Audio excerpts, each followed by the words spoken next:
Welcome to The Dark Divide, a podcast that takes a seat, dangles its legs over the edge, and stares into the abyss. This is the story of Payton Leutner. Waukesha is the 7th largest city in the state of Wisconsin, nearing 72,000 in population. With a thriving artistic culture, a quaint historic downtown, scenic nature walks, and annual festivals, the small city holds a unique charm full of diverse neighborhoods. More liberal than one might expect, yet still maintaining that feeling of traditional life. The county is safe and pleasant nearly everywhere, with enough people around to make it feel lively but not crowded. If you're looking for a place with decent food and a surprisingly impressive music scene, Waukesha can be a soft contrast to Milwaukee, a city 7 times its population, less than 20 miles away. Like every city, it has areas that are rougher than others, but the crime rate is fairly low when it comes to homicide. Most police calls have to do with drug crimes or theft and robbery. Without a security system, your home is 300% more likely to be robbed when you're not there. Even though a crime occurs the average of every 2 hours, the rate in Milwaukee sees 86% more violent crime than Waukesha County. It's not often that you see Waukesha in the headlines of the country, but there have been several major crimes that shocked the nation and brought notoriety to the small city. On November 21st of 2021, Darrell Edward Brooks Jr. drove an SUV through the annual Christmas parade, killing 6 people and injuring 62. Brooks pled not guilty to the mountain of charges, including 61 counts of first-degree recklessly endangering safety with a dangerous weapon, 6 counts of hit and run involving death, 2 counts of felony bail jumping, and 2 counts of domestic abuse. After representing himself at trial, the jury found the 40-year-old guilty in November 2022, and he was sentenced to 6 consecutive life sentences without the possibility of parole, plus 762 years from additional convictions to be served consecutively.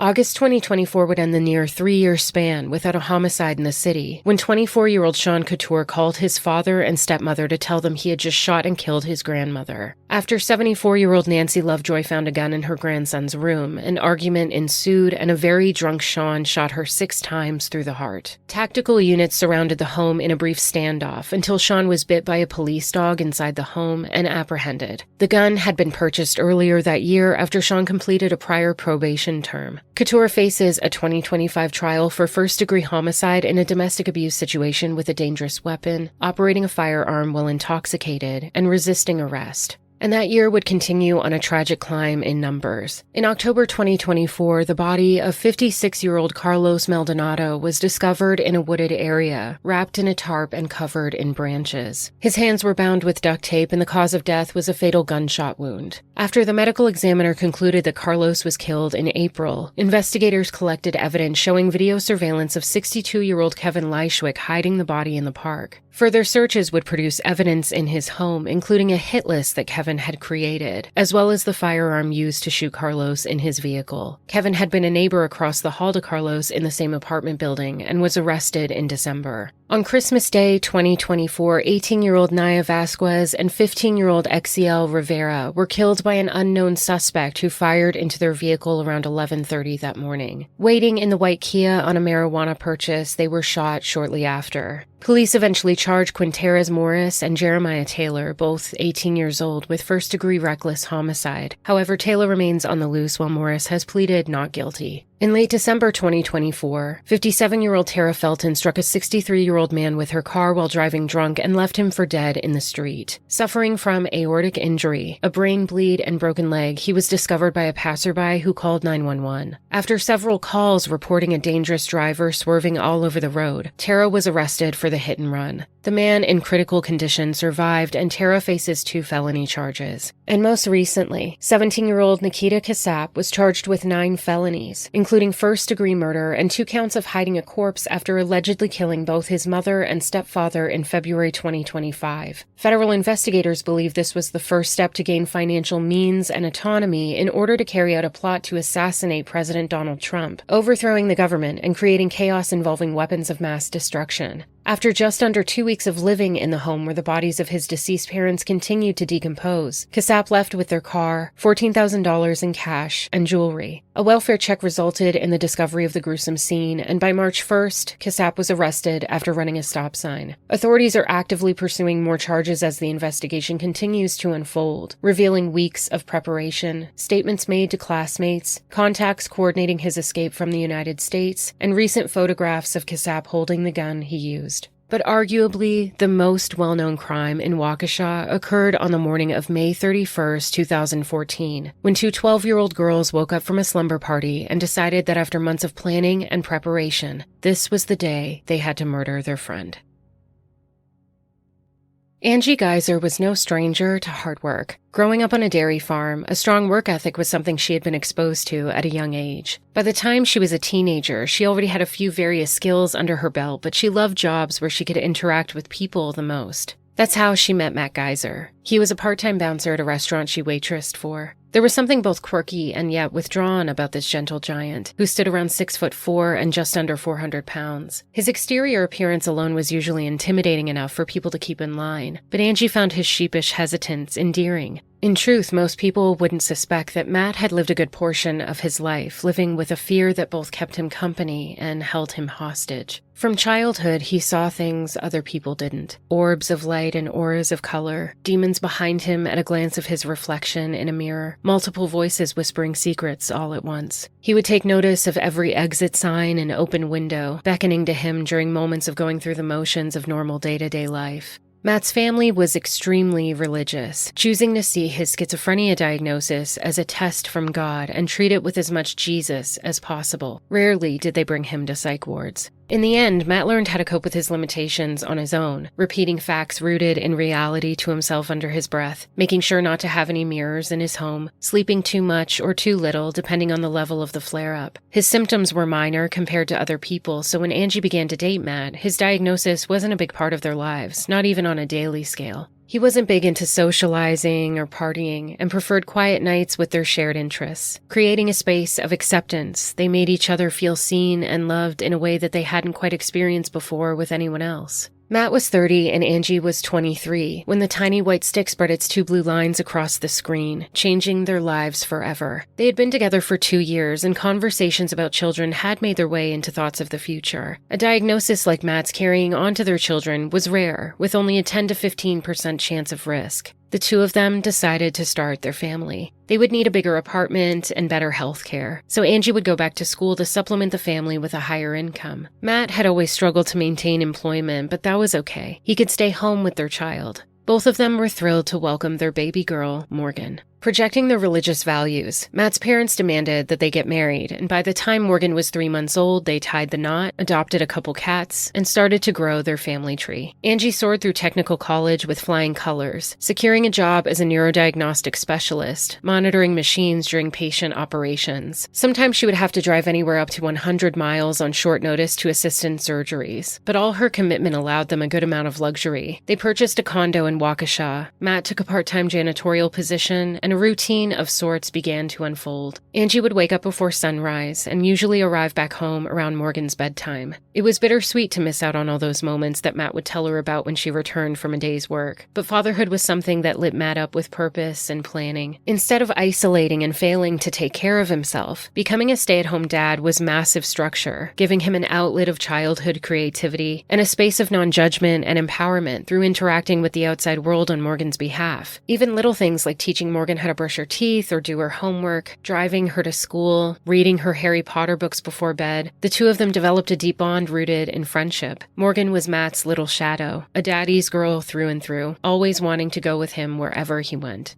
But nobody was aware of how intrinsically similar Morgan and Matt were in how they saw the world. By the time Morgan was 3 years old, her eyes would appear wide and captivated as the walls of her bedroom melted down into fantastic waterfalls of color. She would hear voices, almost like an intercom, but there was no one else around. One voice she heard so often, she named it, getting used to the familiar sound like a friend from far away, calling her Maggie. Morgan would go to school and get distracted by the visions only she was privy to, the figures of cartoons and characters characters on posters on the wall coming alive with movement and sound. They would compete for her attention, and at times Morgan found it exhausting. And other students could sense her strangeness, her wild imagination pushing the boundaries of their own untethered dreaming. As Morgan grew, her interest strayed from the typical stuff her peers fancied. Where some girls had binders and pencil cases covered with Disney princesses, Morgan preferred Star Trek and Norse gods, even naming her pet guinea pigs Thor and Loki. She spent a lot of time alone, often talking to herself out loud, it would appear. But Morgan wasn't alone, and she wasn't always lonely. She had Maggie, reading to her and curling up beside her at night, wondering what they would do tomorrow.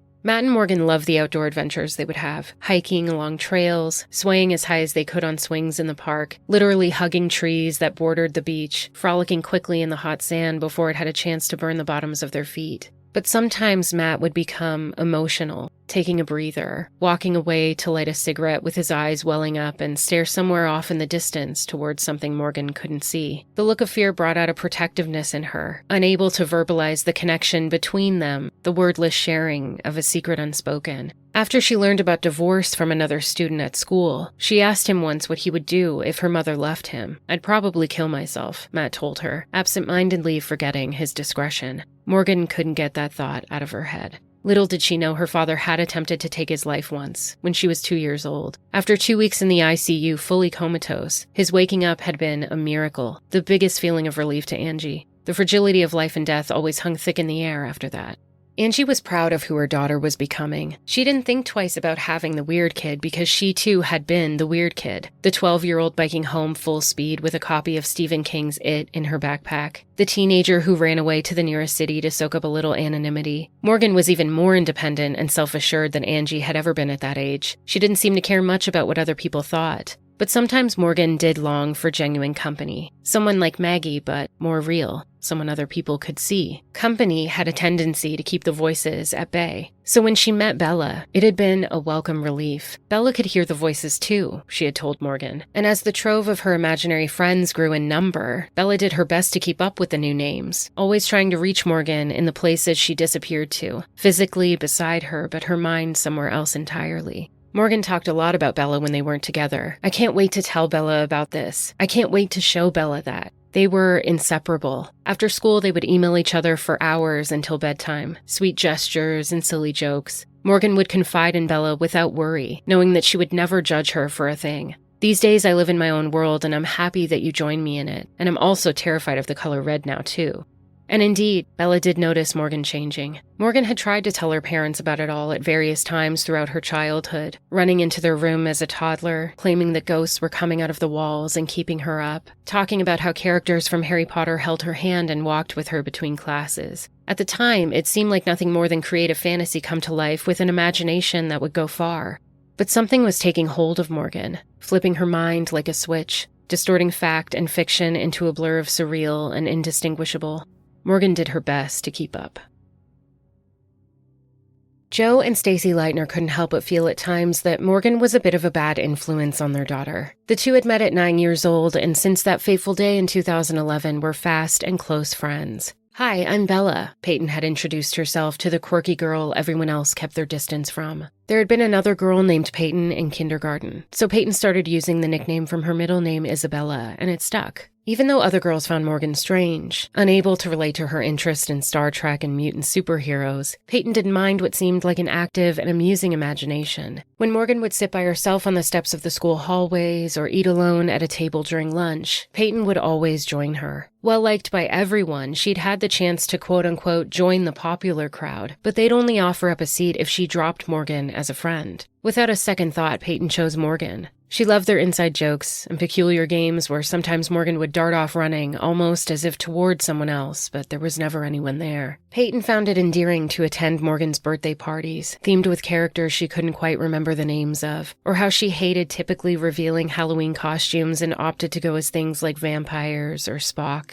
In a yin and yang kind of way, the two opposites attracted and bordered each other's vulnerabilities with a tender loyalty. As Payton began to blossom both in personality and social life, Morgan continued to flourish the most within her inner world, a place Payton couldn't quite reach. Morgan had confided that she heard voices, and sometimes Payton would pretend to hear them too, seeing her friend's face light up with a surprised relief. She just didn't want Morgan to feel alone. By nature, Payton was a well-behaved little girl. So when she did things while Morgan stayed over, like set a tiny fire on the closet carpet and denied it, her mother Stacy nervously watched the teenage years come rolling out in front of her, wanting to preserve that innocence in her daughter. Payton was a sweet child who had advocated for the underdog since she was old enough to speak. Fairness was important to her, as well as following the rules. Payton always included Morgan, always showed up for her and stood up for her, and most of all kept her company during one of the most formative times of their lives. But naturally with age, Morgan and Payton's interests intersected less and less. Where Morgan liked scary places, stories about serial killers, and clothing that leaned to the edgier side of things, Payton loved butterflies and purple, rainbows and accessories with glitter on them. But like shadow and light, their differences were non-consequential, a shallow layer above the core of their fundamental understanding and acceptance of one another. They were best friends. While Morgan would draw monsters, Payton would draw kittens, her favorite thing, and start volunteering at a local shelter, holding 2 at a time in her arms. Like another stray she took care of, she promised herself never to grow apart from Morgan or leave her behind. But sometimes there was an exhaustive feature to their bond, a tiredness from knowing you have to watch out for someone, always having to grab her hand and pull her back down to the ground when she'd floated off too far once again. Even at her young age, Payton had a sense of awareness that Morgan wasn't like other people, that she required more, and for some reason, Payton was the only person who could really see that. Research shows that children of divorce can experience significant difficulties, especially between the ages of 6 to 12 years old, when grasping complex emotions can be challenging. Whether it's emotional distress, relationship troubles, behavioral problems, or academic struggles, losing what they've known as a consistent family unit can manifest itself into a myriad of outward consequences. On top of that, there can be feelings of sadness, anger, fear, and even guilt, pulling control inward and blaming themselves for the separation of their parents. Adjusting to divorce during such a formative time, while learning to just become a person and what that even means, can be overwhelming and isolating. When Bill and Christy Weier announced their divorce to their daughter Anissa at 10 years old, it marked the beginning of what she referred to as the worst time of her life. She'd always had a good relationship with her parents, but the divorce would shift their personalities, splitting them from the dynamics of their marriage into two people who had different priorities, different lives, and different goals. Christy would treat Anissa more like a friend than a daughter at times, often oversharing the way girlfriends do, giving updates and details about the new men in her life. She did the majority of caregiving, while Anissa's father was busy as ever with his supervising job at the manufacturing plant. Bill had 2 teenage children from a previous marriage, and Anissa often felt like she was the least impressive out of the 3, at least to her father. They bonded over playing games set in medieval times, getting lost in fantasy worlds together, and Bill was someone she felt she could confide in. But the competition for his love was always somewhere in the back of her mind, as if nothing she did was ever good enough to be as perfect as her half-siblings. Anissa's way of earning that love was to get high grades, to remain the good child who didn't need much discipline, but in a way that also meant less attention and focus from both of her parents. And they knew she was devastated about the divorce, barely adjusting to this new way of life. But they figured the best thing for her was time. Eventually the dust would settle and she'd move on as she grew older. By the time all the paperwork was finalized, Anissa was spending 3 days with her father, 2 days with her mother, and shuffling weekends between them. She owned doubles of a lot of belongings, stepping in and out of each half-life 3 or 4 times a week, never full with that safe feeling she'd once had. And this new dynamic slowly created a deep need to be liked and approved of in Anissa, a wanting to belong, the promise of something true and stable. As her home life became more stressful, she in turn became more withdrawn and apathetic, opting for activities like playing Minecraft or watching videos on YouTube. She found it easier to do things by herself, dropping out of more social extracurricular activities such as Girl Scouts. The fact that so many tiny worlds to discover were right there at her fingertips was all-consuming. Whether it was horror stories or roller coasters, gaming tips or quizzes, Anissa could happily sit in front of her computer screen consuming hours of content. When Anissa had to switch school districts and joined Horning Middle School, these hobbies continued to comfort her loneliness while she struggled as the new kid. And during this phase of adolescence held heavy on her shoulders, her school-issued iPad rarely left her side. Being a new student was hard enough already, but adding on the fact that her parents' divorce made her feel so different from her peers, Anissa's self-esteem took a hit that amounted to anxiety and a desperate need to belong. Figuring out where you fit in the world is an element that comes largely into play around this age. Would there ever be someone she could truly relate to? Anissa wondered. While watching a video about Minecraft, the creator had mentioned a story on creepypasta, a site Anissa had never heard of until then. Playing on the words copy and paste, creepypasta contains a massive catalog of horror stories similar to urban legends, often accompanied by disturbing images and contributions to ongoing myths by other readers. At first, Anissa felt like maybe she shouldn't be reading them, but she was transfixed and couldn't look away, figuring if it was bad, it wouldn't get past the school's internet security settings on the iPad. Similarly to Morgan, Anissa held a deep longing for connection and belonging among her peers. No matter how hard she tried, there was always a lingering feeling of being misunderstood, some small distance between her and everyone else that seemed to make all the difference, and she couldn't figure out what it was. At night, she would turn her bed into a makeshift tent, curling up beneath the blankets and turning the glow of the screen down to minimum brightness. The tales of destruction and death calmed the loneliness eating away at her, fascinated her with the spectrum of humankind, exploding with fear and mystery. Even when it scared her at times, she couldn't look away. If only she had someone to share all of these things with. Morgan and Anissa lived in the same apartment complex, and on a fall morning in 2013, struck up a conversation at the bus stop. "Do you want to sit together?" Morgan asked, and Anissa's eyes lit up with glee. By the time they made it to school, they had already covered ground on several shared interests. Things like Harry Potter, scary stories, fantasy games, mythology. Morgan found Anissa's energy captivating and unabashed. The feeling was almost hypnotic, a dizziness in her chest of excitement and curiosity. They started talking every single day and emailing each other back and forth during the evening hours after school. Anissa clung to the friendship, an unexpected acceptance that made her finally feel seen, a sisterhood that she had assumed would never be in the cards for her. Within a short time, the two became fiercely insistent on protecting a bond that felt like it would last forever. Anissa would channel her righteous adolescent frustrations into standing up against Morgan's bullies, lashing out by yelling or hitting them, telling the teacher in order to get them the punishment she couldn't dole out. Unlike Morgan, who took her frustrations and feelings out on herself, Anissa exploded them outward onto her peers. She seemed like a child who was particular about rules being followed, and would ironically break them in order to enforce those very morals. But it was deeper than conflict resolution. Anissa wanted approval from the people around her, especially adults, and the power dynamic of such relieved the insecure desire to be validated. When a boy started making inappropriate remarks to Morgan, Anissa took it upon herself to put a stop to the vulgar taunting. But worse, it was as if Morgan liked it, and Anissa was jealous of the giggles that would escape from her mouth while they all waited for the bus together. By the time they were in their seats driving to school, he was telling Morgan about a rape baby he had, that he could do the same thing to her. "Shut up!" Anissa yelled before clocking him hard with her right fist. The girls just stared quietly while he cried the rest of the way to school. This would not be their only shared act of violence.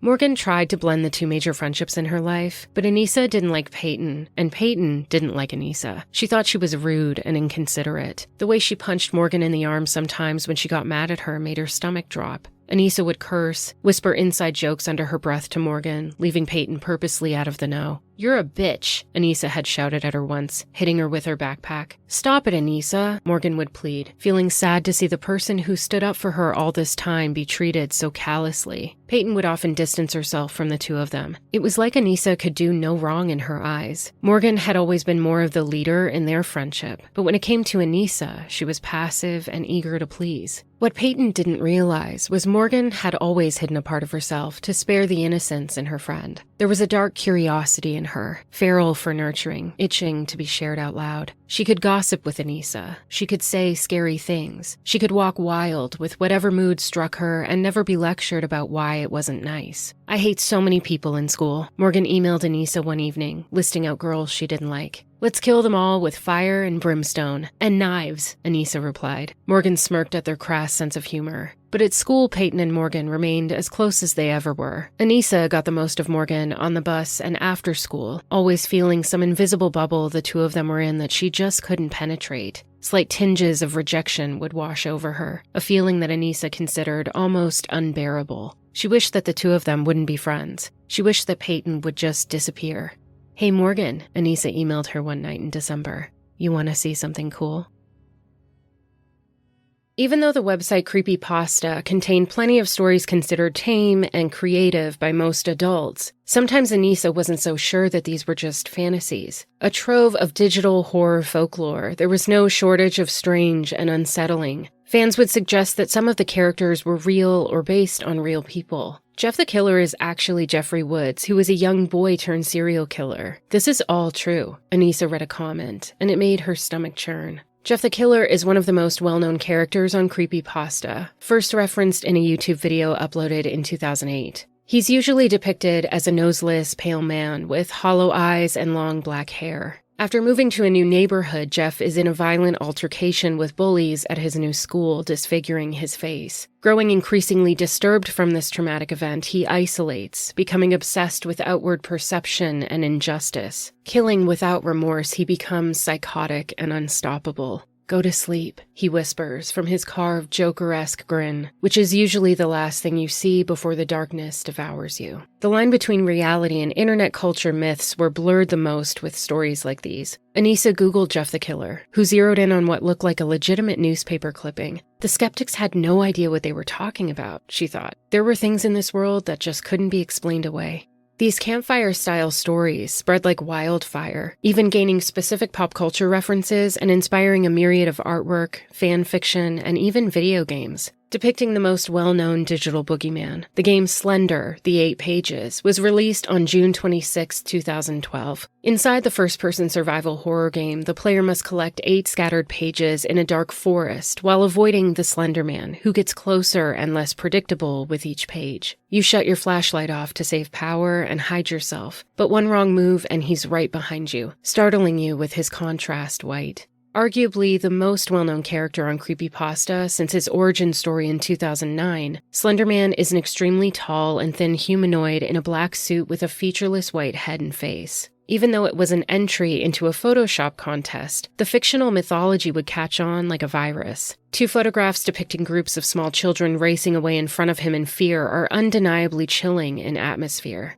We didn't want to go. We didn't want to kill them, but its persistent silence and outstretched arms horrified and comforted us at the same time. The text beneath the first image read, claiming to allegedly be one of the 2 quote-unquote recovered photographs from the Sterling City Library blaze. Taken on the day where 14 children vanished, the images were quote-unquote confiscated evidence. Depending on the storyteller, Slender Man's abilities, motives, and habits can vary. Most commonly, he's described as having tentacle-like arms or tentacles that can extend from his back, capturing his victims in a mere split second. Sometimes he appears to have facial features, but usually he appears without, often in abandoned locations or the forest. When he's near, you'll know from the slender sickness, which includes intensifying paranoia, nosebleeds, nausea, and nightmares. It wasn't as if Anissa and Morgan's parents were completely out of touch with meme culture. The humor of images had relatability for every and any age, but the spreading of misinformation might not have been something completely on their radar. It was just a given that at a certain point you're able to discern between real and fiction, that the novelty was a simple pleasure not to be taken too seriously. But for Anissa, they had an impact beyond that playful nature. On websites like Creepypasta, the lines blurred intentionally, making it hard to distinguish what was meant to be simply a scary story and what was more. For someone as young as Anissa, this can be difficult, who's still developing critical thinking skills in this new era of adolescents raised with the internet being a large part of their everyday life. The more she looked at the absurdity and exaggeration, the more sense it made to her. And she wasn't completely alone in this. There were plenty of YouTube videos and message boards full of comments stating their own matching beliefs that Jeff was real, Slender Man was real, and Anissa figured then maybe all of it was real.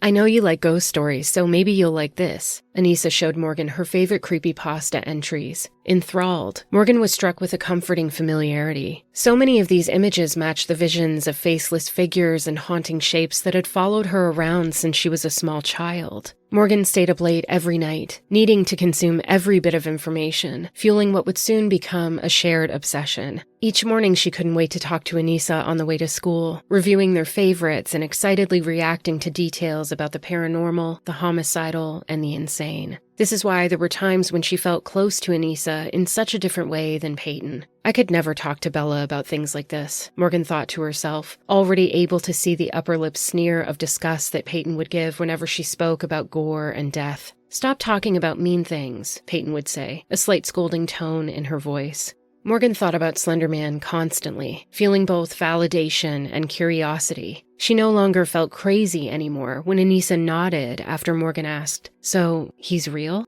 Their belief in these stories united them in a way from their singular loneliness, and they latched together as if they carried the blessing of a secret meant for only the two of them, a level of awareness nobody else had. Morgan drew photographs of Slender all over her notebooks, beneath them scribbles of ominous phrases like, "He still sees you," "Safe or dead," "Don't look out the window," "Help never comes," "You are a strange child, and it will be of my use." Matt and Angie were aware of their new daughter's fixation, chalking it up to another phase on the growing pile of many quirky interests. In the same way that Angie had found the clown Pennywise in Stephen King's It both bewitching and terrifying, she figured this was a new character for a new generation. There was no reason for them to think that Morgan actually thought this Slender Man guy was real. They had no idea that Morgan was using this mysterious figure to nurture a wordless thing that floated inside her, setting her apart and zapping her in and out of reality. This was more than just an extension of inspired creativity. Morgan told Anissa about the voices she heard, about the shadow creatures she saw that looked just like Slender. Where Payton had been noticeably scared, Anissa seemed excited. "You're not broken. You're special," she assured Morgan, believing every word she said. "I've seen him too," she confided, explaining that once the bus had rushed by a wooded area and there he was, between the trees, managing to locate her eyes for a direct stare. One night at Payton's house, Morgan showed her the stories, warning her to not spoil it all by telling her mother. "This stuff is just weird and scary," Payton rejected with total disinterest. She missed the days when they would just draw kittens or sing along to their favorite Disney movies together. Anissa had never met Payton's parents, but Morgan was still regularly there, still closest to the girl who had been around a lot longer. That history was precious to Morgan, who felt full of loyalty because of it. But as soon as Morgan left that night, Payton told her mom, wanting confirmation that this scary creature was just a tale. After some quick research, Stacy showed Payton that none of it was real. "That stuff is all just lies and made-up stories," she told Morgan the next day. And Morgan felt hurt by this. She hadn't wanted Payton to tell her mom, but more so, her rejection of it felt like a personal rejection towards her. "Did you ever even hear voices like you said you did?" Morgan demanded. "No," Payton eventually admitted, sad that she wasn't honest in the first place. She had just thought of it as harmless, wanting Morgan to feel accepted. Only now, Morgan felt even more betrayed than ever, and a part of her began to emotionally distance herself from Payton. Anissa's parents figured they were on top of everything their daughter was using the iPad for. They were always checking in with her, asking what she was doing and who she was talking to. And once Anissa told her dad about Slender Man, showing him an image where he's standing beside Jack Skellington. Some new hot topic craze, he figured, cartoon characters failing to stir up any concern. Nobody realized that these personas were attached to roles of mayhem and murder, and nobody knew how lovely it felt for Anissa to escape her current reality to one that seemed just beyond the border of her front yard. In some stories, Slender was known to have a mansion in the forest. Anissa would daydream about finding it, about Slender using his long, thin arm to push open a door to a room already prepared just for her. Here, she didn't feel important, but there, she would be special. "I have an idea I want to talk to you about tomorrow," Anissa emailed Morgan late one night in December. Almost running to the bus stop the next day, she smiled at Morgan and whispered, "Do you know what a proxy is?" Acting under the influence of Slender Man, a proxy could carry out his bidding like a mindless slave, usually unaware that their servitude was a result of a complete hijacking of self. The lore includes a ranking system for proxies. Sleeper proxies are unaware they're proxies because nothing about their personality changes. Hollowed proxies strictly harass runners. Revenant proxies have been granted superhuman powers from Slender, like returning from the dead. And Berserker proxies contain slight amounts of free will, giving them a superior ability for a variety of creative tactics. Slender Man also has agents who aren't exactly proxies, but more like cultists, worshipping Slender like a leader. Most proxies are horrified when their actions, if ever, are revealed to them. However, plenty of creators would eventually tread away from the proxy lore, feeling that the zombie-like elements take away from the mystery and power of the Slender Man origin story. Anissa loved the stories about these so-called proxies, claiming to have been haunted and hunted down, their subconscious mind taken over without notice. Like Slender, she read them with nearly full belief, appreciating the attention to detail that brought to life a world beneath the layer of reality everybody else coasted on. It was like constantly being let in on secrets. Through the walls of her school, the aisles of the grocery store, staring at her bedroom ceiling at night, The images and thoughts were always there, whirling in circles like a growing tornado.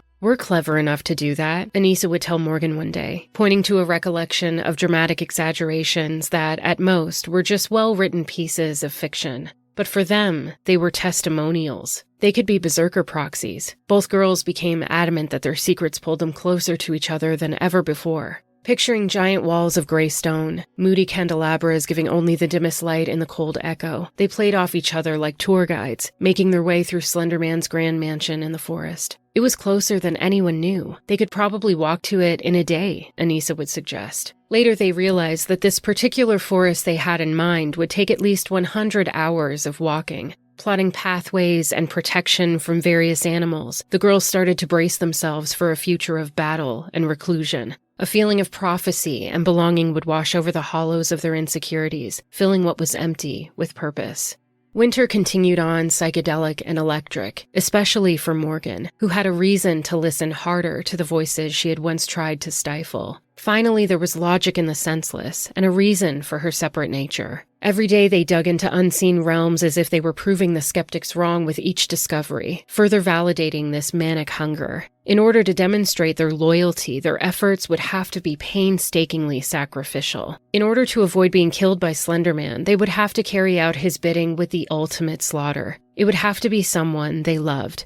It would have to hurt. Like the blood of an innocent lamb, Morgan thought about the biblical devotion she'd read about that mixed fear and love into demands of rituals of faith. Sometimes Anissa seemed to know so much more than she did, assured her with conviction and fact. In the chaos of a slow-developing psychosis, Morgan let Anissa take the lead, even after the burn of Payton's misleading fibs. When she closed her eyes and was told to picture what she loved the most in this life, all she could see was the familiar smile of her best friend Bella, naive and precious. And even before she could say it out loud, it was as if Anissa could hear her thoughts, slicing through the tension of her indecision. By Christmas, it was decided, and they would start to plan her murder.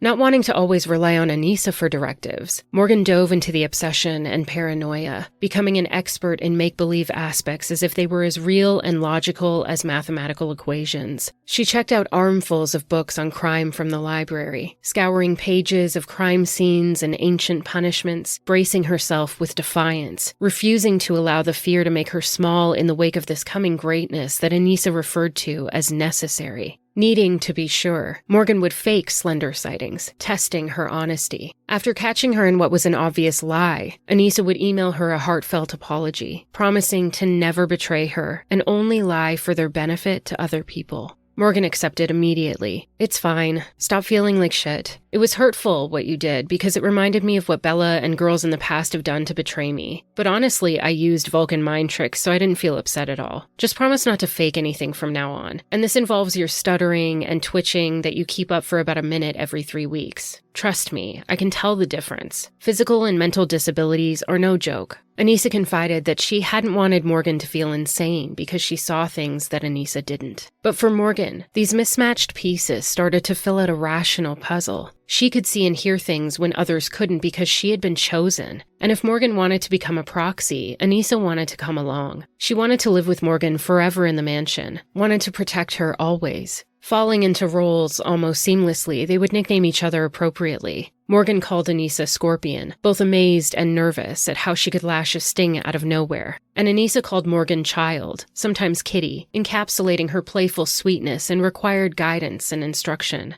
Morgan's mind was melting into colors and hallucinations quickly. She wasn't sleeping well. She wasn't eating much. She could barely stay focused long enough to finish her sentences, constantly bouncing from one thought to another.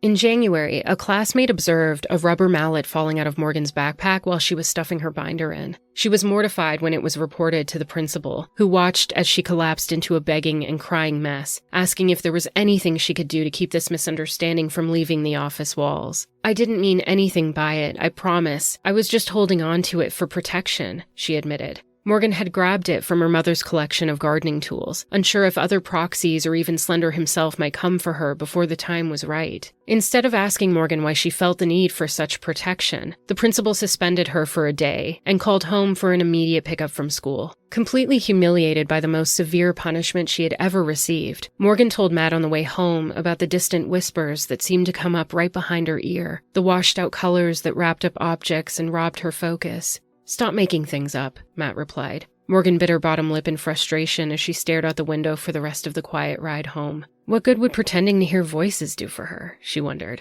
That night, Angie would hear Morgan talking to someone in her room. Voldemort wanted to know what happened at school, Morgan told her. Chalking it up to a vivid imagination and a wild Harry Potter obsession, Angie failed to see any significance. This event was singular, and when it never happened again, both parents were confident in their assumptions. Teenage years of rebellion were around the corner, and this little slip of behavior was probably just a glimpse of what was to come. "You're the only one who ever believes me," Morgan would write to Anissa, telling her about the unicorns in the kitchen, the footsteps she heard in the hallway. "I need to be put in a straitjacket," she would lament, grieving the pieces of sanity that seemed to be slipping away. In her own time, she would Google things like how to cover up a murder, can you get arrested for killing in self-defense, and what makes your conscience feel guilt about homicide. Morgan felt a strange kinship with her friends that nobody else could see, but also held a simultaneous terror, knowing that there was something not right about it, but unable to understand if that also meant there was something outright wrong.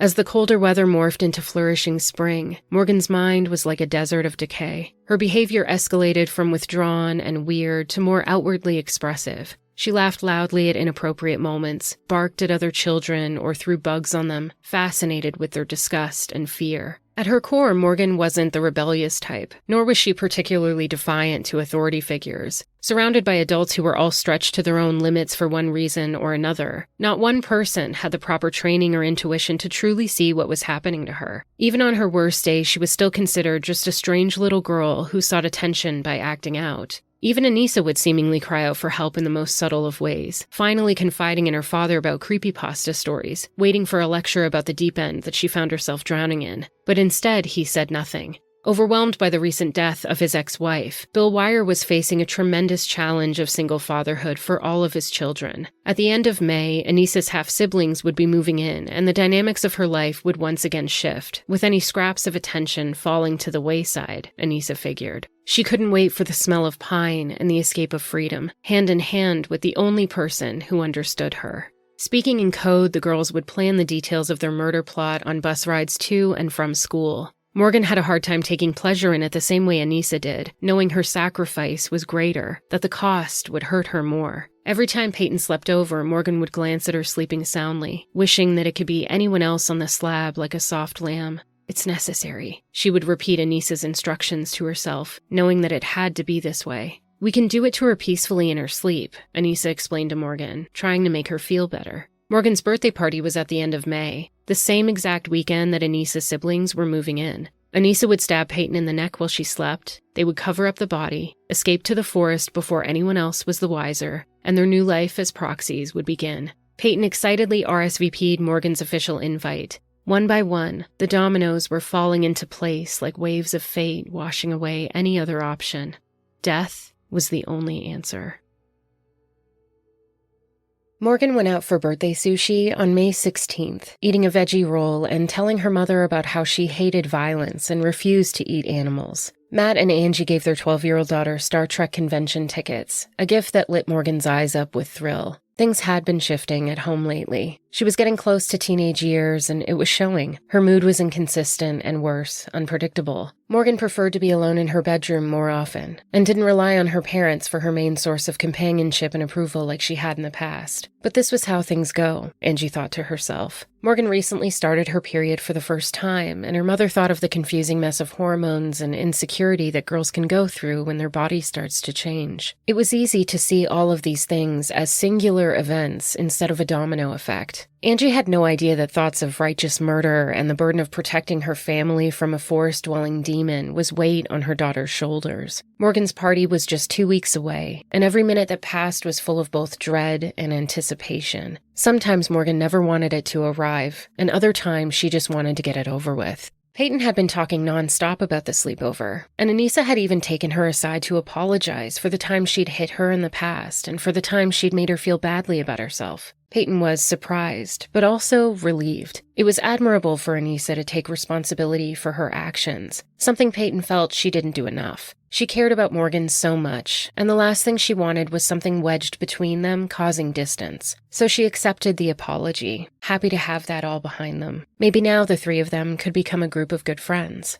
When Friday, May 30th rolled around, Morgan and Anissa were pleased that everything seemed perfectly planned out. After school, they packed a bag with mementos to remember their families. Once Payton was dead, they would probably never see them again. "It's for the best," Anissa told Morgan, explaining that harm would come to them if they could be tracked down. Anissa had left her cell phone behind in the bedroom where it could be found, knowing that it would buy her more time than a note in an obvious place. Then they went to Morgan's and packed bits and pieces of what they would need, only further documenting how childish they were. Maxi pads for Morgan, cough drops for Anissa, who had hay fever, a few granola bars, matches to light fires in the woods, 2 reusable water bottles, and 2 photo albums belonging to Morgan. Then they went downstairs and ate a snack that Matt made for them. He wasn't as big of a fan of Anissa as he was of Payton, having to always remind Anissa not to use adult language and listen to the rules in their home while she was there. Payton was polite and sweet. Anissa was bold and bossy, but he was happy to see Morgan's social life beginning to flourish as she grew up.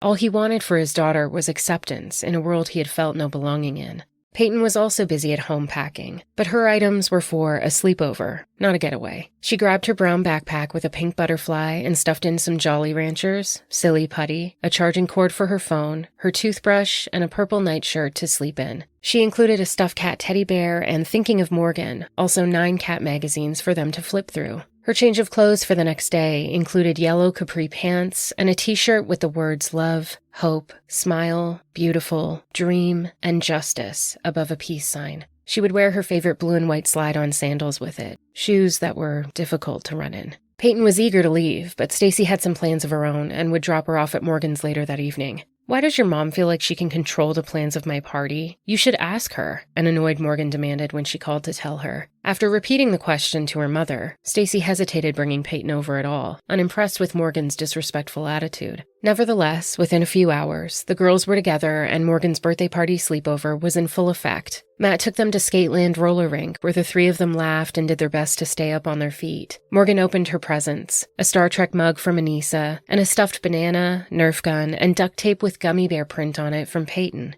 Elbowing Morgan in the side upon reveal, Anissa couldn't help but smirk at the sight. She had planned to stab Payton in the neck after duct taping her mouth shut, but forgotten to pack the duct tape. It was like a sign, Anissa thought. This was meant to happen, and the fates would conspire to see it through. Once they were back home, Anissa and Morgan played Sims for a while on Morgan's computer, laughing about how they should starve them to death and set their house on fire with the cats still inside. Payton loved cats. She thought Morgan did too. Feeling left out and frustrated, she went upstairs to try and fall asleep. When she couldn't, she came back downstairs with her tablet and sat beside Morgan. At the end of the day, no matter how confusing and strange her actions were, she was still her best friend. And Morgan always acted a bit different when Anissa was around, so she would let it slide off her back this time. "I'm exhausted from hours of skating around," Anissa told Morgan. "I told you so," Morgan replied with annoyance. "You got all hyper and tired yourself out." The original plan had been to wait until Payton fell asleep, duct tape her mouth shut, and stab her. It was better to kill someone when they're sleeping, Anissa had read, and even better if you didn't look them in the eye. Instructing Morgan to set an alarm, they would get some rest and do it in the middle of the night. Morgan put on her headphones so Payton wouldn't wake up from the sound. But then Morgan had a slight change of heart. Clearly, they would need all the energy they could get for their long walk to Slender Mansion, so she decided to delete the alarm, wanting to give Payton another morning, another last chance for sleep and cereal and games. Everyone she knew seemed to need sleep, and so much of it. Morgan's insomnia had started to get worse, all her neurotransmitters dysregulated with the beginning of psychosis. Luckily, Anissa woke up early, around 5:30 in the morning, and even though she was angry that Morgan hadn't woken her up to carry out the plan, a part of her was relieved for another morning of simple youth. They went downstairs, taking quizzes online and giggling at the results. Payton wandered down a little later, once again feeling left out that they didn't just wake her up. So far, the majority of the sleepover had been the 2 of them bonding over their weird interests while she just observed. "I should just go home," Payton told Morgan. "No, Bella, stay," she pleaded back. Then, in a devious way to include her, Morgan asked Payton a question, posing it as if it was part of the quiz online. "What would you do if someone came up to you and stabbed you?" I guess I would probably scream," Payton answered with a half-grimace on her face. Why were the 2 of them always like this?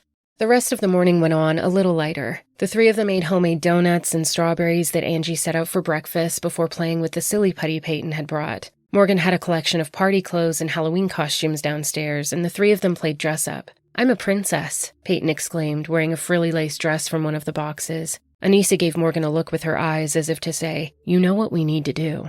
Morgan asked Angie if they could go play in the park, and of course, Angie said yes. "What's in there?" Payton asked about the hefty bag Morgan was carrying. "It's just full of snacks in case we get hungry." The half-truth rolled off her tongue without hesitation. It wasn't all they had, either. Before leaving, Anissa had reminded Morgan to grab the most important thing, a knife from her kitchen.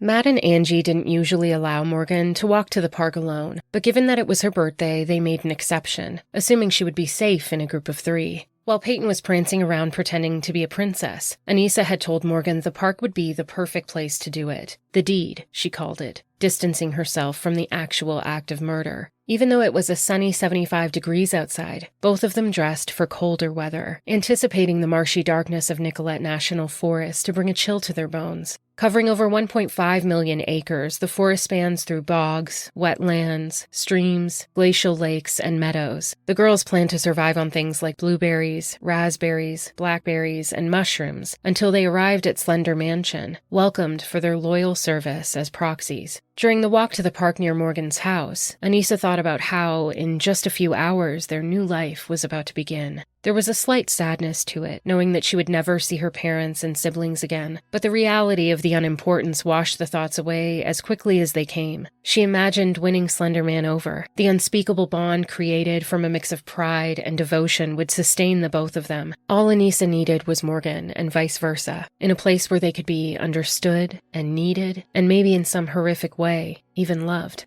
David's Park was 5 acres of green grass freedom, favored by locals for dog walks and barbecues. It was an ideal place for family gatherings and local sports teams, accompanied by a playground, a sheltered picnic area, a soccer field, a baseball diamond, and a nearby bike trail. Nearing the park border, Morgan flashed Anissa a glimpse of the knife she had taken from her kitchen. Dear God, it's really happening, Anissa thought, both excited and terrified. The overall mission thrilled her, but sometimes her mind would get hung up on certain details, like the thought of seeing a dead body. She had only experienced that once, at her grandfather's funeral, and it was a harrowing feeling. She remembered looking down at his pale skin, splotched with makeup, but thin like paper, without the pulse of blood flowing beneath it. Laying peacefully with eyes closed, she stared at the lifeless corpse, waiting for him to come out of a long sleep, stretch his limbs out of the casket and laugh the way he used to. But instead, he remained as still as stone, leaving behind an empty feeling in Anissa she couldn't name.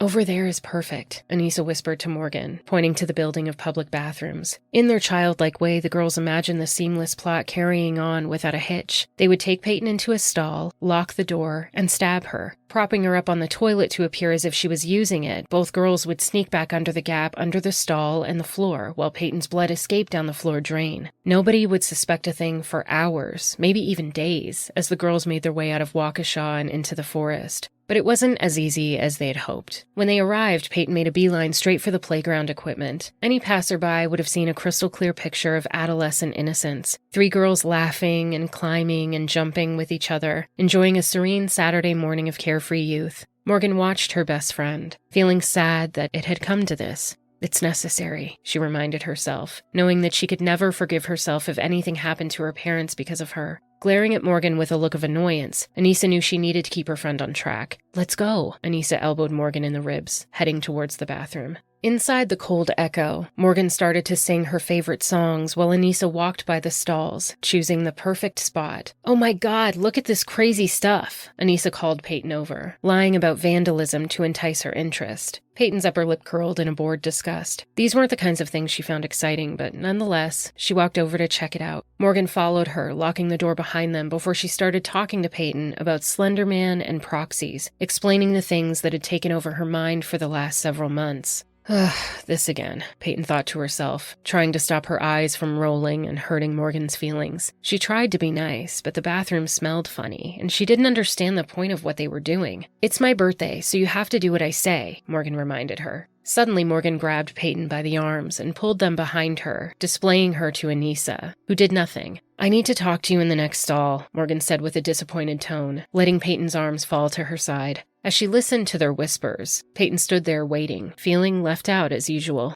I thought we agreed you would do it, she could hear Morgan say quietly. Payton didn't know that Morgan had just shoved the knife into Anissa's hand, who had given it back to Morgan. Shaking her head back and forth in disapproval, Morgan put the knife back inside their getaway bag full of snacks and mementos, slinging it over one shoulder and returned back to the stall. Following Anissa's lead had come second nature to Morgan, but now it was clear that the burden of this task would be on her. Inside the stall, Anissa grabbed Payton's arms this time, telling her to shut her eyes and go to sleep, just like Jeff the killer had instructed to his victims before killing them. No, Payton refused. I'm not tired and I don't like this game. She pulled her arms out of Anissa's grip. By now, Morgan was pacing near the row of sinks, singing songs that Payton eventually said sounded so depressing. Sit down and wait here, Anissa instructed. The last thing Payton felt like doing was sitting on some gross bathroom floor, but a part of her almost feared the repercussions of defying Anissa, who always had a bully-like attitude towards her. If she made Anissa mad, then Morgan would be mad, and Payton didn't want to cause drama on her birthday. She did, however, make a mental note to not hang out with the two of them together anymore. After today, she would only spend time with Morgan without Anissa around. She would rather be alone at home with her coloring books and dolls than feel like the third wheel again and again. Anissa walked over to the sinks and hugged Morgan, whispering for her to calm down. Can you just knock her out first? Morgan pleaded, thinking of all the times Anissa had slugged someone for her. Wanting this to go as smoothly as possible, Anissa balled her fist and walked over to Payton, bumping her in the forehead and slamming her head against the wall. Excuse you, Payton snapped, looking up at Anissa with a furrowed brow. Sorry, I'm bored and I just needed something to do with my hands, Anissa lied. Payton wanted to cry, but she was too angry. Anissa hadn't meant a word of her apology the other day. She was mean through and through. I'm leaving. Payton got up and walked outside. Fine, Morgan rolled her eyes. Just go to the playground and play, she told her. When the door closed, the two of them looked at each other, irritated and scattered. There's too much of an echo in here anyway, Morgan assured her. We'll just go for a walk and find the perfect spot. From an outside perspective, these nonsensical changes of scenery and situation might make heads spin, but Payton had become so used to Morgan's unusual behavior that these antics of her ever-changing attention span and demands rarely made her think twice. Sometimes she felt the need to protect Morgan, not just from Anissa's negative influence, but from herself. She would play for a little bit longer and then go home, she thought as she watched the two of them walk over. Let's go for a walk on Big Bend Road, Morgan suggested. As Payton led the way, the two girls kept pace behind her, updating each other on ideas. We can take her over there and do the deed, Anissa pointed to a wooded area. Let's play hide and seek, Morgan announced. Payton didn't want to. Okay, let's go bird watching, Morgan suggested. Fine, Payton let out a sigh. And then we can play hide and seek, but I promise we can do whatever you want after that. When her bossiness was joined with compromise, Payton found it much more tolerable. Usually wanting to hide, Morgan volunteered to be the seeker and started loudly counting while Anissa took Payton over to the spot with overgrown bushes and shrubs, having to step on branches in order to make their own path. After a normal round to let her guard down, Morgan gave Anissa a look that she understood. As Morgan counted down again from a short distance away, Anissa led Payton to a small clearing and told her to lie down. It's all wet and dirty. I'm not getting down on that. Payton refused and instead began to pick flowers, making a tiny bouquet to surprise her mother with later. Frustrated, Anissa shoved Payton down and sat on her. Get off of me! Ow! I can't breathe! Get off! Payton shouted, and Anissa, who hated the attention shouting would bring, got up. Morgan was walking toward them slowly now, thinking about how Slender wouldn't appreciate these setbacks and wasted time. At any moment, he could just appear and kill them all, punishing them for their failure. Both of them were staring at Payton now, who continued to pick flowers in defiance of the constant domineering. She looks beautiful, Morgan thought. So innocent and unaware. I can't do it, she panicked, looking at Anissa with a nervous hesitance. You know where all the soft spots are, she continued, reminding Anissa that she was the one who had made herself sound like a know-it-all when it came to killing someone. Just go ballistic, Anissa instructed. When? Morgan asked. Whenever you want, Anissa insisted. Okay, when you tell me to, I will, Morgan promised. For a second, Anissa was angry about the back and forth between them, tiring of this charade from Morgan. She started to walk away, assuming that what was supposed to happen today wouldn't happen after all. But then, turning back to Morgan, she said, You need to do it now, Kitty, tapping into another shared secret between them. Like Jeff the killer, Morgan had made up her own murder slogan too. Creeping toward Bella like a deranged animal, Morgan quickly pounced and straddled her best friend to the ground. Don't worry, I'm just a little kitty cat, Morgan cooed. Get off of me, I can't breathe, Payton struggled beneath her. I'm sorry. I have to do this. It's the only way to save my life. Someone from Creepypasta is stalking me, Morgan said before plunging the knife into Payton's body. Anissa stood by as she watched Morgan's arm rise and fall again and again, while the words from Payton's mouth stopped making sense and started becoming moans and screams. This is exactly what she had hoped to avoid. She expected it to be more like a video game, that Payton would suddenly dissipate into speckles of smoke, disappearing into nothing. But instead, it was a bloody mess. It was louder and scarier than it had played out in her mind. "That's enough," Anissa shouted at Morgan, bringing the chaos to a halt. Morgan had tried counting each stab but lost track. Maybe 10, maybe 20. She didn't know. "Why?" Payton writhed in pain, barely able to speak. "I trusted you. I hate you. I hate you," she repeated while trying to get up off the ground. All she could think of was her mother's embrace and how far away from home she was. Trying to grab a hold of branches, Payton wobbled forward. "I can't see anything," she panicked out loud. "I had to, Bella. Someone is stalking me," Morgan justified. "Yeah, I doubt it," Payton retorted before Morgan pushed her back down to the ground. "It's true," Morgan snapped, angry at the thought of not being believed. "Shut up, both of you," Anissa yelled, watching their perfect plan crumble into pieces. Morgan grabbed a leaf and tried to clean a large stab wound on Payton's leg. "Don't touch me," she screamed, attempting to move away, but the pain was too unbearable. "You need to lay down and stop talking," Anissa instructed. "You'll lose blood slower that way." Payton was still crying, although tears were no longer streaming down her face. Adrenaline was starting to set in as her body protected her with emotional numbing to detach from the overwhelming trauma. "Stay here and don't move. We'll go get help," Anissa assured her. But what Anissa really wanted was silence as Payton bled to death, giving them more time to get away. Payton had no choice but to believe them, unable to even grasp what was happening. Once they were out of her sight, the two girls began to sprint for a short time, creating distance between them and the reality of what they had just done. "I really thought you were going to chicken out," Morgan said between gasps of breath. "No way. I was right there with you the whole time," Anissa said. Within minutes, they were out of the wooded area and back into the bare light of the sun, exhaling with relief. Hand in hand, they walked calmly in the opposite direction of their dying friend, toward the start of their new life.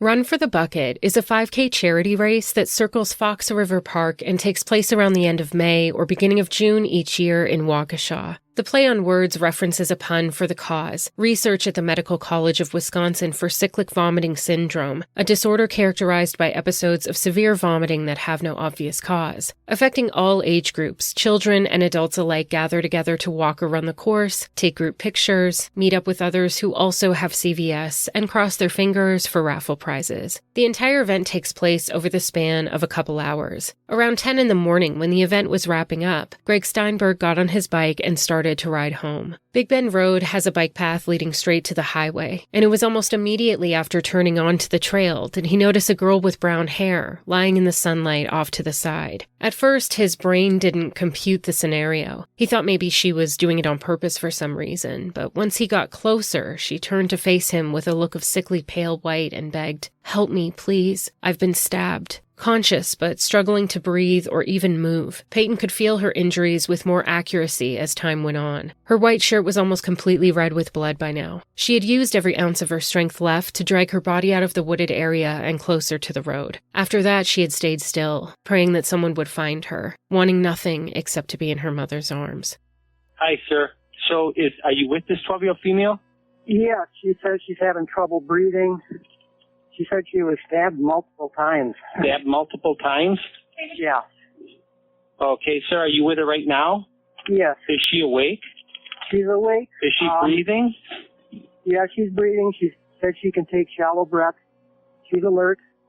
Okay, stay with her. We're sending the police department. Don't hang up, okay? Oh, hold on just a minute. Don't hang up. Okay. Okay. Hold on just a minute, sir. We're sending officers.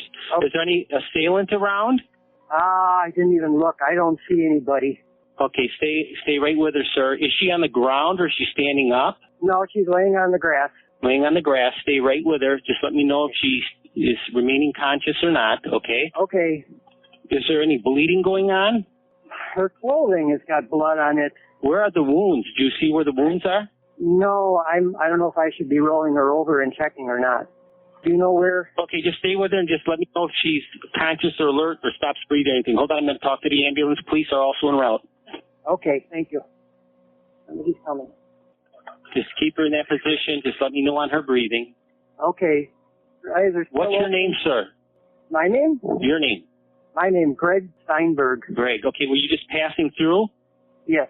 Okay, and you found her and she was just laying there? Yes. Okay. Okay, so you see any active bleeding or blood spurting out or anything like that? No, unless it's underneath her. I just see Okay. just dried blood. Okay, just dried blood. Okay. Stay with her. Keep an eye on her. Hold on just a minute. Do not hang up, sir. Okay, Helena. You any minute? Somebody will help you. Who did that to you? Or don't you want to talk? Well, it's better not to talk and don't talk with your energy. And she didn't say who did this or how it happened? I don't know if she wants to be talking. I started to ask her, Okay. and then That's okay. If she's got to save her energy, I think. okay, but you see nobody else around you. Are you clearly visible if they pull down that road towards the dead end that they'll see you? I'm sorry, I couldn't hear you. Are you clearly visible when they come down there so they see you? I got a flashlight on my bicycle. I'll shine that towards any emergency vehicle I see, and I'll be standing in the middle of the road. You're in the middle of the road, and where's she, in the side of the road? Yeah, she's on the grass. It's a little trail I take on my bicycle. Okay, so don't hang up, sir. Just stay right with me. Okay. And let me know immediately if you see anything else suspicious in the area, a car, a person, anything. All right. Keep your eyes open. Was anyone coming or leaving, or any cars coming or leaving when you came upon her? No. Nothing? No. So were you on foot walking by, or did you pull up in a car?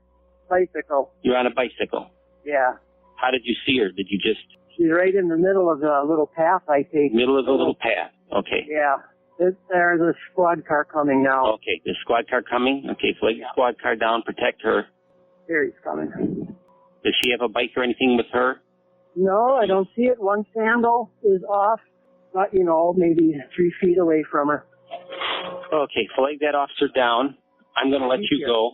Okay, you meet with him right now, okay? Okay, Thank you.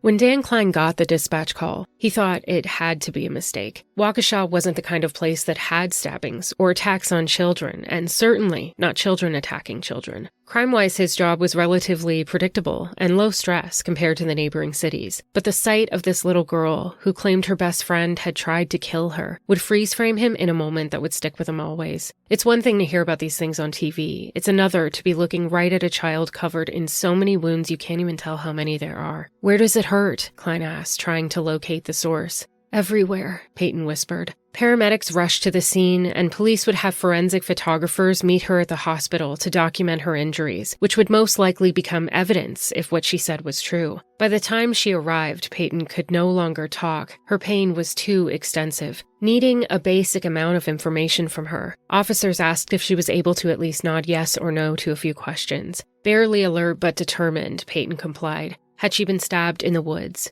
Yes. Did she want to go in the woods? No. Had she been pushed in? Yes. Was another girl there? Yes. Doctors would assess her quickly, counting 19 stab wounds. She would need several immediate life-saving surgeries. Stacy rushed to the hospital with just enough time to gently squeeze her daughter's tiny hand before the team would wheel her away. Klein spoke briefly with Payton's parents before following up with a search of Morgan's condo at Sunset Homes. Morgan's little brother answered the door, and unaware that Morgan had gone to the park, he told the police that she was at home upstairs in her bedroom. "Where is Morgan?" they asked Angie as they searched each room in the home. They were under the impression that Angie was hiding her. "She had a sleepover last night, and then they went to the park to play," she told them, her heart pounding with confusion and fear. One of the girls had been hurt, they said, and 2 others were missing. Who was hurt and who was missing, they wouldn't say. Police also went to the Weier's unit, pounding on the door, but Bill was already packing up a van in Milwaukee for the move. Instead, they called his cell phone, explaining that they were looking for Anissa. At least 30 minutes away, he called Christy, who could get over there faster than he could. The first thing she noticed when she walked into her daughter's bedroom was Anissa's cell phone, placed in plain sight. The night before, Anissa had typed up a note for her parents to eventually find. "I want everything I own to go to my parents. My final wish to those who care, do not grieve my absence, but remember me for who I was. I love and cherish you all and wouldn't do you harm. Best wishes to all who knew me personally. Do not miss me." Handing the phone over to the police, Christy started crying. "It sounds like a suicide note," she warned.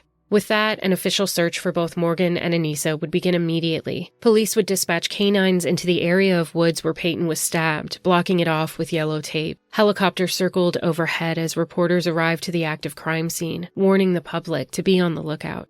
Unaware of the chaos close by, the girls had stopped by a stream to wash their hands of Payton's blood, which had caked itself into any crevice of skin, beneath their fingernails, dried into parts of their clothing. At first, they thought maybe Slender Mansion would just suddenly appear to them, so they made their way into some nearby woods. But back to the original plan, it was time for a long trek to Nicolette Forest. Walking by someone's campsite, they took a bottle of bug spray, realizing they'd forgotten about all the mosquitoes. Taking the bloody knife she had used to stab her best friend, Morgan carved a circle with an X across it into the trunk of a tree, trying to summon Slender Man with his symbol. Pressing their heads against the bark, Anissa listened to Morgan mumble some made-up poem like a spell, but nothing happened. Morgan heard a crack of branches in the distance. Anissa swore she saw Slender in her peripheral vision, a glance of his tendrils reaching out from behind her, but soon she figured it was maybe just her hair blowing in the breeze. "No, wait, you're right. I see something," Morgan said, as they both looked off in the same direction. Slender wasn't going to make this easy. He was obviously calling them to venture out into the wilderness and find his mansion by themselves.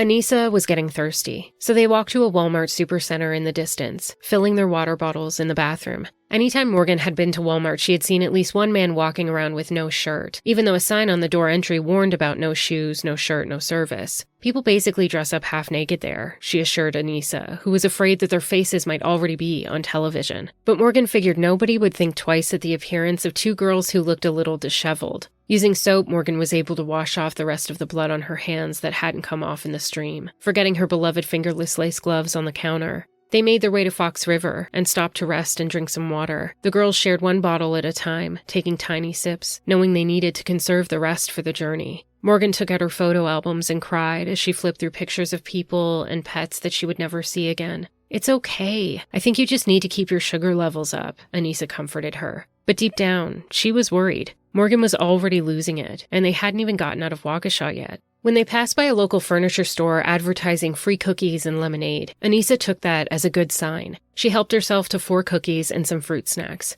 "I wish I had my gloves." Morgan began to cry again, having just realized she left them behind. Anissa sighed in frustration. "Put the other cookie away if you aren't going to eat it," she told her, fed up from having to comfort her every 10 minutes. Walking north, their spirits started to lift again when they saw the Welcome to Waukesha sign, but realized they were on the wrong side of the interstate, with their exit out of the city blocked. Anissa wondered out loud if they should ask someone for directions. Maybe, in Walmart, nobody would look twice at a creepy girl wearing a jacket covered in bloodstains, but that didn't carry over to everywhere else. Nonetheless, they were making good time, they figured, although each girl was feeling the excitement of the moment wear off. Expecting a surge of magical mayhem, of guidance from Slender, they instead felt lost and lonely. Walking 3 miles in the wrong direction, it felt like they would never find a way to cross the interstate and be on the proper route to Nicolette. Stopping at a cemetery, they hid beneath tall bushes in the shade, eating fruit snacks and taking nibbles of granola bars. Anissa felt hungry, but everything tasted horrible. Whenever they stopped walking and had a chance to focus on everything around them, her head spun with guilt. What they did to Payton started to sink in. "Can we go home yet?" she asked Morgan. "No," Morgan furrowed her brows with amazed disbelief. "We murdered someone, remember? If we go back, they'll murder us too." Anissa nodded emphatically, thanking Morgan for reminding her. As they continued on, they would have to be roadside to the interstate. The noise of 60-mile-per-hour cars rushing by them blocked out all chances for much conversation. A driver would notice 2 girls matching the description of the bolo, calling in her location. It was so hot outside, especially since they had dressed for cooler conditions. Every time the discomfort of sweat or thirst hit one of them, waves of anxiety would rush through their body, causing emotional breakdowns. Anissa would withdraw and become quiet. Morgan would panic and cry. "Slender, if you're listening, please help us," Morgan called out to the sky, praying to the god who had seemingly abandoned them. Hope started to dwindle by the minute as they realized how helpless they actually were. Stopping to sit on some rocks near a ditch, they waited for a sign, but nothing happened. "I've had enough of this," Anissa announced. "I want to call my mom and go home." Morgan shook her head in disgust at the idea of her betrayal. "If you do that, you'll rot in prison and be executed." It was only a minute later that sirens blared out into the airwaves, growing closer by the second. They couldn't see the highway's shoulder, only hear the crunch of tires slowing on the gravel right above them.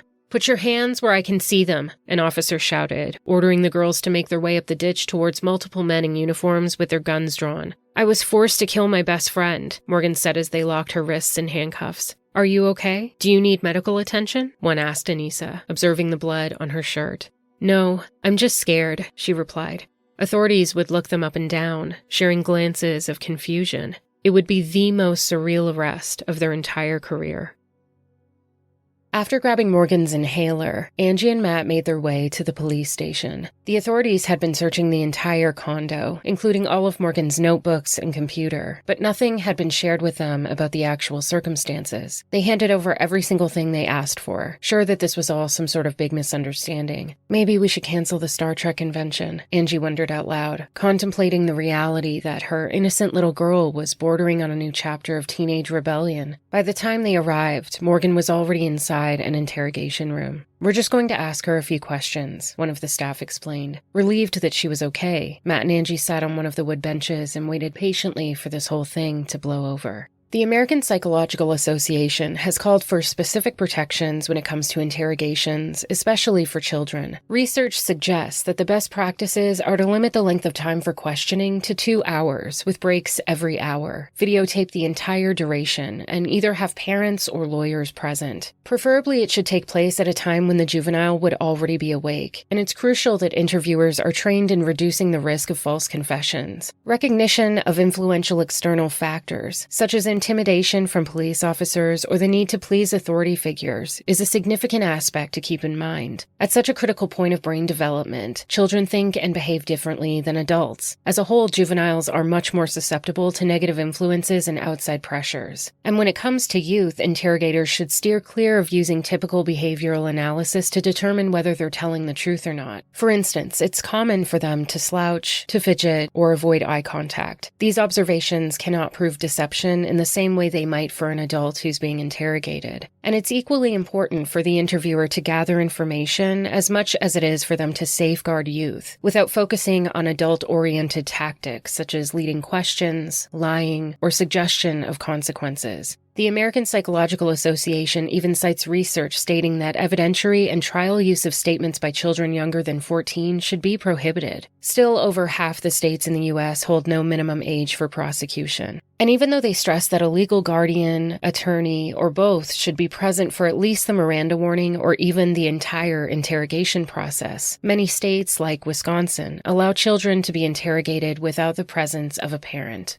Both Anissa and Morgan would be interrogated by one officer in the room, Anissa for 3 hours and Morgan for 5. Detective Thomas Casey braced himself before entering the small room where Morgan sat, her hands still cuffed behind her back. A few officers had already come and gone into the cold concrete room to photograph her clothing for evidence. The majority of Payton's blood was on Morgan's jacket and pants. Barefoot and legs crossed, she patiently waited, eyes glancing at every corner of the room, as if she was looking at things that weren't there. Detective Casey would be limited in his training for what was about to take place, seeing it through the lens of police interrogation and not the psychological view of untreated schizophrenia. What was happening to Morgan still wouldn't come to light anytime soon. Sitting in dark blue jail scrubs, Morgan could hear Maggie, the first voice she ever heard. "Plead the fifth," she shouted at Morgan. "Don't tell them anything." Detective Casey enters the room and sits across from Morgan, setting a pen and notepad down on a small table beside them. Morgan pulls up a leg to her chest and starts playing with her foot. "I'm a detective here at the Waukesha Police Department, and something happened today with 2 of your friends, so I've got to talk to you about that for a little bit." Morgan replies, "Okay," sounding small and childish. She's only 12 years old, and Detective Casey is particularly keen to this fact because he has a daughter around the same age. Right now, his first goal is to try and make Morgan feel safe and comfortable, building both rapport and establishing her level of comprehension. He reads out her birthday, realizing it was recent, and asks her what she did to celebrate. It takes her a second to remember. Then she tells him, "Mommy and I had sushi and cupcakes, and Daddy." Already it's clear to see Morgan's age displayed, as she uses nicknames often referred to as part of baby talk and language development. Detective Casey shares that his daughter just turned 11, and they also went out for sushi too. Trying to compartmentalize his personal life with his job would be more difficult today. He had yet to know the full story, but the fact that another young girl was currently in the hospital fighting for her life after more than a dozen stab wounds was surreal.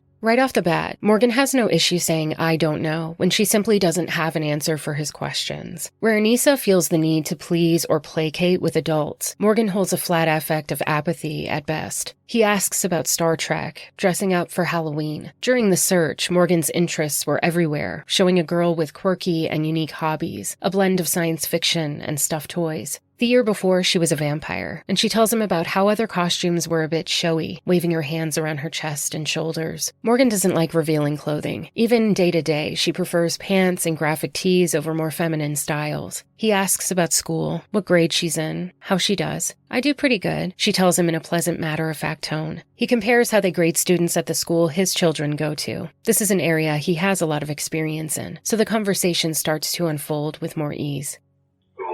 I'm a detective here at the Waukesha Police Department. Okay.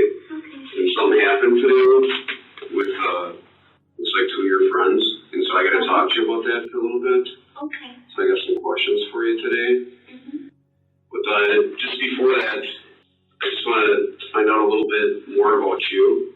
So you just had a birthday not too long ago? Yeah. What'd you do for your birthday?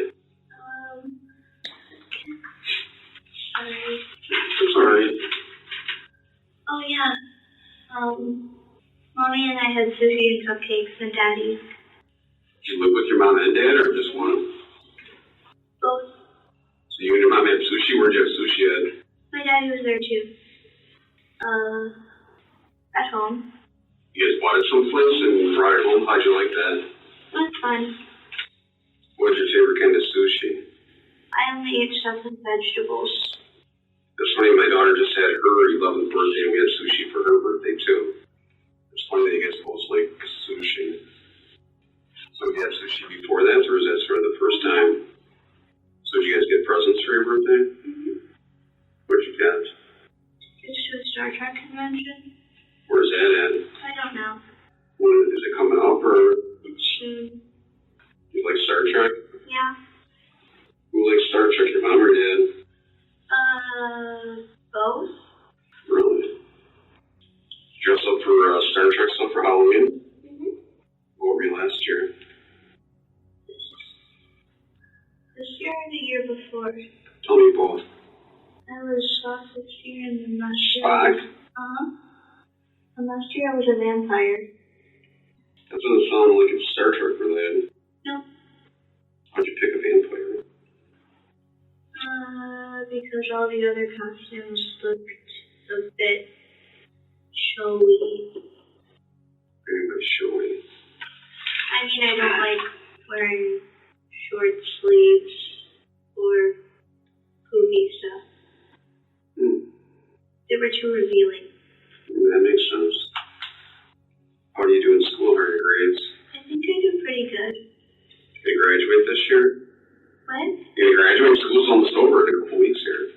That always confused me how they do 1, 2, 3s, and 4s. So my kids get too.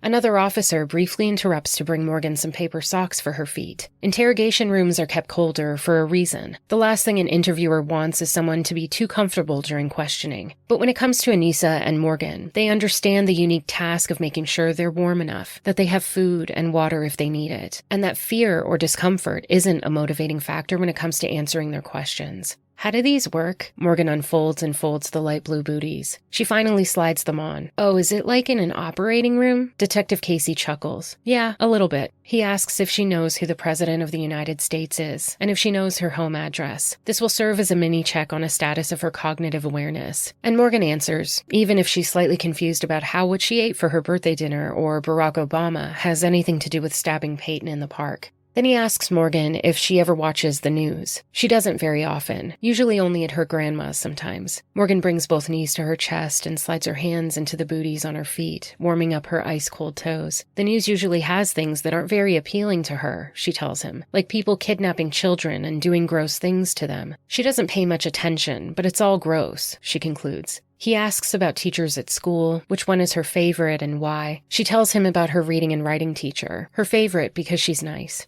Do you know where you are right now? Not really. Morgan hesitates. Where do you think you are? At the police station. Morgan looks down, fiddling with her paper socks. He asks if she knows the date, and uses this as a stepping stone to talk about what happened. So it seems like you and your friends had something happen this morning, and I'm not sure how far back that went, so I've got to try to get an understanding about what's going on here. The interrogation is about to officially begin, but first Morgan needs to be read her Miranda rights. She's been read them before, in the police car, Morgan says. Anissa already told me them, she adds. Detective Casey says he's going to ask her a few questions, and then she has to sign something for him. Why do I have to sign? Morgan asks. He explains to her that she's starting to get a little bit older. It's so they know they're talking about the same thing, so that it shows she understands what's been said. Morgan looks down at the floor. Her mind battles between Maggie and what the detective is telling her. Don't say a thing, Maggie hisses with a protective anger. Do you read and write okay? Morgan snaps out of the daze. What? Morgan hesitates when she's handed the form, forgetting what he just instructed her to do, and with more guidance, eventually signs and initials the document. Even though Morgan is only 12 years old, she still has the fundamental and constitutional guarantee to remain silent, have an attorney present, or be provided one because everything she says today can be used in court. However, studies show that 90% of children waive their Miranda rights, and most do not understand their meaning or importance. Do you know what day of the week it is? It's Saturday. You know what month it is? May. Do you know what number? 5. What year? 2014. So today they asked me to come in and talk to you a little bit about what's been going on with you. So it seems like you and your friends have something that happened this morning, and I'm not sure how far back that went. So I got to try to get an understanding sort of about what's all going on here with your friends. Okay? So but before I do that, I got to read you a couple questions. Okay. Okay? Have you ever had your rights read to you before? Yes. What was that for? Earlier today, when I was in a car with the police officer, I don't know, 20 minutes ago. Did you understand your rights then? Yeah. Anissa had already told me them. Anissa told you? Uh-huh. Is there any that you didn't know what they were? Any questions about them? Now I'm going to ask you some questions and ask you to sign something for me. Okay?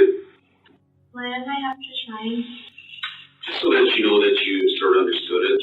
I mean, you're starting to be a little bit older here, and so we know that we're talking about the same thing. So I don't try to switch something and say, oh, no, I really asked you something different. That wasn't really what we talked about. So it's just sort of you acknowledging, yeah, this is what I said to you, and this is what I understand. These are your rights that you got read before. It says you have the right to remain silent. That basically means if you don't want to talk, you don't have to. If you decide to give up that right, anything you may say may be used against you in court. You have the right to consult with an attorney, have an attorney present during questioning. If you cannot afford an attorney, one will be provided to you by the courts. Understanding these rights, you're willing to sit down and talk to me about today? Can you do me a favor and initial right there and sign right there? Here? Yeah. Is that how you usually hold the pen? Yeah. No way. Are you a sloppy writer? No. Do I write my name? Yeah, Morgan. Geyser. Can you put your initials right there and G? Why do you think you're here today? The detective asks. Because Anissa and I ran off after hurting Bella. Morgan starts to fiddle with a whiteboard on the wall above the desk. Tell me what happened with Bella, he says. What do you mean? Morgan is reluctant to hand over details so easily, with Maggie's warning still playing on in her mind. Well, tell me what happened when you first woke up this morning, the detective prompts. She tells him about waking up after the sleepover, how she went downstairs with Anissa to take quizzes online. Bella woke up and took some quizzes too. Then they ate strawberries and donuts after her mom woke up, played with silly putty. They dressed up, and Morgan notes a joke Anissa made, how she can be sort of inappropriate. Bella was a princess, she says with adoration. Anissa suggested they get changed. When Bella went to get changed, we said, well, we waited for her to finish, she corrects herself. Then Morgan gets the most amused and animated she'll be for the entire interview when she recalls mixing a granola bar in with the silly putty. After playing with her cat for a while upstairs, Anissa told her to grab the getaway bag, and it was off to the park. So what's going on with you? Why do you think you're here today? Because Anissa and I ran off after hurting Bella. Tell me what happened with Bella. What do you mean? Tell me what happened when you first woke up this morning. Um, Just start out, tell me how your day was. Anissa and I woke up at like 5:30 in the morning, and it was before Bella, so we went downstairs and we took quizzes on Clotab. Mm-hmm. And they were really weird. It was like, what And what website? Clotab.com. Quotab? It's a quiz website. So you're taking quizzes, and then what happened? And then Bella woke up and came downstairs by us. And then we took more quizzes with her this time. And then my mom woke up and she gave us donuts and strawberries. And my brother was at the table too, and he was eating, and she was standing because we only have enough room for 4 people at our table. Okay. Then what happened? And then we went upstairs and played with Silly Buddy. Oh, who went upstairs? Bella, Anissa, and I. Good. And then we played dress up, and I dressed up as Data, and Anissa dressed up as, she called it a prostitute. It was sort of inappropriate. Where'd you find the clothes? They were mine, that I'd collected over the years from like concerts and stuff and Halloween. And Bella was a princess. And then Anissa suggested that we get changed. And then when Bella went to get changed, we sat and waited for her to finish. And then it was Anissa's turn. And so then Bella found a granola bar that Anissa had. So I took it and I opened it and then I put it in the Silly Putty. And then she came back and she thought it was funny. And then she threw the Silly Putty at the ceiling. And she was like, wait, it's sticky now. And then we had to get it off of the ceiling, I think. And then I had to get changed out of my costume. And then what happened? And then we came back upstairs and we played with my cat. Then what? And then Anissa told me to grab my things and because it was time to go to the park. And then we took Bella to the park with us. So the 3 of you was in the park? Mm-hmm. They played in the park before going into the bathroom, where she sang songs before Anissa suggested they go for a walk. Shortly after that, Anissa jumped on Bella and held her on the ground. And then we stabbed her with a knife, she says flatly. You stopped her? He asks. No, I said stabbed, Morgan clarifies again. Anissa told me we had to because he would kill our families, she explains. Detective Casey is confused. Who is he? A man. I didn't know him, but Anissa knew him. Morgan doesn't even want to say Slender Man out loud, still unsure what the consequences would be for failing their proxy mission. Anissa told me about him, she tells the detective, and that Bella didn't know a thing about this, or the knife she secured from the kitchen just before leaving. Who left the house with it? He asks. I think Anissa did. It was in the bag. Anissa packed the bag. Morgan lies. We knew about this since December, she quickly diverts, when Anissa told me in December that we had to kill her. Detective Casey tries to keep up. And who else? There's, nobody else, Morgan trails off. Images of Slender Man's sharp tentacles bursting through the concrete walls played out in front of her eyes. Could he find her here? She wondered. And then we played on the slide for a little bit. We went in the bathroom. And then we were singing songs. And then Anissa suggested that we go for a walk. And then she jumped on Bella. And she held her to the floor. Anissa did this? Mm-hmm. Where did this happen at? In some trees. How did you guys end up in by the trees? Because we were going to look at, like, plants and stuff. How far off the road was it? Not very. And then we stabbed her. You stabbed her? With a knife. You stabbed her from what? Huh? You stabbed her from what? A knife. How did you stab her? I said stab. Oh, stabbed her? Mm-hmm. So, this happened in the woods? It wasn't in the woods, it was just a little group of trees. So, like off, where Big Bend Road is? Mm-hmm. It was by a dead end, and there was a red X. How far off the road were you? Not very. A few feet. So, did you guys talk about doing this beforehand? And Why? Because she said that he'd kill our family. Who's he? A man. I didn't know him, but Anissa knew him. How'd she know? I don't know. Anissa told me about him. Did Payton know anything about, or Bella know anything about this? No. Where'd you guys get the knife from? My kitchen. Your kitchen? Anissa did. So who left the house with it? I think Anissa did. It was in the bag. Anissa packed the bag. We What? both packed the bag. We knew about this since December. One day she just told me that we had to. What do you mean she told you you had to? I mean, she told us we had to kill her. Who did? Anissa. When she says us, what do you mean us? Who's us? You mean the two of you, or is there somebody else? There's nobody else.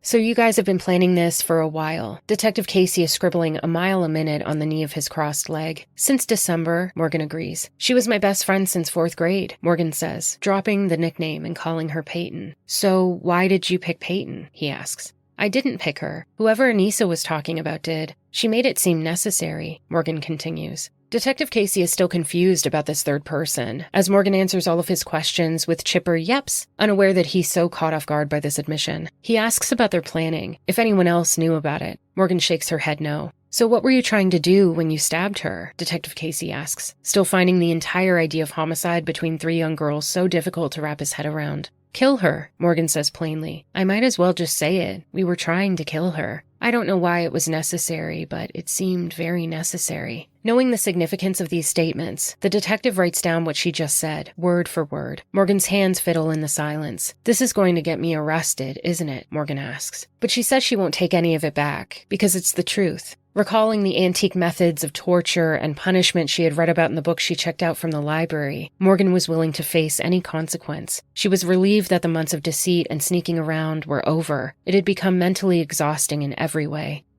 So you guys have been playing this a while? Since December. She was my best friend since 4th grade. Who was? Payton. So why did you pick Payton? I didn't pick her. Who picked her? Whoever Anissa was talking about. She made it seem necessary, and I figured if it was necessary, then I would. So the person that talked to Anissa told them who to do it? Yep. It was more of a message. I don't know. She didn't go very in-depth. So what else have you guys been doing to plan for this? Just talking about it? The two of you? Has anybody else known about it? No. So how did you know how to, what were you trying to do with her when you stabbed her? Kill her. I might as well just say it. We were trying to kill her. I don't know why it was necessary that it was her, but it seemed very necessary. This is going to get me arrested, isn't it? I won't take back any of it. You won't take it back because it's all the truth? It's all the truth. And that's what's important here, is to tell the truth. I know. One time I got suspended because I accidentally brought a hammer to school. Why'd you bring the hammer to school? Because I was cleaning my room and I shoved it in my backpack. So I know that it's important to tell the truth. How long ago was that? A while ago. It was this year, though. But it was an accident. I thought you should know. Feeling the need to fess up even more, she tells him about the time she got suspended for bringing a hammer to school. It was an accident. It wasn't to hurt anybody, she clarifies. I went over it with the principal. I figured you have access to all those files if you need information, she says. Detective Casey tells her she's a smart girl, and Morgan flips her hair, explaining that she reads a lot of books about things like this in the library. Medical dictionaries, Harry Potter, Star Trek books, books from this one section about these kinds of things. She trails off. Detective Casey finishes up his scribbles and asks her again about what Anissa told her. I was confused a little bit. I didn't really understand what we were doing. I was the one who, did the final kill. I don't know if she's alive, though. Morgan jumps from fragment to fragment. She is alive, Detective Casey tells her. Morgan snaps with confusion, and then doesn't really react. I didn't really want to make Anissa mad. It's, hard enough to make friends, and I didn't want to lose her over something like this, Morgan confides. But Morgan had always seen things as mostly black and white. Right is right and wrong is wrong. And when you have to pay the price, it's important to take responsibility for what you've done. She tries to explain that she knew this was a big deal, but what would happen if they didn't do it? That was a much scarier unknown to her. I knew she told you that somebody told her or that it was necessary to kill. I was confused a little bit. What do you mean you're confused? I didn't really understand what we were doing, but I was the one who, final kill. I don't know if she's alive, though. She's alive. Crying. Good. What do you mean you were confused? I mean, I didn't know exactly why we were. I really didn't want to make Anissa mad. It's, hard enough to make friends. I don't want to lose them over something like this. The detective asks about the scene, but Morgan wants clarification. Where did you get the knife from? He asks again. My kitchen. I just said that, Morgan tells him. She thinks Anissa told her to put it in her bag, but she's not sure. Everything is kind of foggy because she's been trying to block it out. He asks where the bag came from, and Morgan becomes more childlike again, explaining that it was her mommy's, but she gave it to her. My parents had nothing to do with this, I promise, Morgan says with worry. Protecting her family has been the point of all of this, and will continue to be a major theme for years to come. Detective Casey asks about the planning, how they decided on today. Morgan starts to speak with rapid anxiety. We didn't know if it was going to be May. We knew it was going to be at my birthday sleepover. You have no idea how difficult it was not to tell anyone. I wanted to. Morgan skips over her words, slowing down again. We were careless. I knew this would happen. I knew we'd get in trouble. She plays with her hair. She tells him that at one point she wanted to be left out of the plan, but genuinely, she didn't want to. Morgan adds that she thinks it was planned for that time because they would all be together, but she doesn't know if that's actually why May was picked, implying that Anissa had decided on when and where. It was a flawless plan, actually. Morgan admires their plot with a strange delight. So Anissa told you that you guys should kill her? Mm-hmm. She thought it was necessary? She thought it was necessary. So what happened when you guys walked down there today? Down where? Down on Big Bend Road, down by the trees. Tell me how this all happened. Which trees? Like when? The trees where she got hurt? Yeah. So, hold on, back up a minute. So we pretend So where did you guys get the knife from? My kitchen, I just said that. Okay. And who put it in the bag? I think Anissa told me to. Anissa might as well. It's sort of foggy, because I've been trying to block it out. So you're not sure who put it? Whose purse was that you guys had today? It was my mommy's, but she gave it to me, I think, in, first grade for a dress up. So you guys end up at your house. You guys get the knife from your house. Mm-hmm. Then you guys go down to the park. My parents had nothing to do with this, I promise. They seem like very nice people. So you guys have been, when you say you guys have been planning this from December, when did you decide that you were going to do this today? In December, she said. But how did you know that on May 31st, 2014 was... We didn't know it was going to be May 31st. We knew it was going to be at my birthday sleepover. We had no idea how difficult it was not to tell anyone. Truth be told, I wanted to be locked up so that I couldn't hurt her, but that time has passed and now I'm in here because we were careless. I knew this would happen. I knew we'd get in trouble. Well, we're just trying to sort this all out right now to figure out what all happens. So you wanted to get locked up so you would get in trouble? I didn't really genuinely want to be locked up, but at one point I sort of did. It seemed... So you decided a while ago that on the sleepover night that this is what you would do it? Yeah. Why do you think it was your sleepover night that Because we would all be together. It was a flawless plan, actually. I don't know exactly why, though.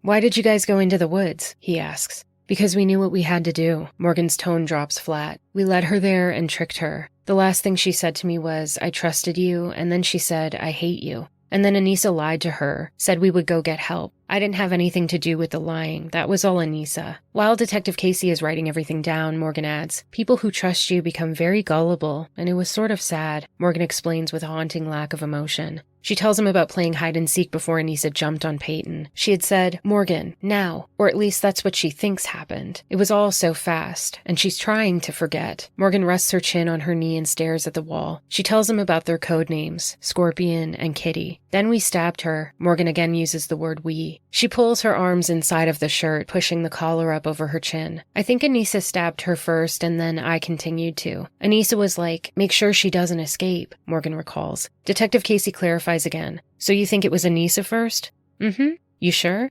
Yeah.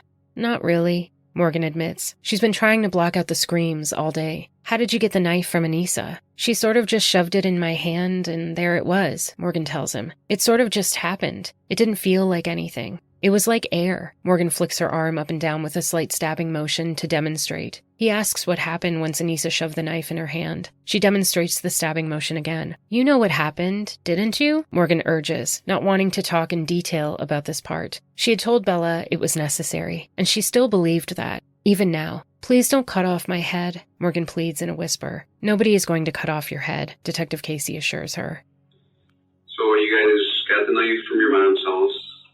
You guys ended up going to the park. Yeah. And then you guys went down by the woods. Why did you guys go over by the woods? Because we knew what we had to do. We led her there and tricked her. The last thing she said to me was, I trusted you. And then she said, I hate you. And then we lied to her. Anissa said that she'd go get help. I didn't have anything to do with the lying, Mom. That was all Anissa. She said we were going to go get help. How did you trick her to get down there? We said that we were going to go bird watching. People who trust you become very gullible. And it was sort of sad. Not like offensive. Well, that's sad, but it was sad to do this. So you guys told her you were going down there to bird watch, and then what happened? And then we said that we were going to play hide and seek, and then Anissa jumped her, and then it was like, it happened really fast. I keep trying to forget. So you're going to play hide and seek? Mm-hmm. Because normally we like playing hide and seek, because hide and seek's a fun game. I like hiding. So and then Anissa jumped her? Mm-hmm. She said Morgan now. Well, actually she said Kitty, because our code names for each other were Scorpion and Kitty. She was Scorpion because she tends to be aggressive, things like that. So she said Kitty now, and what did that mean? My name was Kitty because, she sort of, I have 4 cats at home, and she says that I act like a cat sometimes. So when she said Kitty now, what did she do? Then we stabbed her. Who stabbed her first?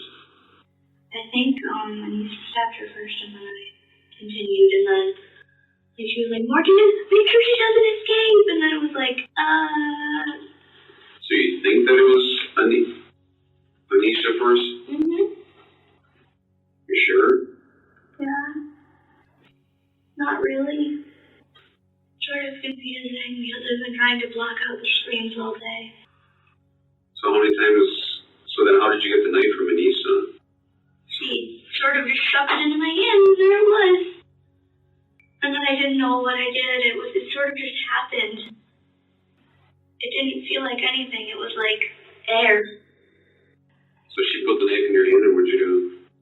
And I just, you know what happened, didn't you? No, I really don't. Somebody else is talking to her. So you continued to stab her? Mm-hmm. And then we decided that, and then Anissa said that it was enough, and then Bella was like, I can't see, and then I said, I'm sorry. This had to happen. And she was like, why? And then I said that it was necessary. I can't. Please don't cut off my head. Nobody's going to cut off your head. Morgan tries her best to explain where they ran to, up Big Bend Road into the tall grass. Will I regret giving you this information later? Morgan thinks about what Maggie told her to do, and how all their secrets are just spilling out of her mouth without stopping now. Detective Casey explains that this is all to get her the help she needs. Morgan is just as fascinated as he is disturbed, telling him how they were singing the whole time, how surprisingly calm they were, like they hadn't just killed someone. It's now that she finally gives the hidden detail Detective Casey has been waiting for. We tried to find Slender Man, this tall, faceless man who preys on children. He continues to write nearly the whole time, trying to keep up. We were right by a forest and we couldn't help ourselves, Morgan justifies. She thought he might kill them because he has a tendency to do that. She explains creepypasta, Jeff the killer, how it's all real. He's everywhere, she states in her typical matter-of-fact tone. The silence makes Morgan nervous, so she continues on. It was weird. I felt no remorse. I thought I would. I still have this idea in my head that it was necessary, Morgan adds. I actually felt nothing. She sang for Anissa at one point, who was scared, wondering what they'd gotten themselves into. Morgan looks over at the detective, checking for any signs of emotion or disapproval. She worried about the implications of sharing all this. Would Maggie be angry? Would Slender kill her family over it? Would she be hauled off to some horrible prison cell? But Detective Casey says nothing, as he continues to write down her statement that she'll later sign. Will I regret giving you this information later? You know, this information we used to try to get you some help so you don't have to hear those screams and don't have to worry about hurting anybody anymore. Okay. That's the goal here, okay? So we got to figure out how we're going to do that. So isn't the Walmart over by PDQ? You know where that's at? Mm-hmm. Or you think that's when you went to? Sure, I don't know. You don't know? Is there anything else you remember that was around there? No, I just remember that we went forward and forward and forward, and then we passed a bunch of buildings, and we went through downtown Waukesha, we went everywhere, and actually we were singing the whole time. We took turns singing songs to each other. We were surprisingly calm, actually. It was like we hadn't just killed someone, or thought that we killed someone or stabbed someone.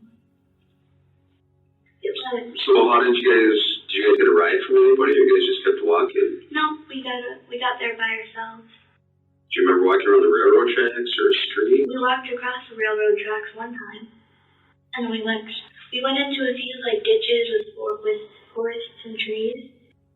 And I remember we tried to find Slender Man. Trying to find who? Slender. Who's Slender Man? He's this tall, faceless man who preys on children. Because we were by a forest and we couldn't help ourselves.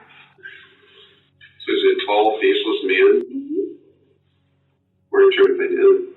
What? Why are you trying to find him? Because Anissa said he could help us. I sort of thought that he might kill us if we did find him, though, because he has a tendency to do that. Have you ever met him? No. We've never seen him. Who tells you about him? He's everywhere. How do you know that? Because I've read so many things about him. Where did you read stuff about him? It's called creepypasta. Anissa thinks he's real, and she also thinks Jeff the Killer is real because there's somebody in Milwaukee who's called a smiley face killer, and she thinks that Jeff the Killer is him. And then there was Where did you look at with creepy what? creepypasta. That's a website? It's called creepypasta wikia, like creepypasta.wikia.something. So then you guys just kept going forward until the police stopped you? Mm-hmm. Do you know what happened to the knife after Payton got stabbed? I put it back in the bag and walked. Did you clean it all? Not really. I sort of wiped it off on my jacket. It was weird. I felt no remorse. I thought I would. I still have this idea in my head that it was necessary. So you didn't feel it was weird that you didn't feel remorse? Mm-hmm. I actually felt nothing. Anissa had me sing for her. But she said she was scared. And she wondered what we'd gotten ourselves into this time. Morgan tells him about the last time they'd gotten themselves in trouble, when Anissa had punched the boy who was being inappropriate with Morgan. The detective asks about him or anyone else touching or hurting her, and Morgan explains nobody really has, except once when the boy tried to touch her chest. What did you think would happen after you stabbed Payton? Detective Casey gets them back on track. I don't really know. Morgan rests her chin on her knee and stares past him. I figured I'd get into trouble eventually, though, because Mommy says whatever you do catches up to you eventually. And it did. Morgan looks off to the wall, away from Detective Casey's inquisitive eyes. She tells him about how it didn't seem that Anissa was thinking that would happen, recalling her asking if they could go home yet, and Morgan reminded her that they could never go back. She pulls her hands back into her shirt and watches him write her words down.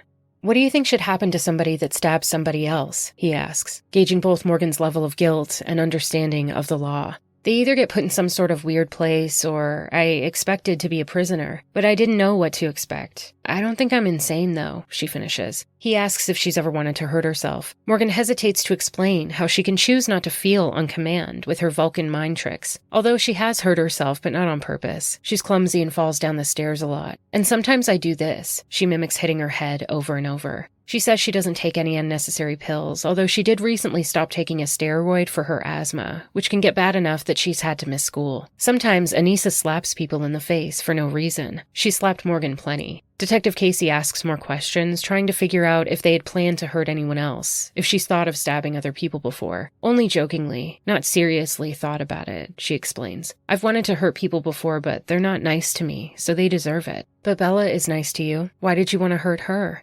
Because it was necessary, Morgan repeats. So what did you think was going to happen after you stabbed Payton? I don't really know. I figured that I'd get in trouble eventually, though. Because, Mommy always says that whatever you do catches up to you eventually. And it did. Did you guys think about what would happen to you? I did. Anissa didn't seem to think anything would happen. One time she said, "Can we go home yet?" And I said, "No, we're going to get arrested if we go home." And then she said, "Oh yeah, I forgot. Thanks, Morgan." And then I said, "Okay." And then I think we went into a store. I don't know what store it was. But we refilled our water bottles again, and that was like half an hour before you found us. What do you think should happen to somebody that stabbed somebody else?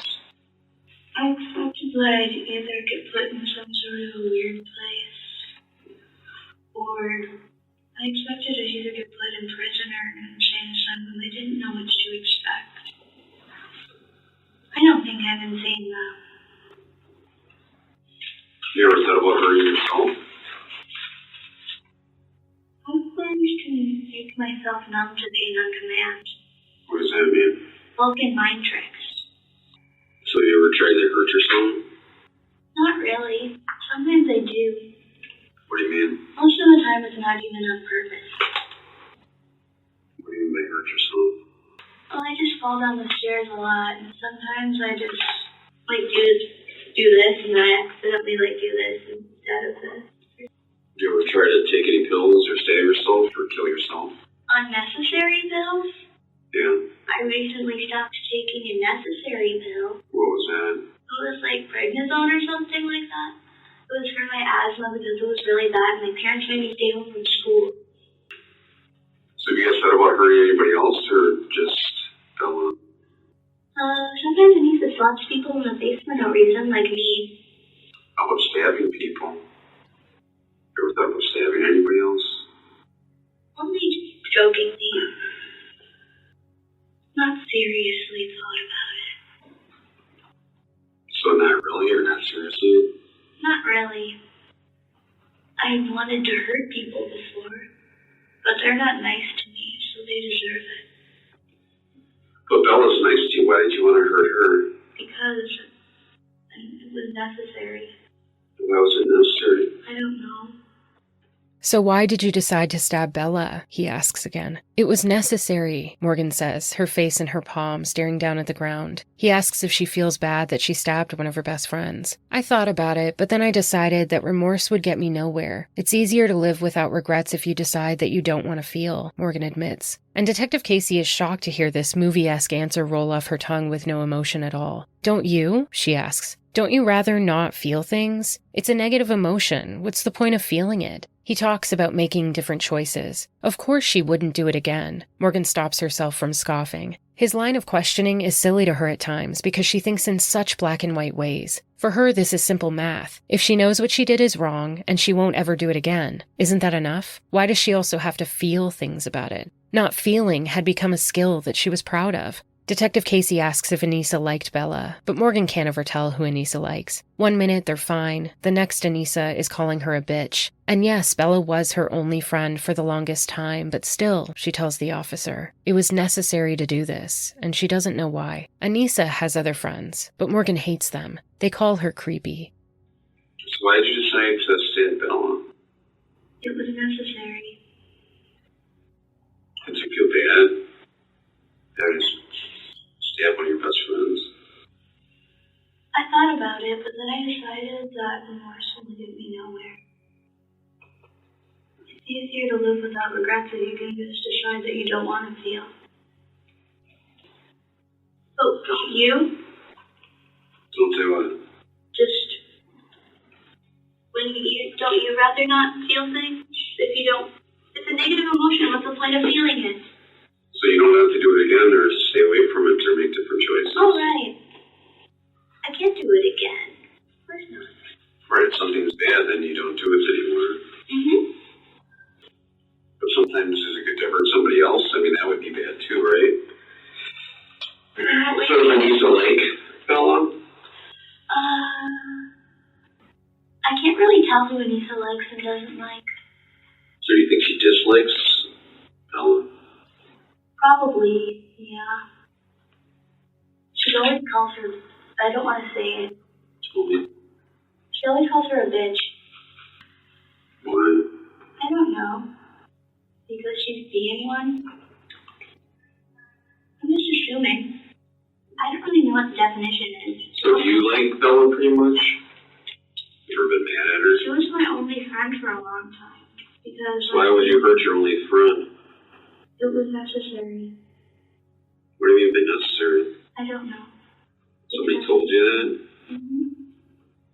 Detective Casey asks about a fire at her house. Morgan is confused, recalling another incident, but he says he heard something about a fire in her basement. No, my cats are in my basement, and I love my cats. I would never hurt them. Morgan gets a bit defensive. She accidentally killed a goldfish once by giving him too much food, but other than that, she's never hurt any animals before. Although she was happy when the goldfish died, because he always looked miserable. I see a scratch on your chin. Where is that from? He asks. Morgan isn't sure, but they did a lot of running through the trees. Detective Casey tells her he's going to step out for a few minutes, asking if she wants any food or water, if she needs to use the bathroom. Morgan tells him no in a cheery tone, and he says he'll be right back. She sits in silence, letting out a few sighs, and looks up at the camera mounted in the top corner of the ceiling. She lays her head down on the back of her chair and closes her eyes, picturing somewhere far away from this cold interrogation room. When the detective opens the door again, she's clearly startled and snapped back into reality, almost as if she's forgotten who's coming back into the room. She stretches her neck out and stares at the detective. Due to auditory processing difficulties from her schizophrenia, Morgan has a heightened sensitivity to noises, especially when she's experiencing other hallucinations, like Maggie's voice. After once again reassuring Angie and Matt that things are going well and he just has a few more questions for their daughter, they give him Morgan's inhaler, worried that the stress of this situation will set off an asthma attack. Once he returns, he asks if she needs her inhaler at all, and Morgan says sort of. He hands it to her and she immediately uses it. While out of the room, he also had a chance to hear about things Anissa has been sharing with the detective interviewing her. Where Morgan tends to be less detailed and more protective of their sinister tryst, Anissa is letting all the cards fall where they may, and in some instances, blaming Morgan for the entire plan. Detective Casey is hoping that with the right line of questioning, he can pry open this tight-lipped girl. What was your plan originally when you were going to kill Bella? Morgan tells him about how they were going to do it while she slept, that Anissa was very prepared to do it last night, but Morgan found many flaws in her plan. It wouldn't have worked, and it didn't work this time. But they won't have to try again because she'll never see Anissa again, Morgan says, hugging a knee pulled up to her chest. She notes that the original plan almost worked out quite well because Bella got that roll of duct tape for her birthday. But there were issues. Not getting enough sleep messed with Anissa psychologically, and Anissa didn't seem to understand that about herself, nor what guilt can do to you when you're too tired to fight off unwanted feelings. Ultimately, Morgan decided to give Payton another morning. Really, she wanted to postpone the entire thing forever, but Anissa was determined to make it happen. Morgan continues to waver back and forth between how perfect their plot was and how it never would have worked out in the way Anissa anticipated. In all of the books she had read about murder, it rarely unfolds according to plan. "So what was your plan after that?" he asks. "What we did," Morgan says, referring to the park. "What was that?" "I already told you." Morgan looks at him confused. "Stab, stab, stab, stab, stab," she repeats while making a slight stabbing motion in the air with one of her hands. She once again quickly summarizes their time at the park, singing and playing until they tried to kill Payton. She tells him that Anissa came up with several plans and it was hard to keep track. The one she knows best is the one that happened.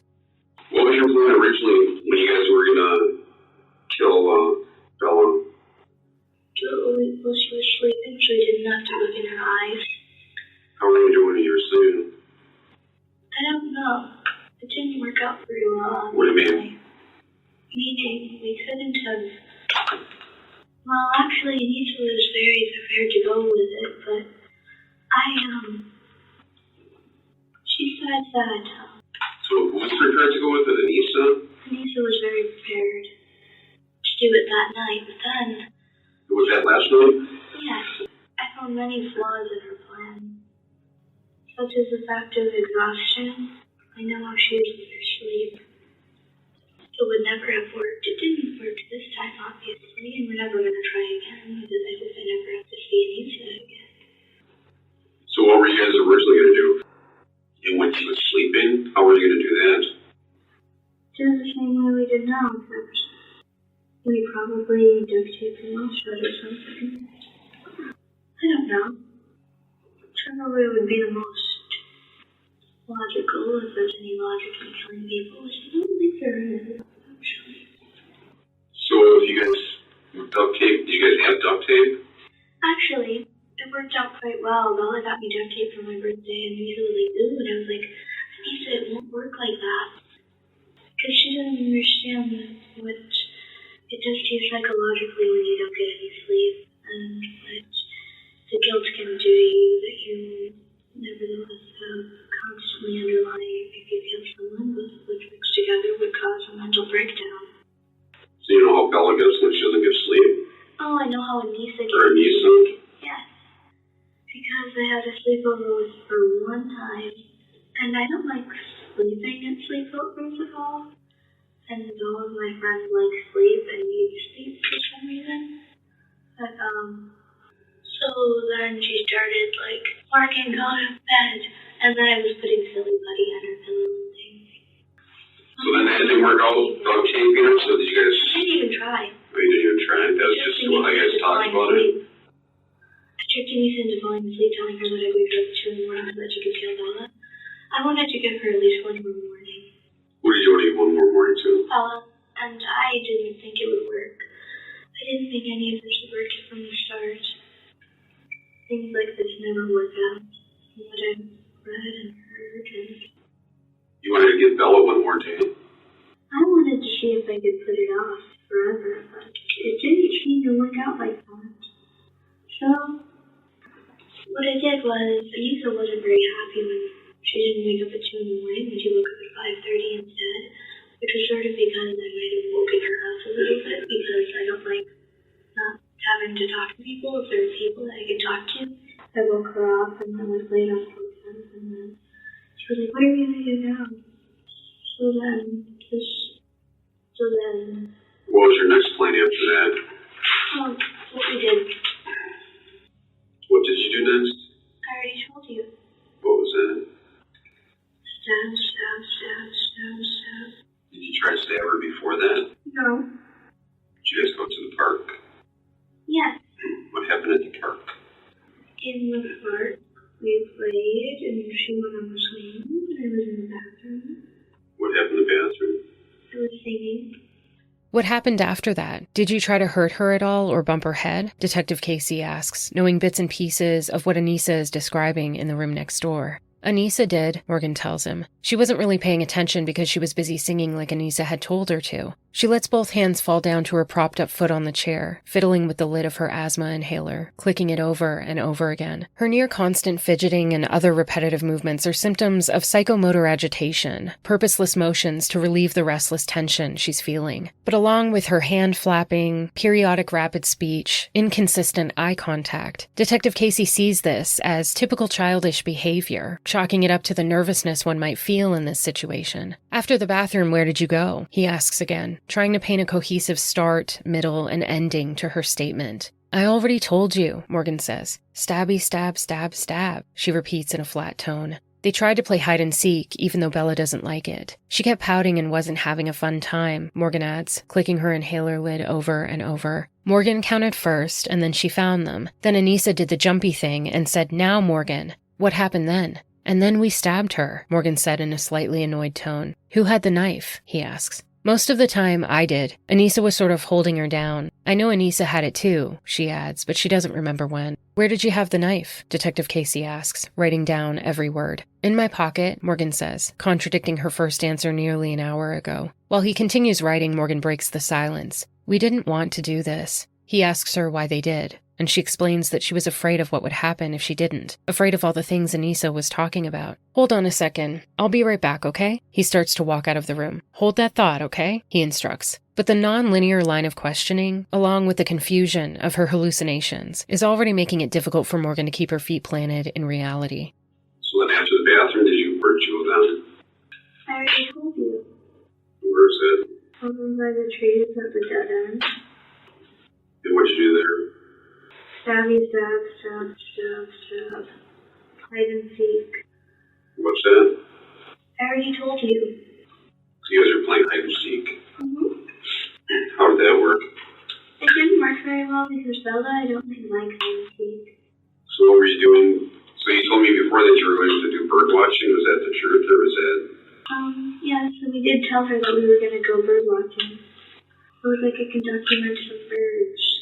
And then he was like, okay, whatever. She wasn't in a very good mood, though. I think she thought Anissa was replacing her. Because she kept pouting whenever Anissa talked. So you guys got over there to play hide and seek, and then who hit first? I counted first. They did. So then what happened? And when I found them. What happened? And then Anissa did the jumpy thing and said, now more. What do you mean the jumpy thing? She jumped on Bella. And what happened? What? What happened then? And then we stabbed her. Who's sweet? Did you stab her or Anissa? Who had the knife? Most of the time I did.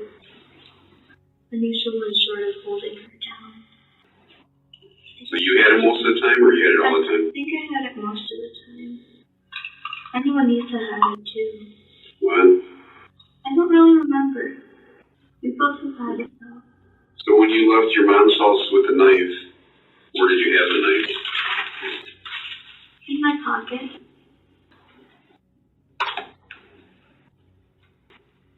I didn't want to do this. Why did you do it then? Because I was afraid of what would happen if I didn't. What do you mean you're afraid? That's what I said. I was afraid of what would happen if I didn't. Afraid from who? Everything. Something could have happened. Whatever Anissa was talking about. Hold on 1 second, okay? I'll be right back. Okay? Hold that thought, okay? Okay.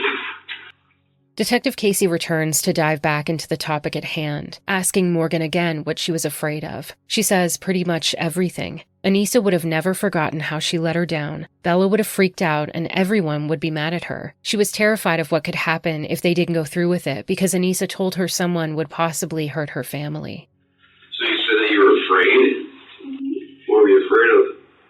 Pretty much anything, because Anissa had already, just jumped on her. I was hoping that if I didn't think she could forget that. That who would forget? Anissa. She sort of was just like, no, kitty, and then like, oh my goodness, no. And I don't know what would have happened because Bella would have freaked out, and then Anissa would have freaked out at me, and then they would all be mad at me. I didn't want to get hurt. You didn't want to get hurt? Mm-hmm. Did you think about how Bella would feel if she get hurt? I avoided that thought. Anissa said something about us having to. And I didn't want to find out what would happen if we didn't. What if they hurt our family? Who's they? I don't know. Well, why do you think that somebody would hurt your family? Because Anissa said that we had to. So I didn't know what would happen. Detective Casey's cell phone rings out loud and abruptly, startling Morgan, who had been staring at the floor and playing with her inhaler. He answers the call and leaves the room without saying a word. While he's gone, Morgan whispers bits and pieces of conversation. It's unclear whether she's talking to herself or someone else appearing to her in the room. During interrogations of youth, it's actually very common to deal with frequent interruptions, often leaving them alone. During one study of observation, an interrogator left the room 19 separate times. Leaving a suspect alone is a tactic frequently used for adults, often to heighten their anxiety or discomfort, sometimes to give them a mental break. But this break can be to the detriment of the flow. Not only does Detective Casey leave at significant moments of questioning, but like most youth who are left alone to think about the current process happening, Morgan never decides to exercise her constitutional rights when he comes back. Whether it's parents, teachers, or members of the community, Morgan has been taught to respect the authority that adults hold. It would never occur to her to ask for a lawyer or her parents, and it doesn't even seem clear that she's completely understood her rights. This particular study of youth interrogations also found that 37% fully confessed before the interrogation was over, and 31% made incriminating statements. Even though Morgan is, in fact, guilty of the crime she's confessing to, she's also the only person in the room aware that she's seeing and hearing things that might not necessarily be there. Her mental capability is not being fully examined, and this altered perception of psychosis creates even more vulnerability than the average child. It's influencing her thoughts, her responses, and her actions. The authorities are within their full legal rights to interview a mentally ill person in the immediate aftermath of a violent crime, but observing and analyzing Morgan's behavior without the assessment of her true condition or any kind of advocacy, the lack of a clinical setting is only doing a disservice to the integrity of the interview. While he's gone, Morgan stares intensely at her feet curled up on the chair, losing herself in thoughts and sounds as loud as alarms inside her head. Sorry about that. The detective sits back down and flips to a page of his notepad to where they left off. So Anissa had both of you do this. Do you know why? Nope, Morgan says without looking up at him. They go over the hide-and-seek game again, how the knife was in her pocket while she was counting. Then I found them, and then Anissa jumped on Bella, just like I said. She plops her chin into her hand with tired annoyance and starts biting her nails. And then what happened? Detective Casey asks. Are you doing this over and over again to see if I tell this story differently? Morgan challenges. And she's not trying to be a smartass. She's just used to adults thinking she's less intelligent than she is. He explains that he just wants to make sure that they get it right. But exhausted by the repetition, Morgan doesn't withhold the attitude in her tone as she covers the details once more. So she jumped up, and then where did you get the knife from? Morgan tosses her head to the side, resting it on her knee with frustrated boredom. The bag, she emphasizes. And then what? He continues. And then she got stabbed. Morgan starts to fiddle with her inhaler again. Who stabbed her? Detective Casey tries once more, attempting to get a clear picture of who did what and when. Both of us, Morgan says, refusing to make it easy. When he asks who stabbed her first, Morgan sounds fed up. How am I supposed to remember that? This is, of course, one of the most important details of confessional evidence that they'll uncover today, and that's something Morgan doesn't realize. Already overwhelmed with perfectionism in other areas of her life, questions like this frustrate her because she hates getting answers wrong. If she doesn't know something, she doesn't know something, and no amount of repetition will help that, Morgan figures. So Anissa said you guys had to do this? Do you know why? Nope. So when you guys went to the woods, tell me how you guys were playing hide and seek and you counted first. Uh-huh. And then what happened? Where did you have the knife when you were counting? In my pocket. Every time I know it was in the bag. I moved it. So you were counting and the knife was in the bag, and then what happened? Uh-huh. And then I went and looked for them. And then what happened? Then I found them. What happened? Tried to play again. And then Anissa jumped on Bella again. Like I just said. And then what happened? Are you trying to do this over and over again and see if I tell the story differently? I'm just trying to make sure that I get it right, that I don't want to make any mistakes. So then she jumped on her, and Where did you get the knife from? The bag. So you took the knife out of the bag? Mm-hmm. And then what? And then she got stabbed. Who stabbed her? Both of us. Who stabbed her first? How am I supposed to remember that? No, this is just pretty important, so just gotta try to concentrate. Anissa or me, one of the two, of course, but I don't know. But you stabbed her for sure? Uh-huh. Detective Casey flips to a fresh page. Who's this creepy guy you were talking about? Morgan describes Slender to him as very tall, that he watches you, and she's never met him. Not exactly, anyway. He can read minds. He has teleportation skills and tendrils that are very sharp. Understandably, Detective Casey isn't aware of the root of this online lore, so he asks her questions about when and where she's seen him, trying to figure out if this is some real person, fictional character, or maybe a nightmare on repeat. Morgan has definitely seen him in her dreams, she confides. You just see him when no one else does. You get infected with Slender's sickness from the radiation he emits, she explains, fiddling with her inhaler before setting it down on the table with an exaggerated motion. He asks if she's seen him on the computer, but Morgan informs him that he doesn't like technology because it doesn't work around him. Morgan starts to feel nervous in the silence, watching the detective write down everything she says. Why do you need to know about Slender Man? She asks. He thinks Slender Man might have something to do with what's going on with her today, he explains. And Morgan says, oh, while looking down at her paper foot coverings. She's still afraid to say too much, especially when it comes to Slender. Who's this creepy guy that you're talking about? Which one? Is it Slim or Slender or something? Slender Man. Slender Man, who is that? He's very tall. Ever met him? Not exactly. Tell me about him. He watches you. How does he watch you? He can read minds and he has teleportation skills. People call it slender walking. Yes, what? He can teleport. And he has tendrils that are very sharp. Do you see him in your dreams, or where do you see him at? Oh, I've seen him in my dreams. But if he's stalking you, you see him in your dreams. Do you just see him when no one else does? And you start to be affected by something that's called Slender sickness because of the sigma radiation that he emits. Say that one again. You start to get something that people call Slender sickness. He's like following you or moving because of the sigma radiation that he emits. Which is also like hands don't work around me. So you've never met the Slender? It's more in your dreams or on the computer? Not on the computer because he doesn't like technology. Because it doesn't work around him. Why do you need to know about Slender Man? Because I think Slender Man might have something to do with what's going on with you today. Oh. Did Bella say anything to you when you were stabbing her? He continues.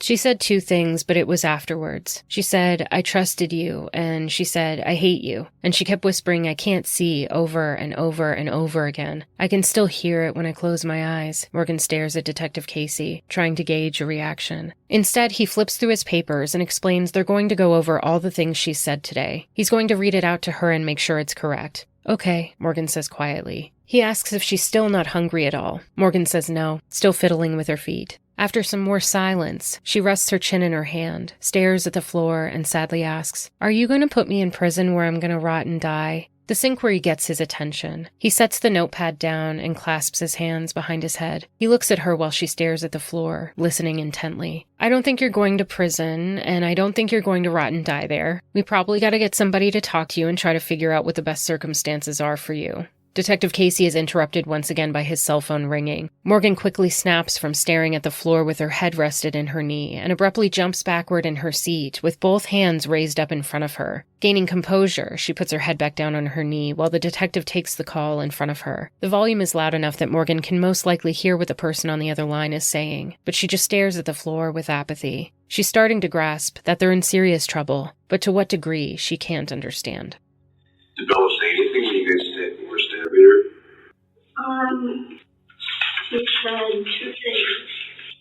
afterwards, she said, I trusted you, and she said, I hate you. And she kept whispering, I can't see, over and over and over and over again. I can still hear it.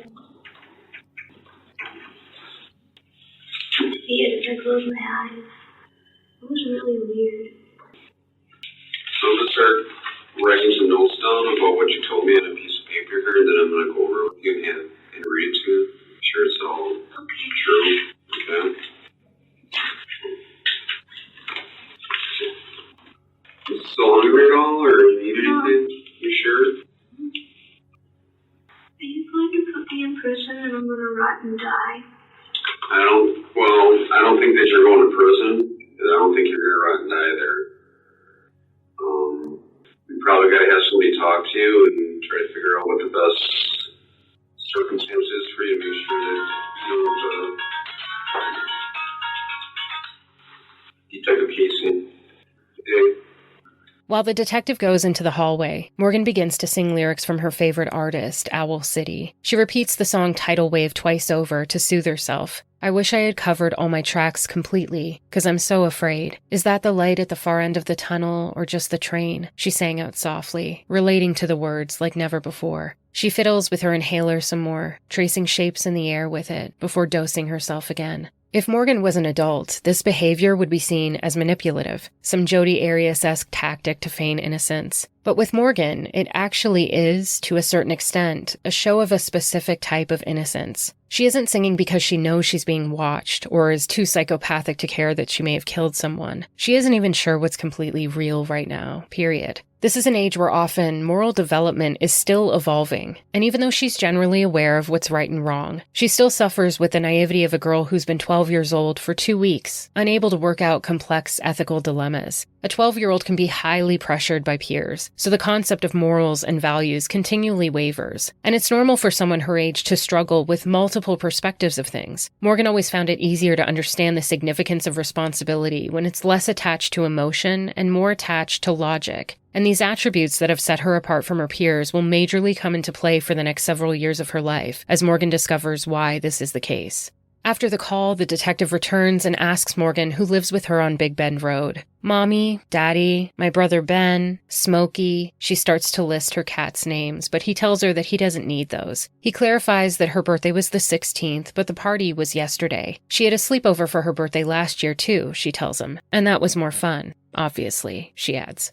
Going over the day once more, Morgan describes how Anissa came over after school, how they played Sims and made a family with a lot of cats. Bella's mom was kind of a jerk, she starts to explain, but the detective interrupts her to ask specific details, including why the names Bella and Payton are being used interchangeably. It took a while for Payton to arrive at Skateland, where they stayed until 10 or so. She confirms that they'd been talking about killing Payton since December. That's why they did it today, because the three of them would finally be alone together. It wasn't her idea, she tells him. Why did you want to kill her? He asks. It's not that we wanted to, she corrects him, reminding him that it was necessary. That's what Anissa said, and she believed her. She's not even totally sure why it was so necessary, but somewhere along the way it seemed dire, and the lack of logic began to make sense. Sitting here now, getting grilled on the specifics, Morgan grapples with the lack of logic she feels is so absolute to her bones, more of a feeling than an explanation. She plays with her hair, then hugs her arms to her chest. The detective pauses to use his cell phone before writing something down. She rocks back and forth in her chair, feeling restless, watching him write down everything she says word for word. She grabs her inhaler from the table and starts to flick the lid off and on again.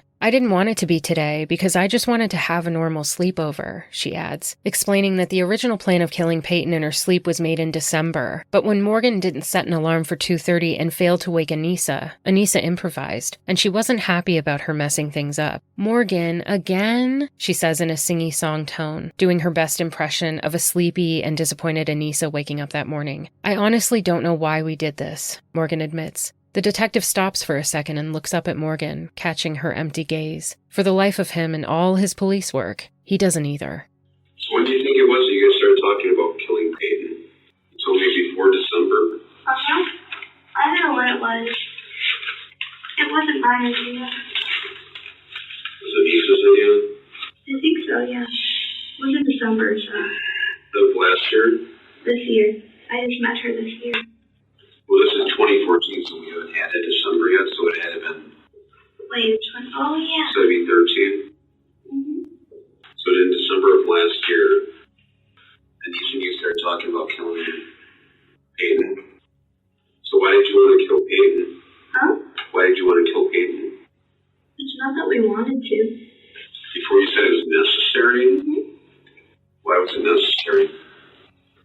Because When you say it was necessary, what do you mean by that? that's what Anissa kept showing me. What's that? That's what Anissa kept showing me. And I believed her. Why do you think it was necessary? I don't know. So why do you guys plan to do it today? Because we'd all be together. It would be easier. I didn't want it to be today though, because it would be nice to have a normal sleepover. Before today, when's the last time that you and Anissa talked about killing her? I don't remember a while ago. So you talked about it last night? No, not really. Papa was with us. So how did you guys decide about setting the alarm for 2:30 in the morning? Is that just before bed? Huh? When did you decide to set the alarm for 2:30 and duct tape her? That was in December.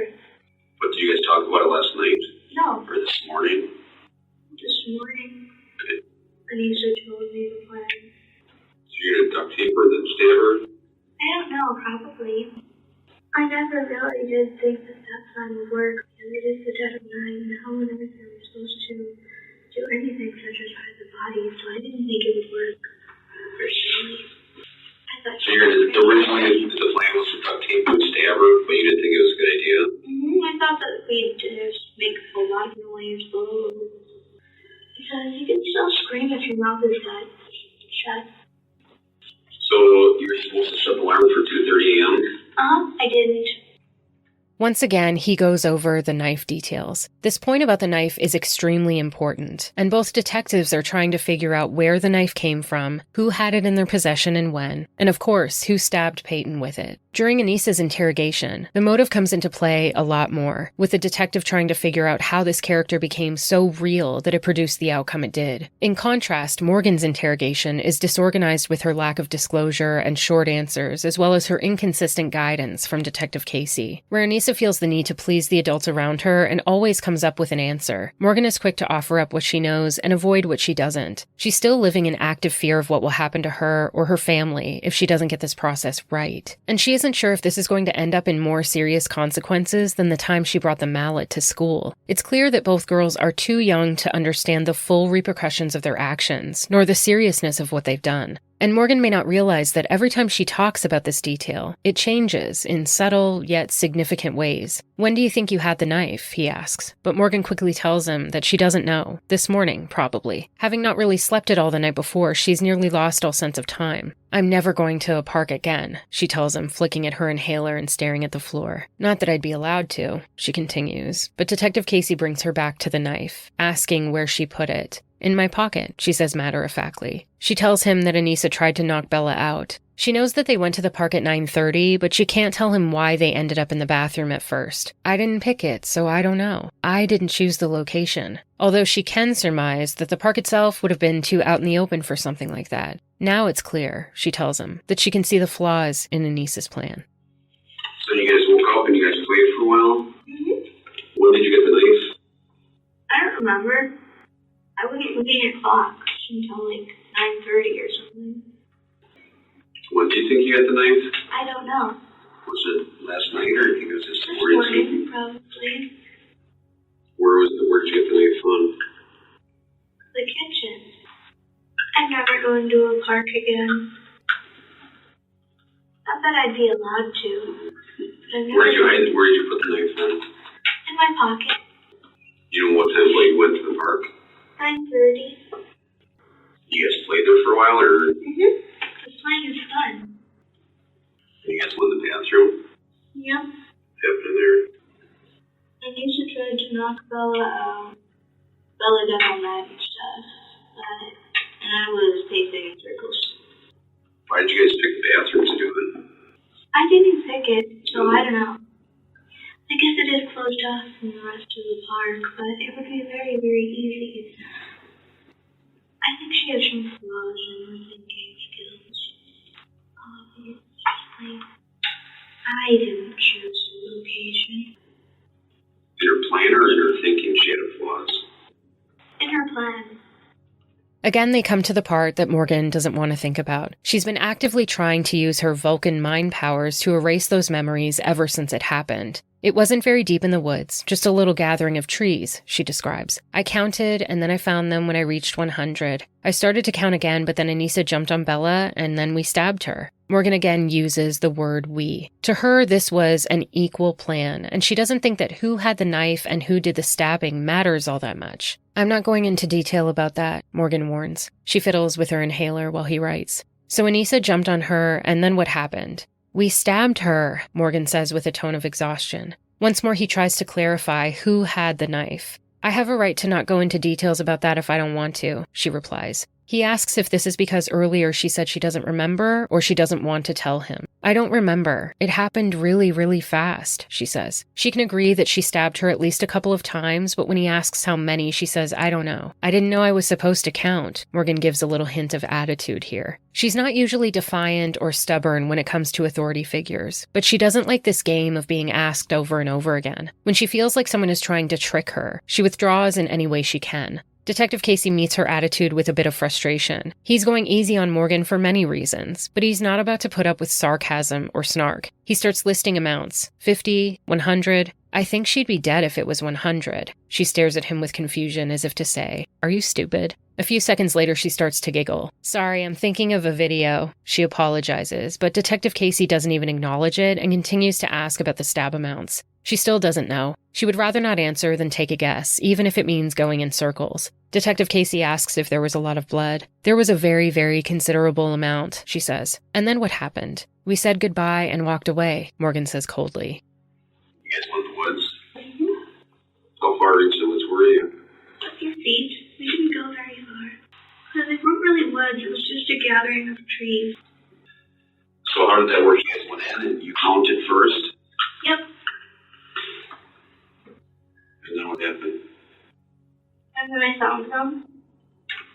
When they reached 100. And they hid? Mm-hmm. They hid and I found them. And then what happened? And then I started to count again, but Anissa jumped on Bella. And then we stabbed her. I'm not going into detail about that. So Anissa jumped her? Mm-hmm. Or jumped on her? Jumped on her. And then what happened? We stabbed her. Did you have the knife first, or did she? I have the right not to go into detail about it if I don't want to. Okay. Before you said you didn't remember, you just don't want to tell me? I don't really remember. It happened really, really fast. But you stabbed her a couple times? Mm-hmm.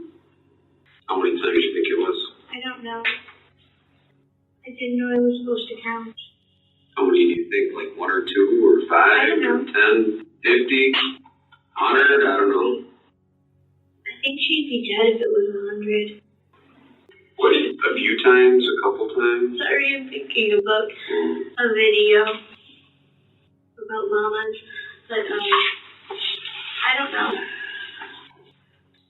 5 times, 10? Or you just kept doing it, or? I didn't really count. Was there a lot of blood? Mm-hmm. A lot, or? A lot. A very, very considerable amount. Then what happened? What? After you stabbed her, then what happened? Then we just walked away. Did? We said goodbye and walked away. Anissa said that she'd get help. Did you guys? No.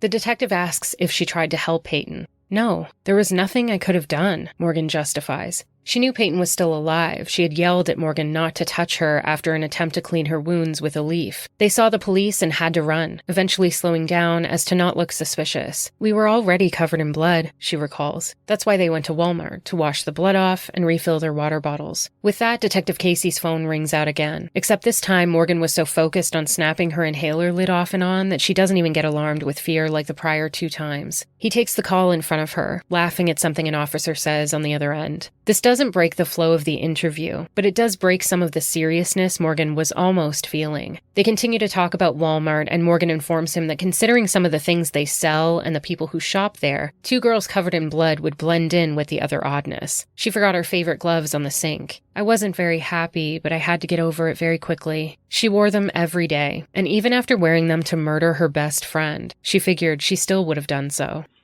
Did you do anything to try to help her? No. There was nothing I could have done. Did you think she was dead? Oh no. What else did you She see? told me not to touch her, so I stopped touching her. I did try to help though. I tried to at least clean up her wounds so that she might have been able to escape. But Why did you try to clean up her wounds? it was a large leaf, but she said, no, just don't touch me. Sorry, that must have sounded offensive. Then what did you guys do? You guys left her there? We just walked away. What did you guys do? Walked away. You said you hid for a little bit?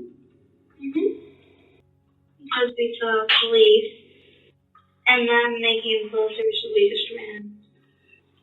I don't know, they didn't see us though. Where were you when you saw the police? In a field of like tall, pointy grass and trees. On a street corner. Like how far in the street corner? Keep going I don't know. away from, We just ran. yeah. And eventually we reached it and we were like, oh my goodness, hiding spot. Let's hide here.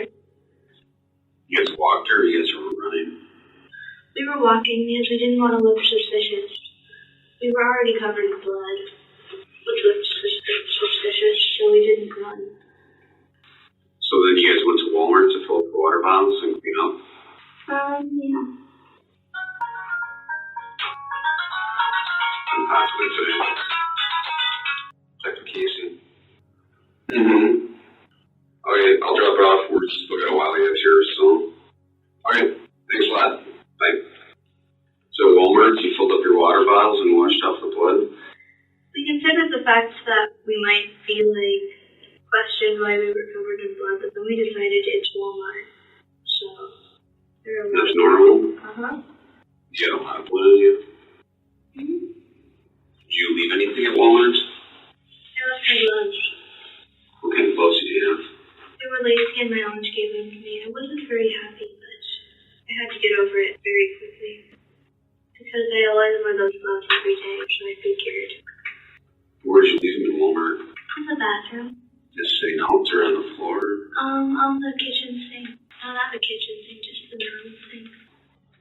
Detective Casey asks what else she remembers about their trek away from Payton. Trees, buildings, a cemetery, the furniture store where they filled their water bottles again, but she doesn't remember specifics about any of it. We sort of wandered around and then you guys found us, she says in a perky tone. Anissa said they should sit in the grass and Morgan told her it was too obvious, but Anissa said it would be fine. And then we got caught. I was right, Morgan boasts. He looks up after writing down what she says and asks about the content of the purse they were found with. She doesn't know everything that was inside, but she does know that she put pictures of her family in there because Anissa said they might never ever get to come back. I didn't like that idea because then I would miss my daddy, Morgan adds, showing the innocence of her age. Morgan is resting her chin on her knee that she's pulled up to her chest for the entire interview. I think I poked a hole in one of these, she says, playing with her paper socks. He tells her that's all right and says he's going to just look over his notes. Morgan thinks about her parents, about what might happen next. I'm sorry for putting you through all this trouble, sir, she tells him without looking up.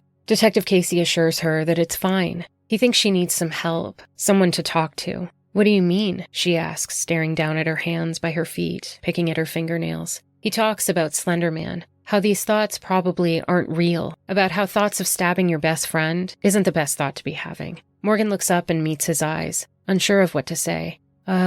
Probably not, she agrees.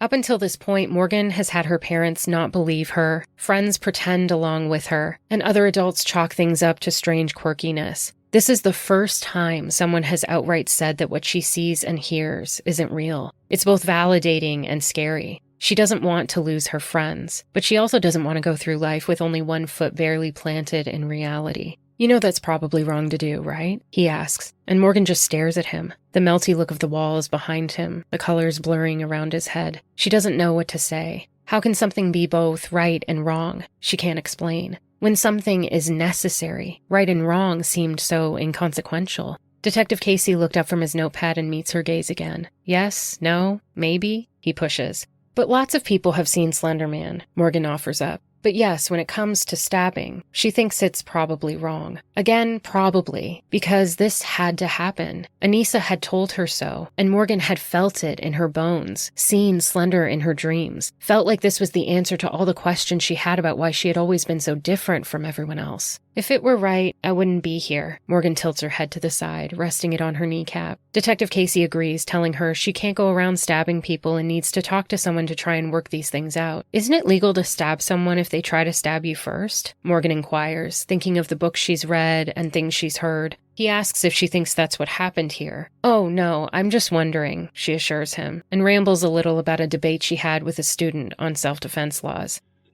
So when you got picked up, there was the purse. And what was inside the purse? I don't remember what was all inside the purse. We put pictures of our family inside the purse because Anissa said we might never ever get to come back. I didn't like that idea because I would have missed my daddy. So what else was inside the purse? The knife, granola bar. Which knife? The only knife we had. Knife that you guys stabbed Yep. Bella with? I accidentally put holes in these. I'm sorry. My toes. I'm sorry for getting you for all this trouble, sir. No, I'm trying to do this. I think that you need some help, somebody to talk to, and try to work out some of these things that you got going on. What do you mean? Well, thinking about, what does he call this guy? Mr. Slender Man? Slender Man. I mean, those thoughts probably aren't real. And to think about stabbing one of your very good friends probably isn't the best thoughts to be having. Right? Probably not. So you know that that's wrong to do, right? Yes, no, maybe. But lots of people have seen Slender Man. But how about stabbing your friend? Do you think that's right or wrong? Probably wrong. If it were right, I wouldn't be here. That's right. You can't go around stabbing people, so that's why I think that maybe you gotta get to talk to somebody to get some of these things worked out so you don't go around doing this anymore. Isn't it legal to stab someone if they try to stab you first? If it's self-defense? In some situations. But do you think that that's what happened here? Oh no, I'm just wondering.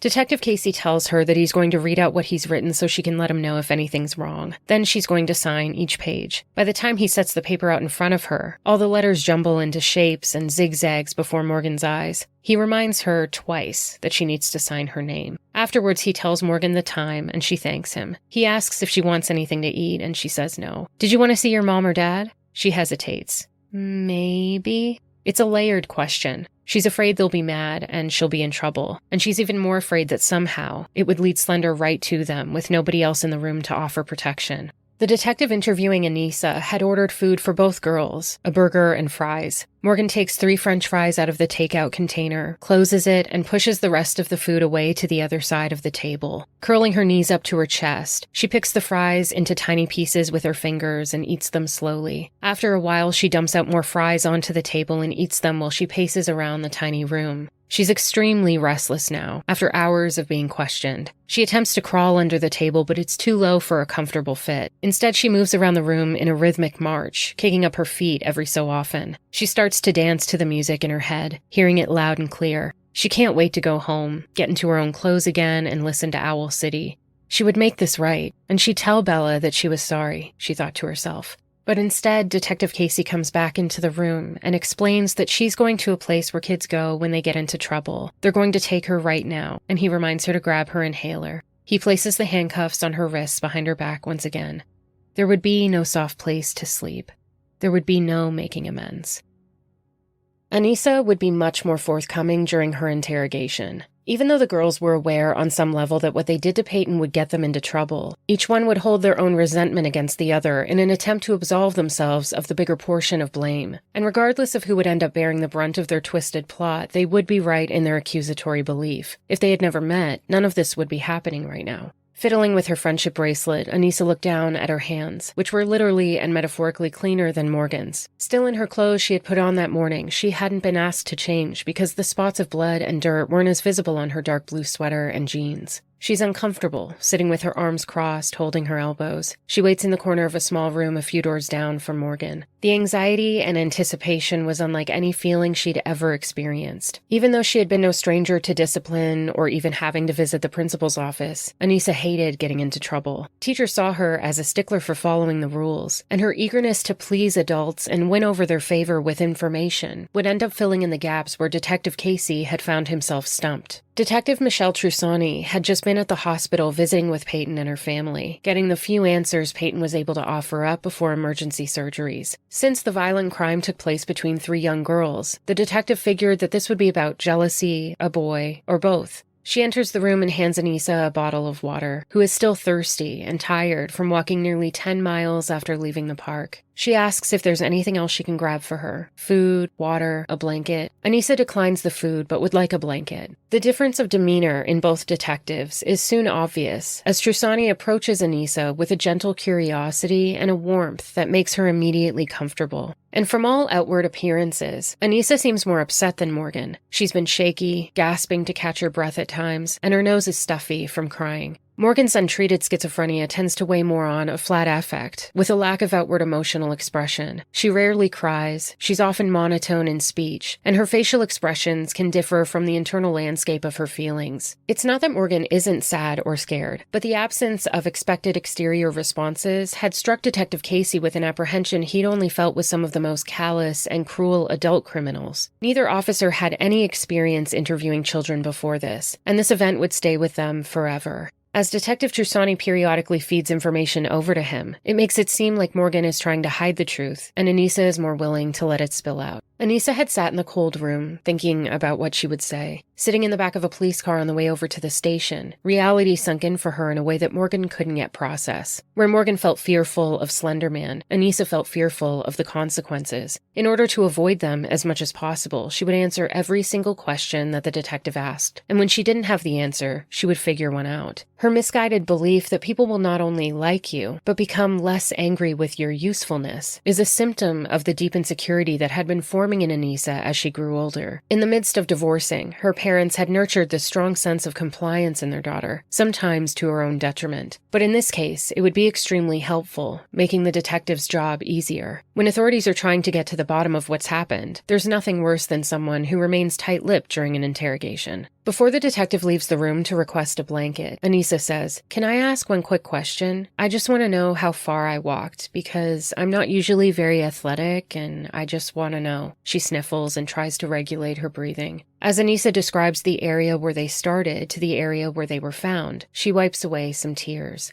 This is already a great admission, because Detective Casey struggled to follow along with Morgan's vague descriptions about where they went after stabbing Payton. Detective Trusani isn't yet sure how far she walked, but immediately she's struck with one thing: how young Anissa is, how childish this request is. "I'm not really sure where you guys were picked up. I'm being honest, I'm not going to play any tricks with you today, but I'll try to find out that information for you," she assures Anissa. She asks if Anissa's wearing any jewelry, and Anissa says yes, taking them off and explaining who gave her the 2 friendship bracelets. "They're neat," the detective compliments, telling her she has a similar one from her nieces and nephews. Before she leaves the room, Anissa adds, a thing about Morgan, she can be a little jumpy, like get off task and look around and forget what she's saying in the middle of a sentence a lot. 'Cause, she says she hears voices, too. I just wanted to tell you. Anissa gulps from her water bottle a few times, and the detective thanks her for letting her know.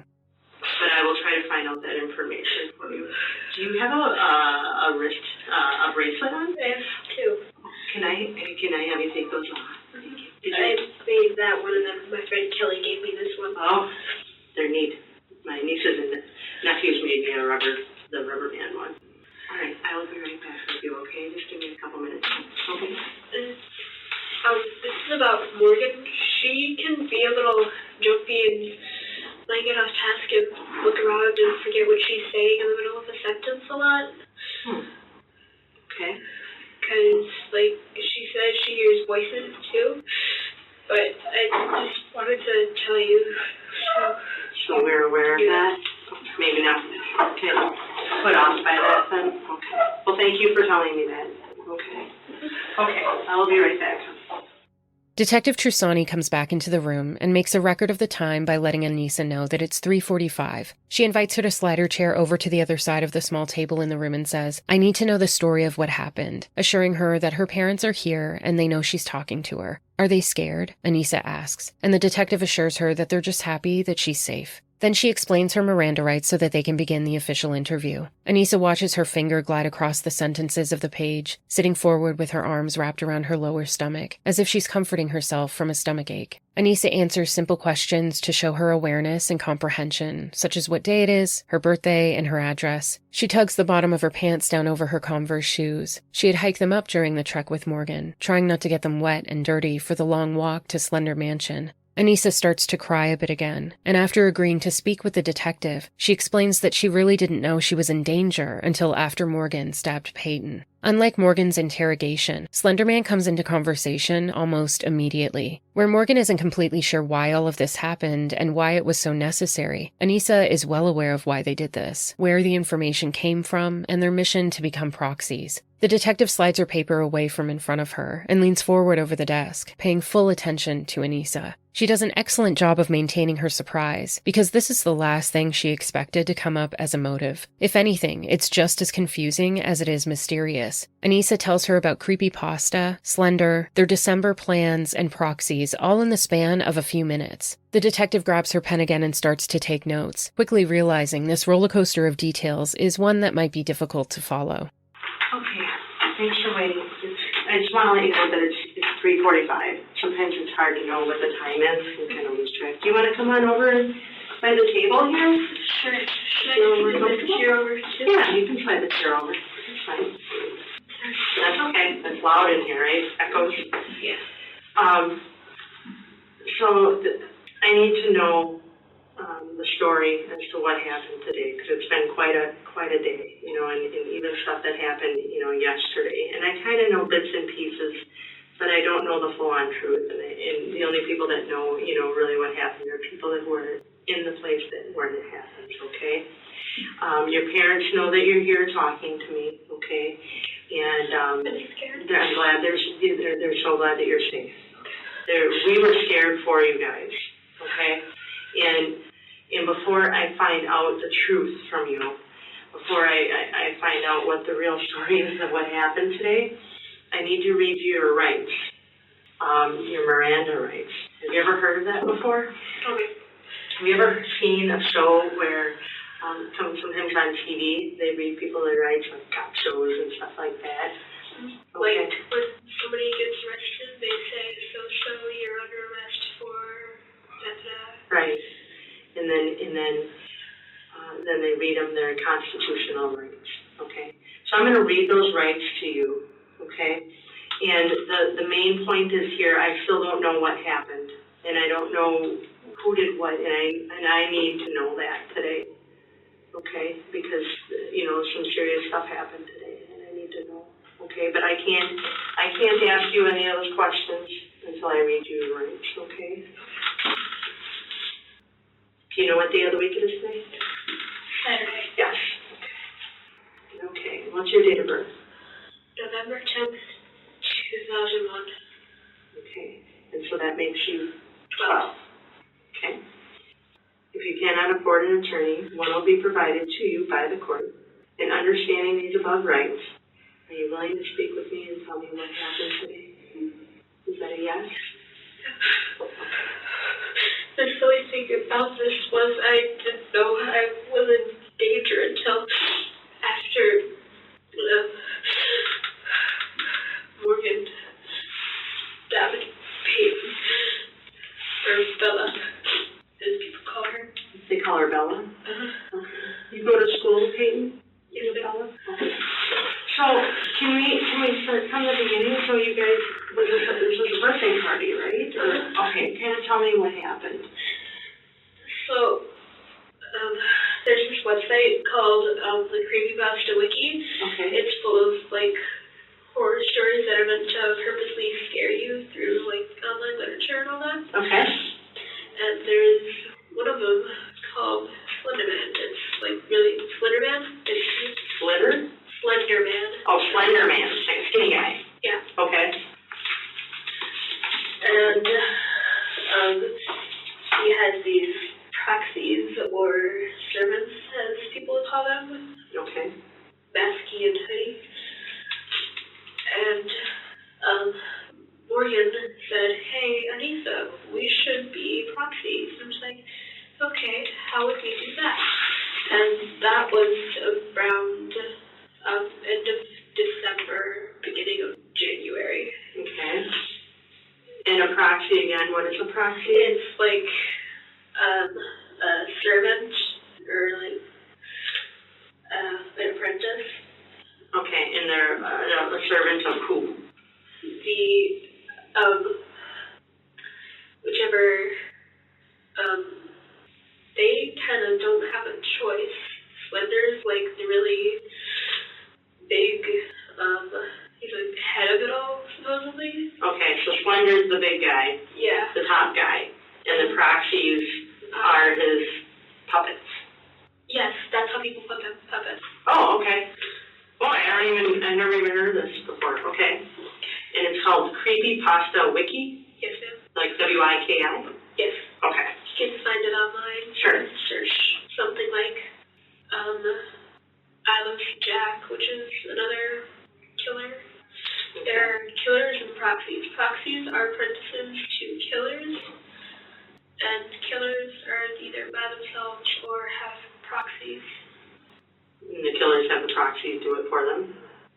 No. It's either killers or proxies. Well, yeah. Okay. I don't know that much about proxies and all that. Okay. I just know what the internet has told me. Okay. So the internet has told you that the Slender, is there just one? Yes. Or, okay. So Slender has a bunch of proxies, a bunch of puppets.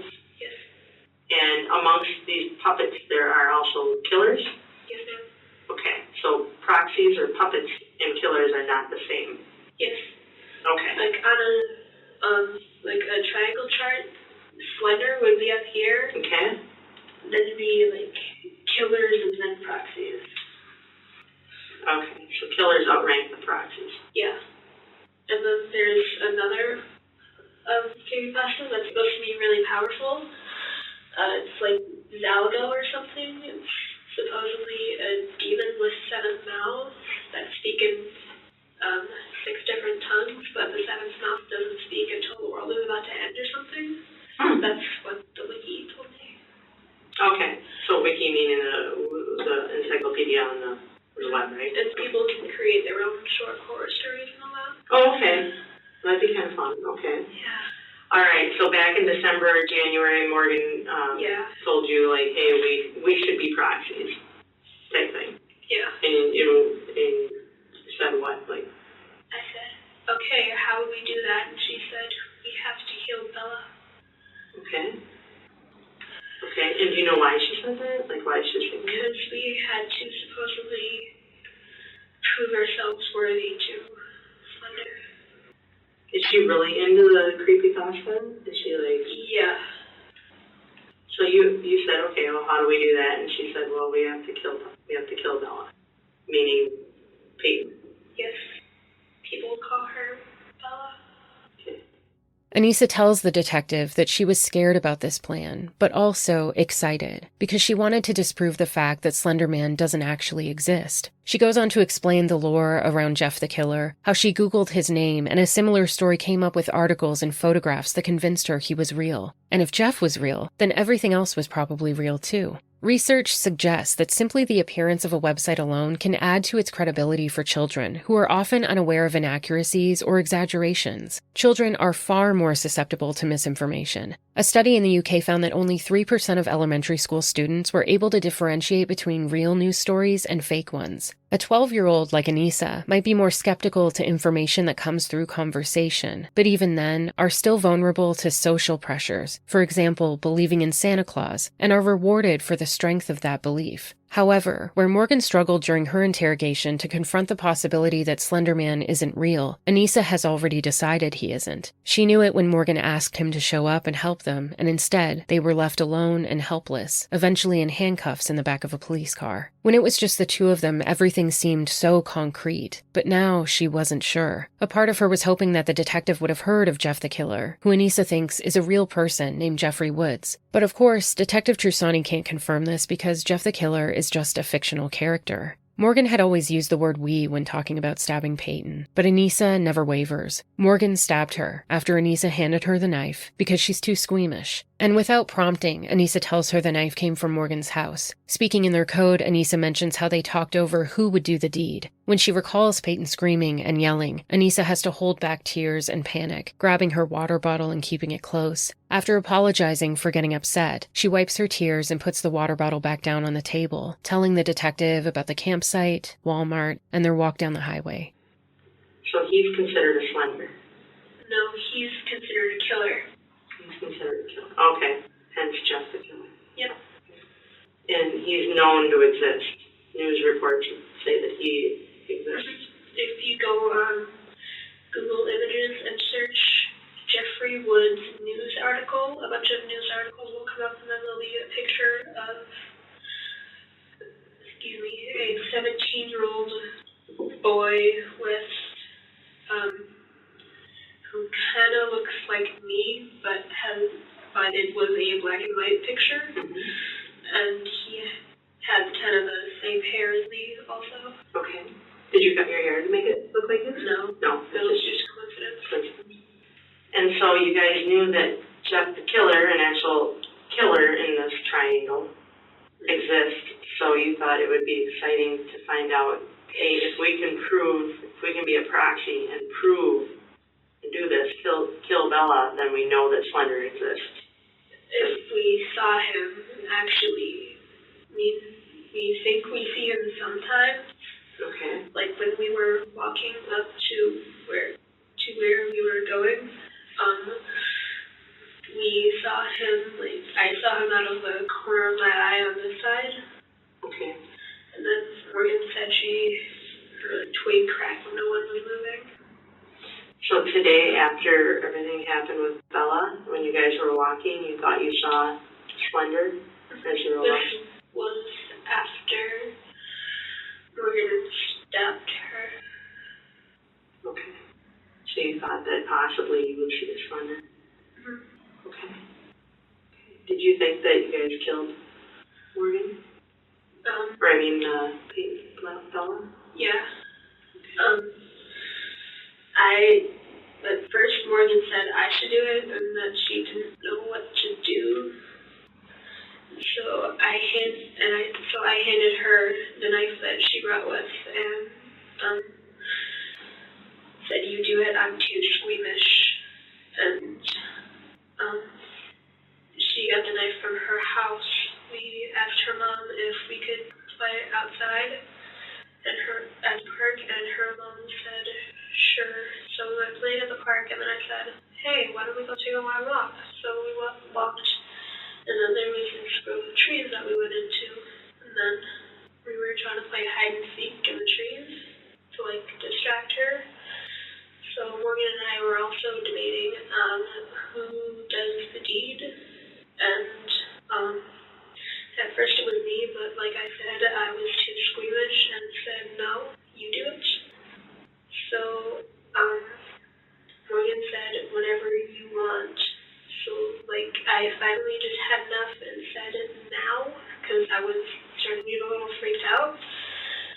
Morgan jumped on top of Bella and started stabbing her repeatedly, and that's when I turned around because I couldn't stand to see that.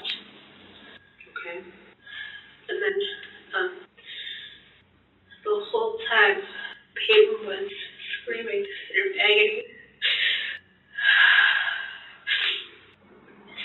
saying stuff like, "I hate you guys, I'll never forgive you, and I trusted you."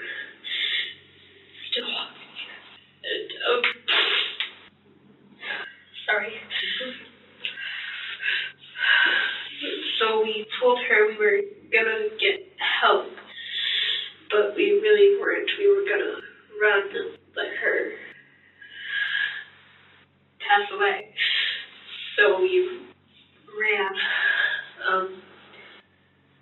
We ran and we ran through like this marshy, woody area. And then we crossed the street and we went to another wooded area where we saw like a campsite or something. And then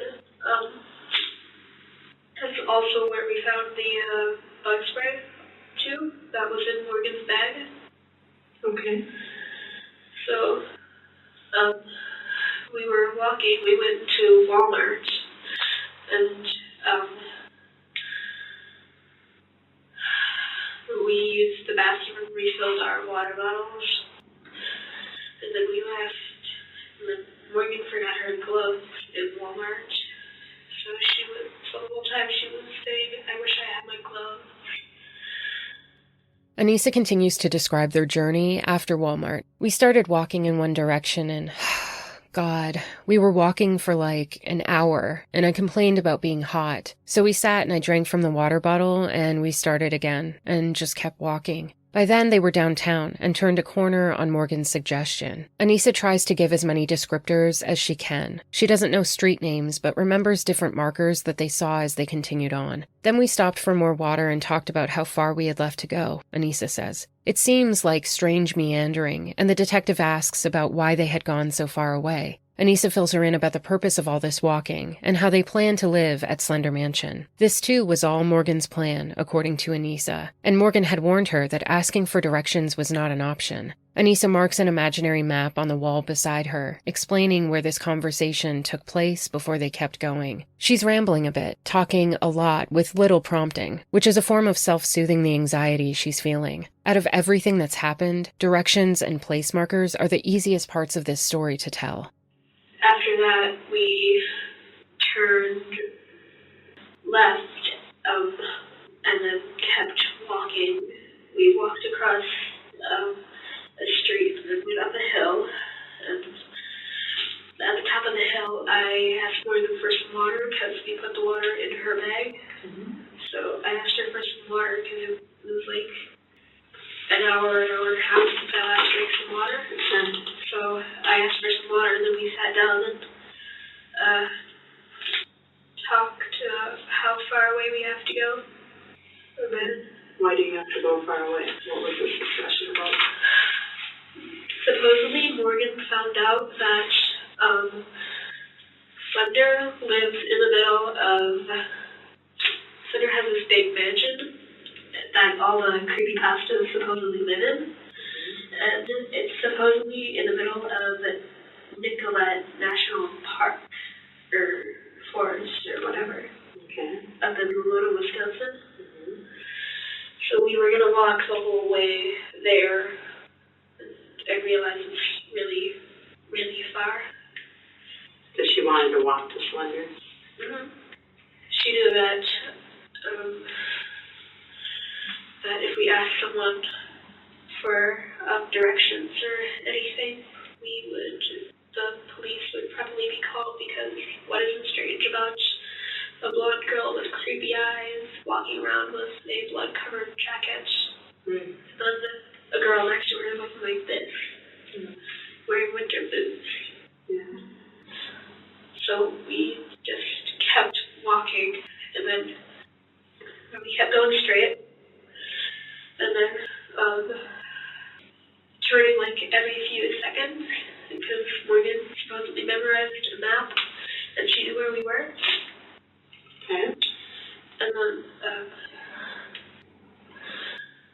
next thing I remember was telling Morgan that I know where we were. We were close to the sign that says "Welcome to Waukesha" from Pewaukee.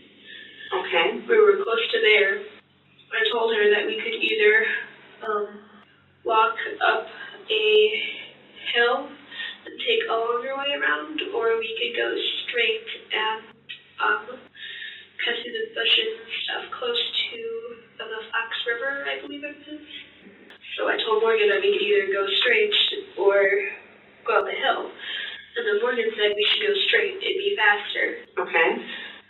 So we cut across the street and we're walking along the road. Did you go across another set of train tracks? Yes, I believe I did. Mm-hmm. Okay. So, we were walking, and then finally I said, Morgan, I'm thirsty. Can I please sit? And I'm hot. Can I please sit in the shade? And she said, sure. So we sat in the bushes and all that, and we talked for like 30 minutes. I tried to eat like 2 different granola bars or something. One was an organic peanut butter one that I didn't like very much. I only took like 2 nibbles and said that tasted disgusting. Mm-hmm. And then there was kudos bar. Much better. I only took 1 bite of that and I spit it out because I didn't feel so good. I really couldn't eat anything because I was still thinking of Bella laying in the forest area where we left her dying. Sorry. Okay. Anissa takes a sip of her water bottle, starts getting upset again, and apologizes. Saying sorry displays an awareness of the impact of her feelings on others, and also that she's still learning to regulate her emotions. It can also indicate that Anissa feels uncomfortable, that maybe at times she's felt others perceive her show of emotions as disruptive or attention-seeking. But this surge of distress brings to mind how heavy she was feeling during that walk. Morgan says they were singing, unaffected, and even happy at times, but Anissa contradicts this, bringing up the fact that she had a total nervous breakdown. And this is significant. Even in her own words, this is when Anissa blamed Morgan for everything. I said, "You stabbed her. You wanted to do this," Anissa says while tears stream down her face. Morgan isn't one to cry very often, but finally, she did. Anissa needed to vent because she was scared, she says, and begins to hug herself while describing this to the detective. "I was scared, A, for myself, and B, for my family," she recalls. In an interesting twist, she claims this is when Morgan told her she made a deal with Slender that if she killed Payton, Slender wouldn't hurt their families. Anissa describes having to calm herself down at this point, singing to herself for distraction. And although she thinks this may shift blame away from her and completely onto Morgan, it doesn't make sense that Anissa would commit herself so wholly beforehand. Why leave a goodbye note or pack mementos? Why plan this out with Morgan for months? Why hand her the knife? Why pounce on Payton? Why tell her when to stab? And why walk to Slender Mansion if she was unaware of the threat on her family or full reason up until this point? Anissa starts to lose track of her story, likely because this is the point when she's veered the most away from the actual truth. The detective reminds her, and Anissa continues on. "We're like sisters," she explains, describing how she pulled herself together, encouraged Morgan to stop crying, and keep walking to their destination. Their confidence seesawed, and they took turns both scolding and comforting each other. "I've had enough of this and I want to go home," Anissa had said, but Morgan told her if she did, she'd spend her life in prison or be executed. Sorry. Okay. So we, finally, Morgan said we should probably keep walking before the police get on our tail. And so we were walking, and then we heard people, like construction workers or something, working on a building. Wait, no, not a building. Like it was a power transformer, I believe. So Morgan led me through most of the woods until we walked like 100 yards, and then we got out and then started walking next to the road again.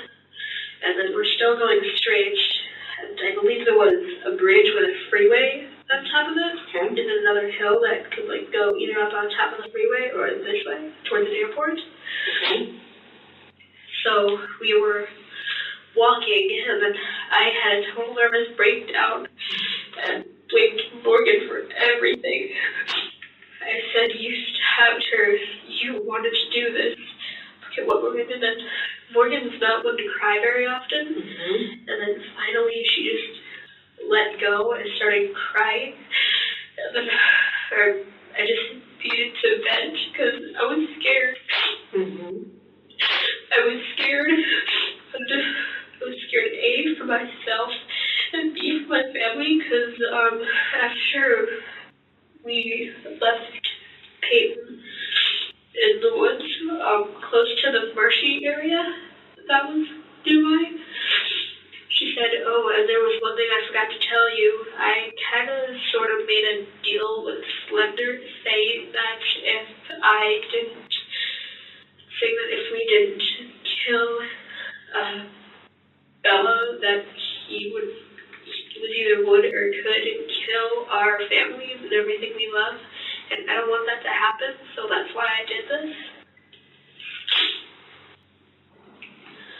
And then I got really scared then and started like speed walking and trying to get myself out of there. I even started like singing to myself to try to calm myself down.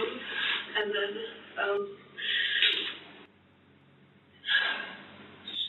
where was I? You guys are walking, Oh yeah, and I have a nervous breakdown. And then Morgan finally starts crying, and then I stop crying to be the quote-unquote big sister that I am, because we're so close, we're like sisters. Okay. So,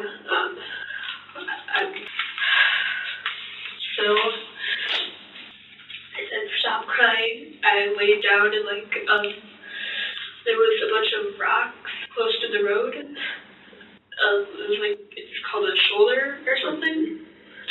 So I was laying down there, and Morgan thought I was giving up and letting like the hawks and everything go after me. The hawks? Yeah, we saw like 10 hawks. Okay. Okay. So, I said, Morgan, stop crying. It's really cold down here. And I'm trying not to feel so hot, because, again, there was a river, like, right there, and we were here, but there was a bunch of mosquitoes last time we were near a river, like, that big, and we didn't want to risk being bit with, like, malaria and everything. Is the highway, the interstate, still in front of you? Yeah. Okay. So we kept walking, and then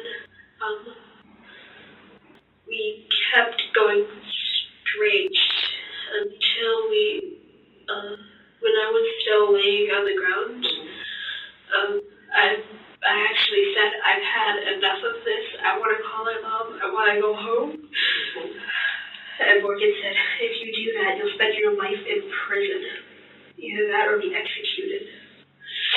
Why did you say that? Because she told me that the consequences for murder were being murdered yourself, I believe. When did she tell you that? After I said I wanted to call my mom. I said that I wanted to call my mom. She told me that I either spend my life in prison or be executed.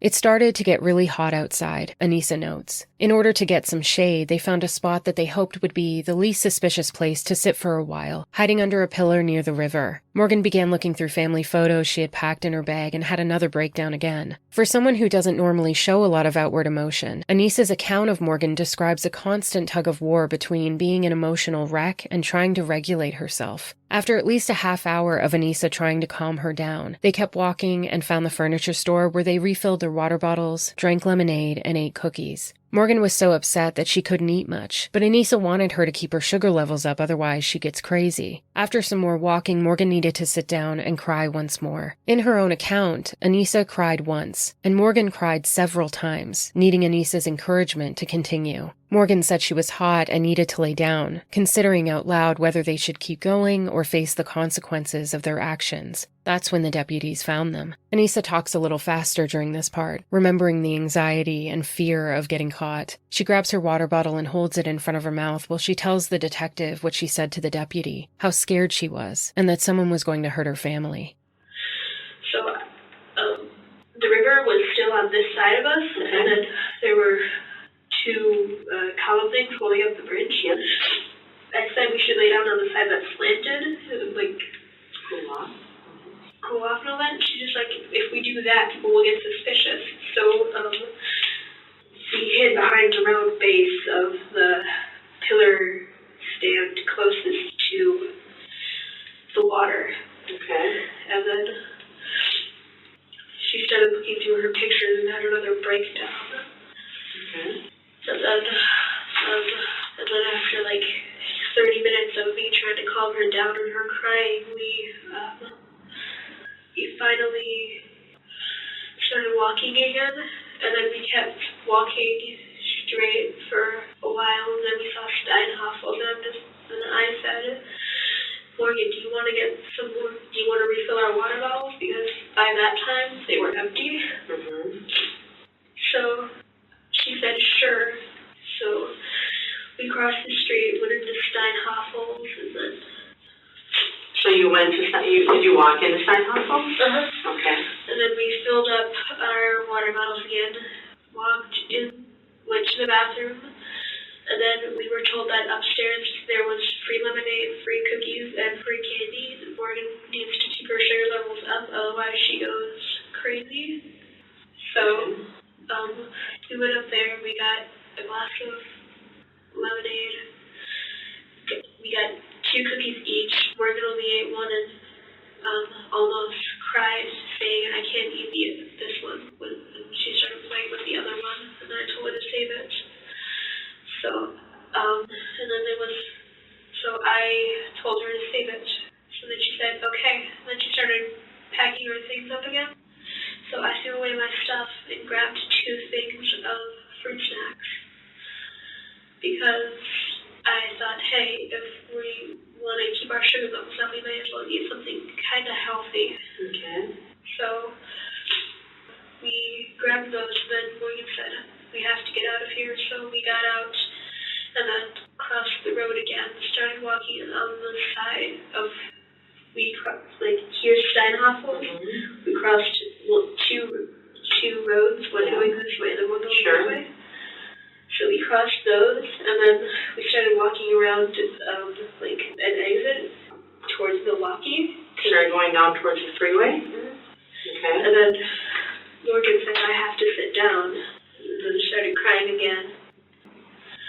So we started talking on another shoulder part of the exit. And then Morgan said, I'm really hot, so we went down by the tree where the deputies found us.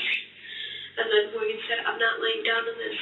It was that high. Okay. So we weren't going to lay down in it, but we found an area kind of below the ground and all that. So Morgan started contemplating on whether or not we should face our consequences or keep going. So then I laid down on the grass, and that's when one of the deputies said, put your hands in the air where I could see them, and then they got us. Okay. And then,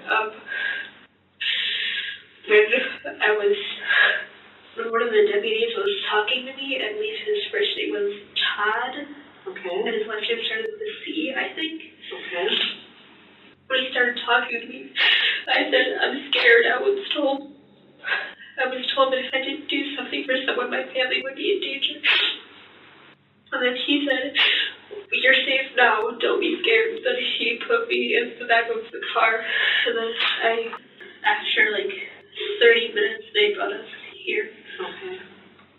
Bringing it back to Slender Man, Detective Trusani asks Anissa if she really believes this. Anissa says, well, yeah, and describes the attributes that make him a terrifying killer. I was really scared because he could kill my whole family in 3 seconds, she tells her. The detective asks Anissa how she learned about Slender Man and creepypasta, and Anissa recalls the Minecraft video on YouTube that mentioned the site. She wasn't sure about the authenticity of these stories or characters, but when she asked one of her friends, they agreed that it was probably all real, or at least some of it. Anissa doesn't bring up Morgan when she talks about the discovery of this, because this was something she introduced Morgan to, not the other way around. So, in reading these, you truly believe that Slender exists out there? Detective Trusani clarifies once again. Well, not anymore, Anissa sniffles. They begged for his help after all of this, and nothing happened. When you were planning this, was that thought in mind, to do this? Anissa says yes. Morgan had a plan to duct tape Payton's mouth shut, stab her in the neck, and leave. When that didn't happen, Morgan suggested going to the park and killing her in one of the bathroom stalls. Morgan demanded they do it that day, even though Anissa wanted to push it off another night. She tugs at her sleeves. Because I was still scared and kinda hopeful. I was scared because A, I would never see my family again, and B, I was kind of hopeful to prove that I wasn't crazy, that I wasn't seeing things. And she confides that she now realizes this was probably her mind playing tricks on her. Then she tells Detective Trusani about the 2 times she saw Slender Man on the way to school.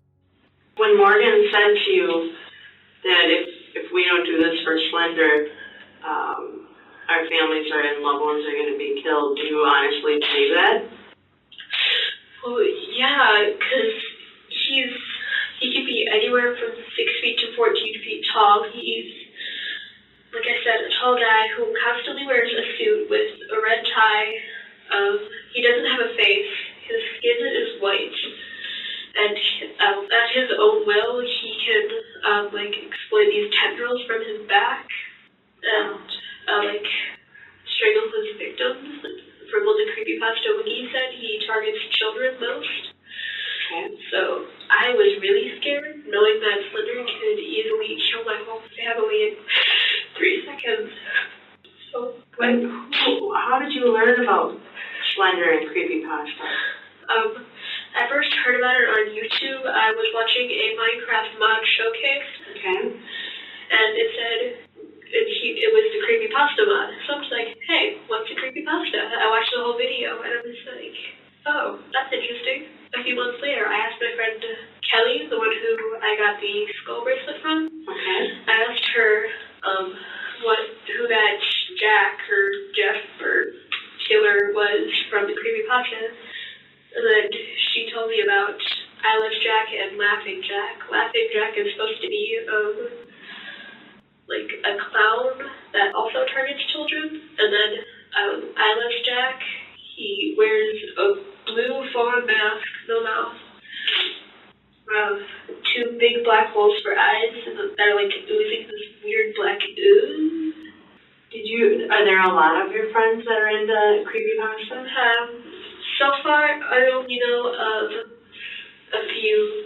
Is Kelly really into it too? It sounds like you really read a lot about this. Is she? Yeah, whenever I'm really bored, I go on my iPad and I go to the creepypasta wiki, and then there's a button you can click for random pasta, and I read whichever random one comes up. And so in reading these, you truly believe that Slender exists, that there's Slender out there. Not anymore, because we asked for his help when Morgan and I were having nervous breakdowns, and he didn't do anything. Nothing happened. Before this today, leading up to and even after. While we were walking and having a nervous breakdown while I was laying on the side of the road. Morgan said, Slender, if you're listening, please help us. And he says having a nervous breakdown. And then she started kind of crying. But you truly believe beforehand I believed. But now I know that it's just teenagers who really like scaring people and making them believe false things. When you're planning this, the birthday party and everything, was this thought in mind to do this to Morgan said that at her birthday party, while Bella was sleeping, we were gonna duct tape her mouth shut, stab her in the neck, and then leave with memories of everything. This was last night at the party? Yeah, but we didn't stab her then. We be tired because we were at Skateland. Okay, you did go to Skateland. Okay. So then, after that, Morgan said we have to kill Bella. So, Morgan said, hey, we could go to the park and kill her in one of the bathroom stalls. When was that said, last night or this morning? This morning. Was Bella around at that time? Yeah, Bella, we were playing dress up, and Bella was putting on a costume in the bathroom, a princess gown, a pink one. So, Morgan said, we have to kill Bella today, and I was like, but can't we stay another night and do it tonight? Because I was still kind of scared and kind of hopeful. Scared and kind of hopeful. What do you mean by that? Like, I was scared because, A, I would never see my family again, and B, I was kind of hopeful to prove that I wasn't crazy, that I wasn't seeing things. Because even I saw Slender a few times, and I think that was probably my mind playing tricks on me. When was this before the party that you saw Slender? You've seen him before? Twice.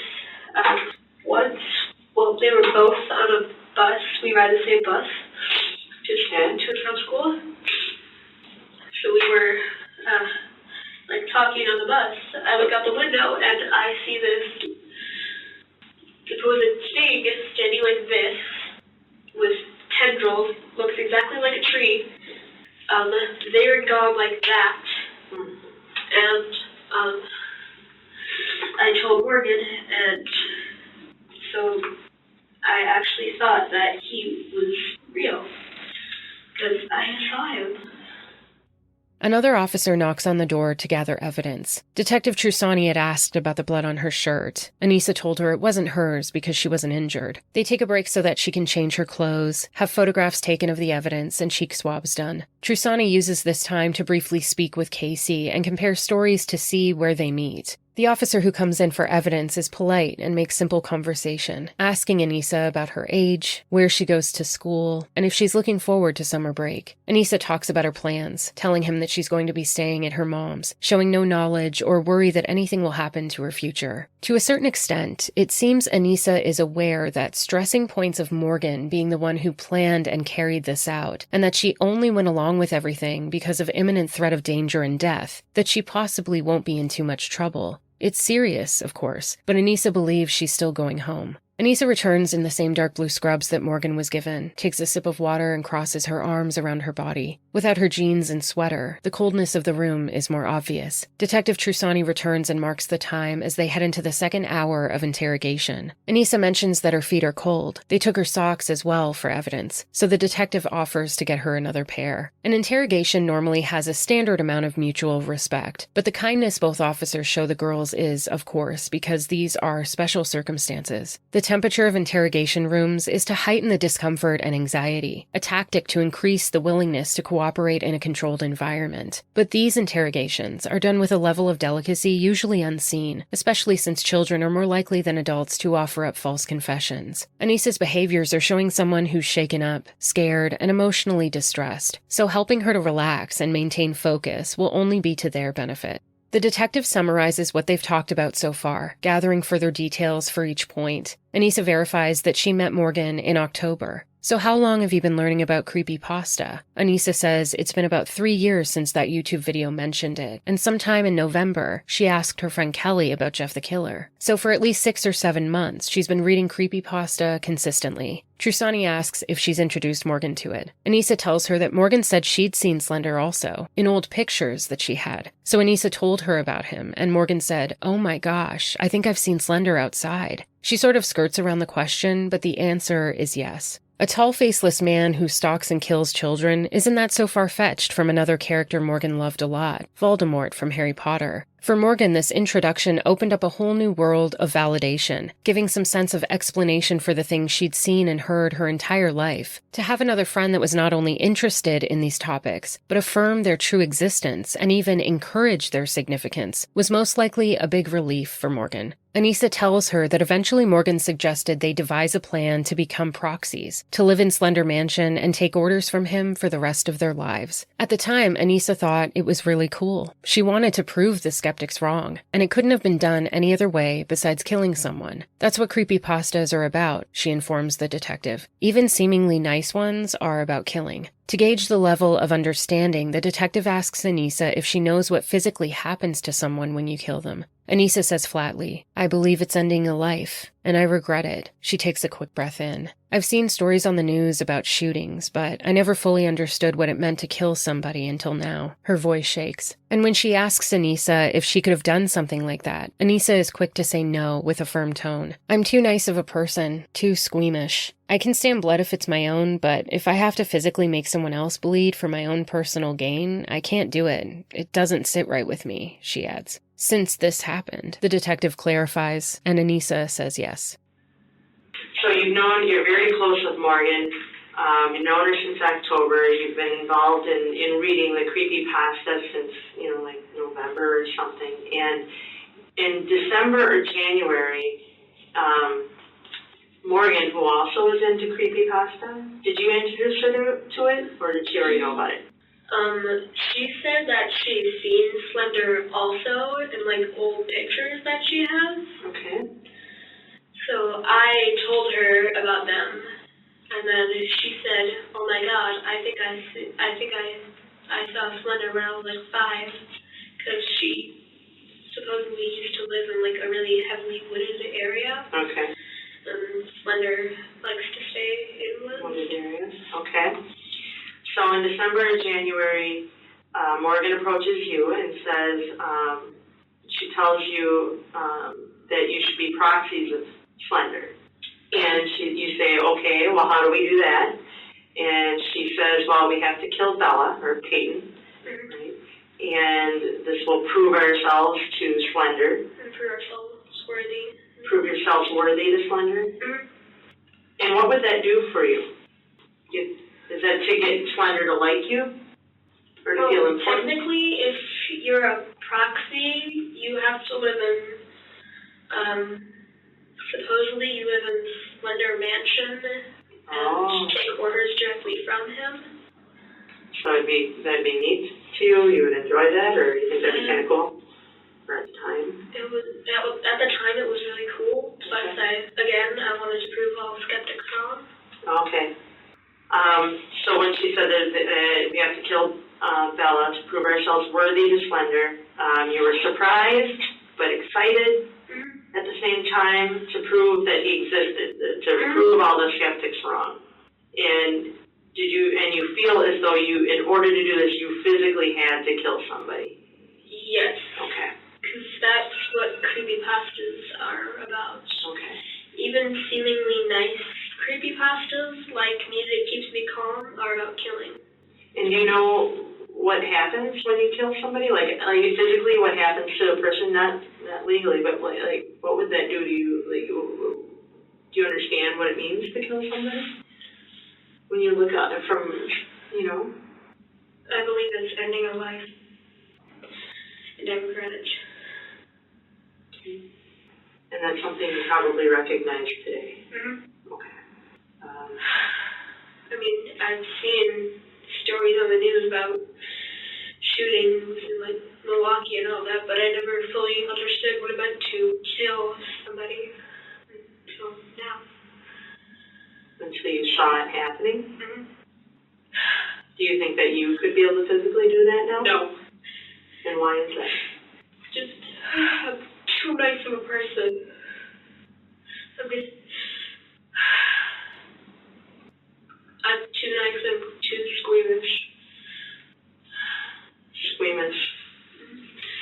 Like, I can stand blood if it's my own, but if I have to physically make someone else bleed for my personal gain, I won't do it. It just doesn't sit right with me.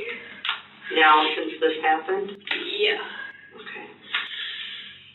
Now that the detective is sure she understands the circumstances of where all of this came from, she asks Anissa more about their planning and preparation. Anissa tells her that they would talk about it discreetly on the bus, making up code words as to not tip anyone else off, along with ways to defend themselves from wild animals because they'd be living in the woods. Anissa confirms that the reason they whispered is because they were worried that they'd be in prison for the rest of their lives for planning this. Even if they didn't fully comprehend the severity of their plan, they knew, at least, that it was wrong. And by February, Morgan had decided that her birthday party would be the perfect place and time to do the deed. Anissa describes the original plan as well as what ended up happening and what didn't. If the girls had actually attempted to do this in the middle of the night, it's most likely that Payton wouldn't have even survived the attack and bled out in Morgan's bed before any adult was the wiser. The first plan involved going to Skateland on Saturday instead of Friday night, but when that happened, it disrupted their perfect timeline. She made the first plan. I just kind of went along with it and tweaked some things, Anissa says and takes a sip of water. She explains going home to her apartment first to grab photographs for memories and provisions for the trip. The detective asks more about this, and Anissa begins to cry and sips her water for comfort, saying that they would probably never see their families again. Detective Trusani's cell phone goes off, but she ignores it, silencing the phone after 2 rings. Granted, the bus is really loud, but people are eavesdroppers. If somebody heard, what were you concerned if somebody heard? That we would be in prison for the rest of our life for planning this. Did you know it's wrong? Is that what you're saying? Yeah. Okay. And so, when does it ultimately come to the decision that it's going to happen at the birthday party? That was made in February. Morgan said, I confirmed with my mom I'm having a birthday party. It will happen when? Then. The killing? Yeah. We used code words like, for knife, we used cracker. Okay. And, what else? For the killing, we would use words like it, the deed. For the place we were trying to go, Nicolette, we would use, like, camping trip and all that. Up north, camping trip. And by place, that wasn't where you were going to kill her. It was where you wanted to get to because that's where the mansion is. Yeah, it's supposedly right in the middle. Okay. And where is Nicollet National Forest? I believe, from what Google Earth told me, it's in Walona, Wisconsin. Plans are made for, what are the plans that are made for the party? What are you guys going to do for the birthday party? We go to sleep around 8. We stay up and do regular things until 8, then we go to sleep. You went to Skateland though? So you went to school on Friday, right? Yeah, I thought we were going to Skateland the next day. Oh, okay. Not like that day. Okay. So that was kind of off. So originally I thought it was, we go to bed around 8. Morgan sets an alarm on her Kindle to like 2 a.m. and puts big headphones on, and then the alarm wakes her up.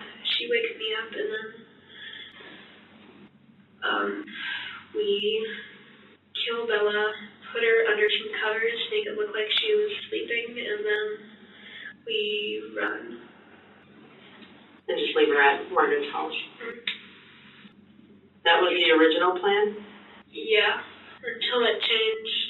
We were still planning on waking up really early, but Morgan was being really nice that day, and she let me sleep in like an extra 2 hours and 45 minutes.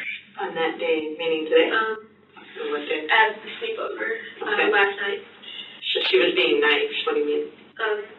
Sometimes she can be kind of mean, but that's only like when she's threatened. So when did the plan change from the original plan? That day, which would be yesterday. And why did it change? Because I thought we were going to, from my perspective, I thought we were going to Skateland the next day. Okay. But we were, in reality, going to Skateland that night. And so that messed up the timeline? Mm-hmm. For me, it did. Did you originally make that first plan? Is that why? She made the first plan. I just kind of went along with it and tweaked some things. Okay. So she makes the original plan. The original plan is to, Kill Bella while she's sleeping at like 2 in the morning. and to go to bed around 8 p.m. And was she supposed to go to school? They guys all go to school and then go right over to Morgan's house, or? From what I know, Morgan and I rode the bus to our house. We went to my house so I could pick up my things. I also picked up 2 pictures of my family. Okay. One of my mom and one of my siblings and me when we were really young. How did you do that? Memories. Okay. And then we went around grabbing stuff like Kudos, granola bars, and water bottles. The water bottles are mine. Okay. So you were packing a bag to... Why did you want memories? So that I wouldn't forget. Why did you think you would forget? Because you were going to be walking to Nicolay? Because you were going to walk to Nicolay? And we would probably be spending the rest of our lives there. And I didn't want to forget my family. Because you know how distant family members and friends fade away with time. After that, Payton called to say they could come get her. After a short while at Morgan's house, they went to Skateland around 5 or 6 p.m. Anissa recalls having a good time. They didn't talk about their plan. At 9:30, they went back to Morgan's house, played Sims on her computer, and all 3 of them slept in Morgan's twin-size bed. The detective jokes about this, and Anissa jokes back. Payton kicked me in the face, so I kicked her back. She laughs and sips her water bottle again. Anissa woke up around 1:30 in the morning and woke Morgan up, asking if they should do it then, but Morgan said no. Anissa played with her pets instead and then eventually went back to sleep. They woke up later just before 6 a.m., and all 3 girls went downstairs in the basement and started playing with Silly Putty and Sims. After breakfast, Morgan's mom gave them permission to go play in the park. There was a drain for blood to go down in the public bathrooms, so after killing Payton and making it look like she was using the stall, they would lock the door and walk to the forest. Anissa tells the detective that Morgan got the knife from her kitchen, and she knew this because Morgan showed it to her as they were walking to the park. I was trying to stay calm, but I was shaking a little bit, like I am now, Anissa explains. But she wasn't nervous about killing her friend. She was nervous about seeing a dead person. According to Anissa, Morgan started to freak out a little bit, so Anissa took her aside to calm her down. From what I read, it's easy to kill people when they're asleep or unconscious, or if you don't look them in the eye, Anissa shares. So I told Bella to put herself to sleep.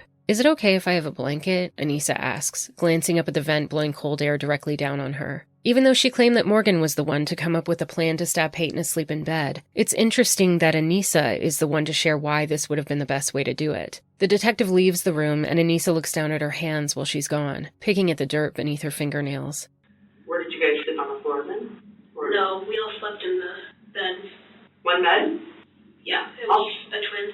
All 3 of you slept in a twin bed? Mm-hmm. Was it the top or the bottom bunk? Or was there no bottom bunk? There was no bottom bunk. So you got all 3 of you girls were on the top bunk of this bed. Payton slept right here. I slept here, and then Morgan had this space right here. Payton kicked me in the face, so I kicked her back. Yeah. Okay.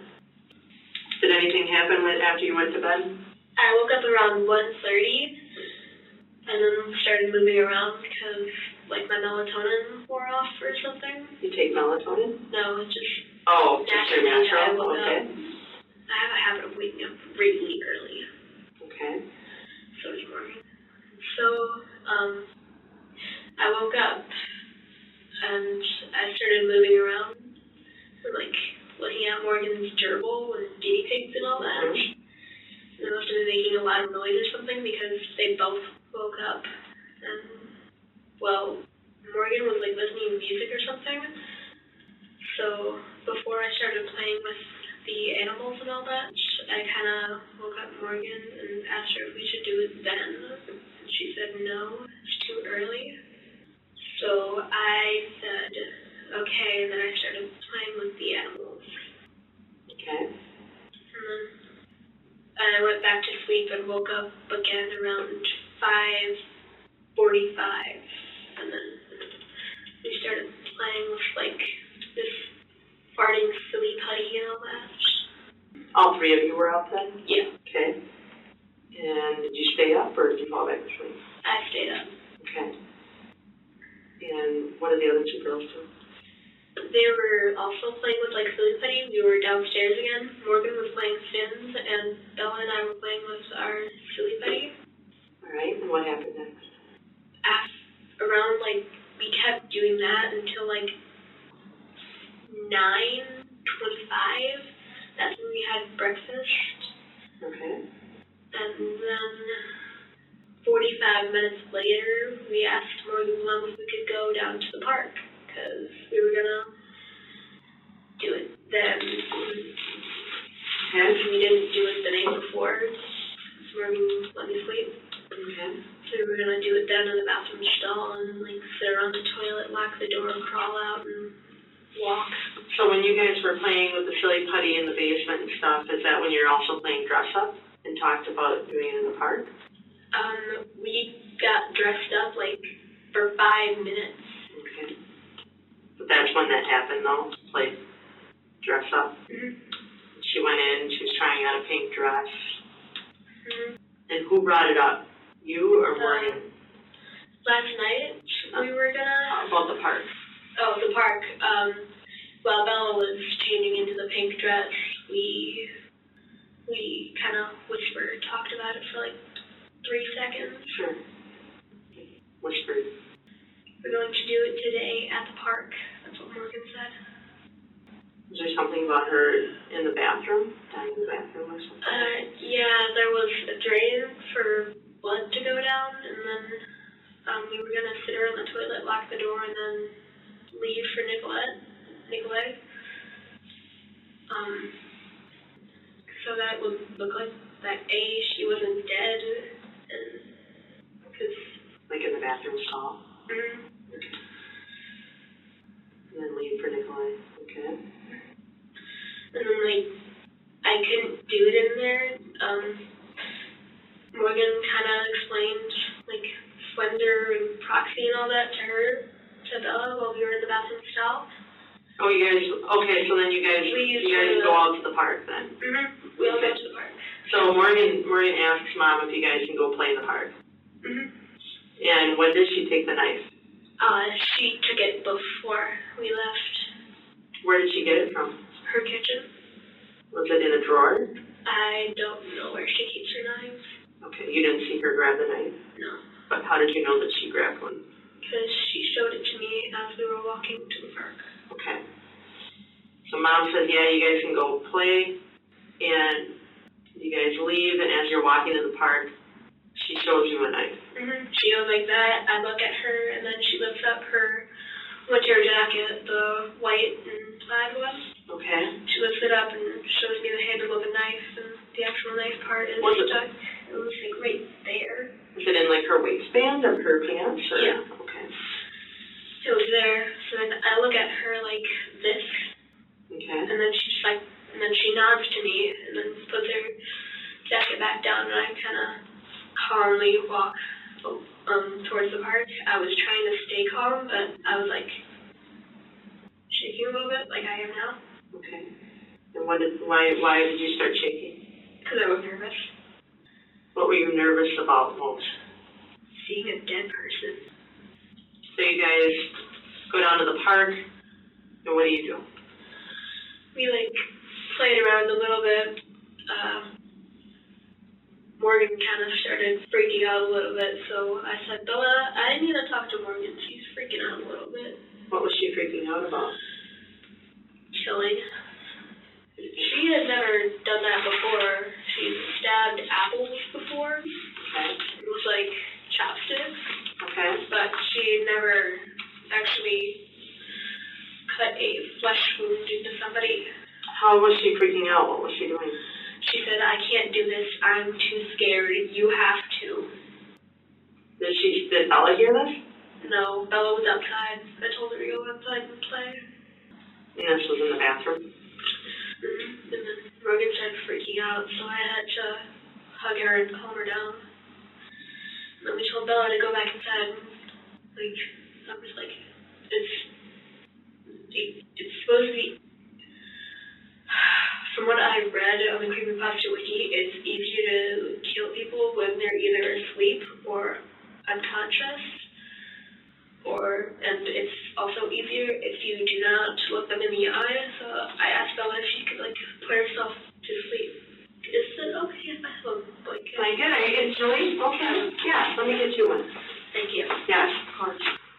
Going back to what they were discussing, Anissa further explains that looking into a person's eyes while you kill them allows you to see yourself. So it would be like killing yourself. And when they're sleeping, it's even better because they can't scream. Anissa gets up to demonstrate how Payton was sitting against the wall in the bathroom, who was too wide awake to put herself to sleep. That's when Anissa tried to knock her out, using similar skills she had to protect Morgan from bullies at school. She makes her way through the story to the part where they begin to play hide and seek. She tried to get Payton to lay down so that she could sit on her chest, pinning her to the ground to get it done and over with so they could leave. Anissa stands up again to demonstrate how she tried to sit on her. That's when Morgan said, "Tackle her and I'll stab her." Right before this, Morgan had passed the knife off to Anissa because she knew where all the soft spots are. Anissa told her that she had to do it, that she has to go ballistic. Morgan said she'll do it when Anissa wants her to. Anissa turned around, said now, and Morgan jumped on top of Payton after telling her not to be afraid because she's only a little kitty cat. When Payton tried to get up and walk around while screaming, Anissa encouraged her to get back down and stay quiet because she'd lose blood slower. Morgan tried to help her, but Payton didn't want to be touched.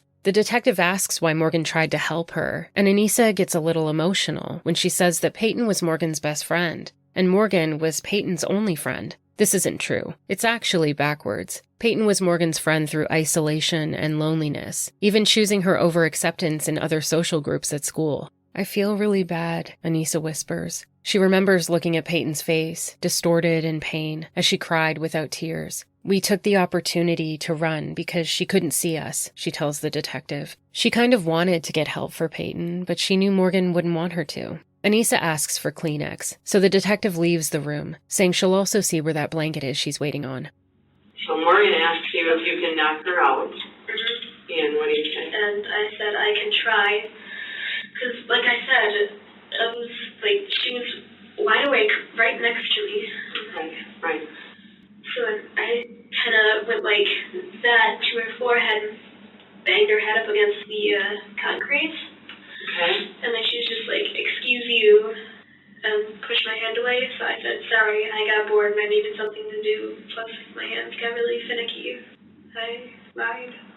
So do you think that hurt her, or did it seem like it hurt her? It didn't seem like it. You asked her to fall asleep so you could kill her in there? Yeah. Okay. I don't like screaming. That's one thing I can't handle. Okay.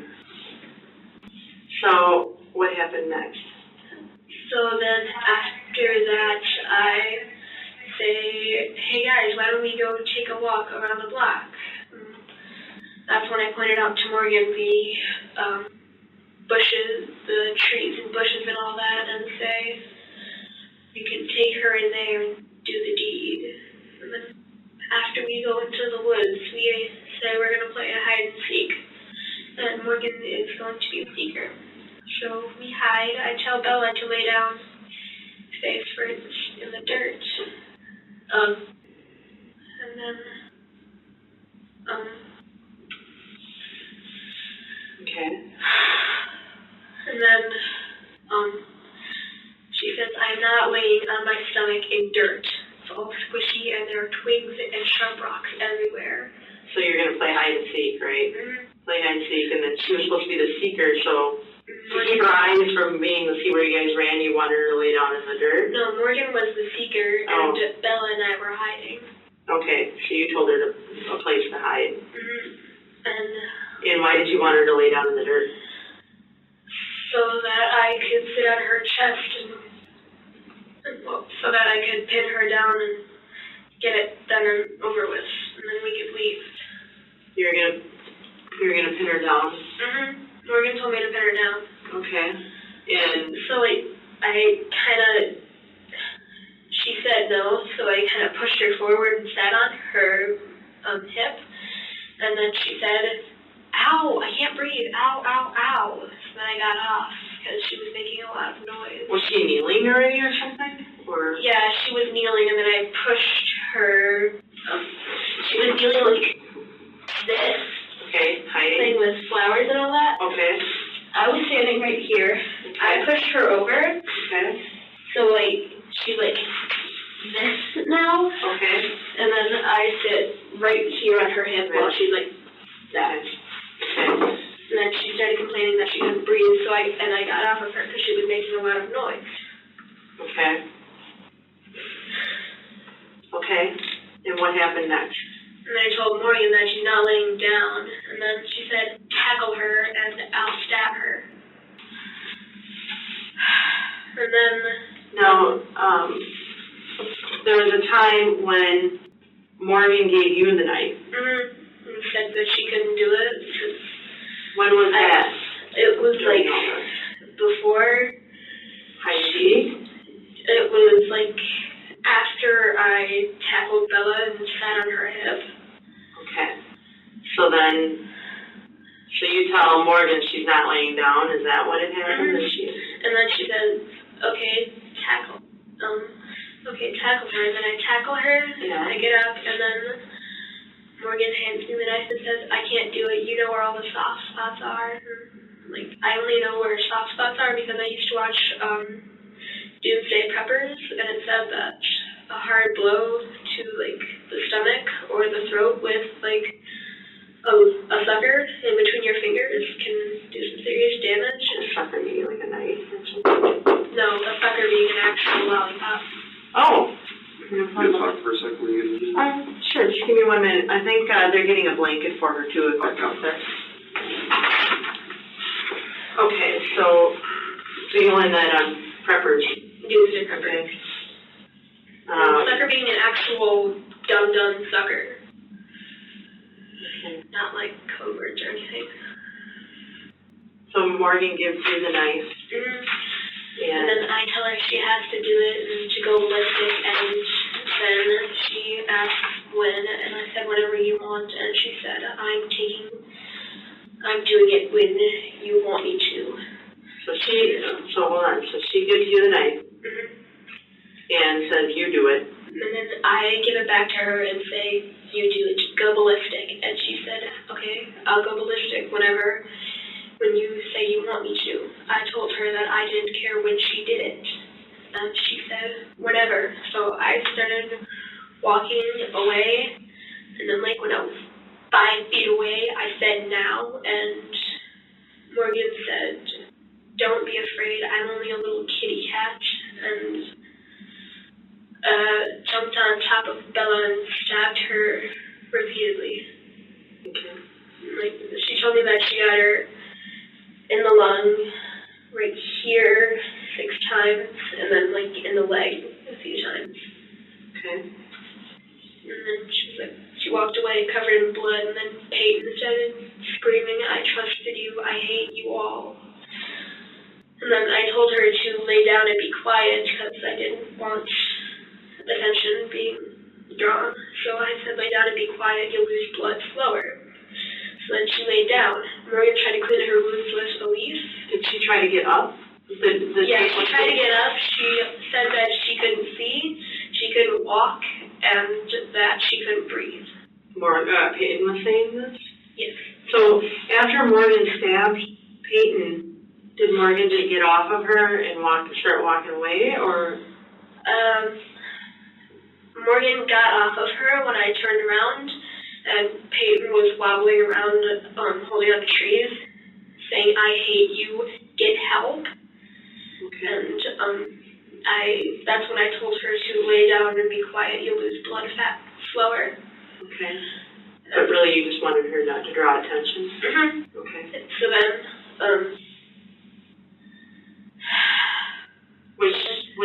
when Payton was being stabbed, was she laying on the ground, or? Morgan pushed her to the ground face first, and went ballistic.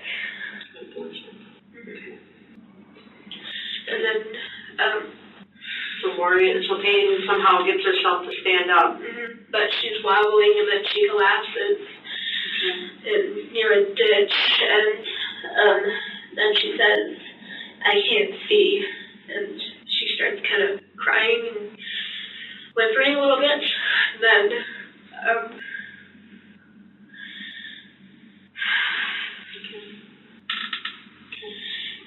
and then Morgan tries to clean a big wound on her leg with part of a leaf, but it didn't help that much. Why was she trying to do that? Because before this, Payton was Morgan's best friend. Morgan was Payton's only friend. So it was hard for her to do that. Okay. So what happened after she was standing there and kind of wobbling and she collapsed down? That she couldn't breathe, and then that she couldn't see, and then she started crying with no tears, but you could hear her cry. And then what were you guys doing? Watching her? We were slowly backing away because we took the opportunity to run. Okay. She couldn't see us, so we took the opportunity to run. Did you tell her you were going to go get help? Did you want to actually get her help? No.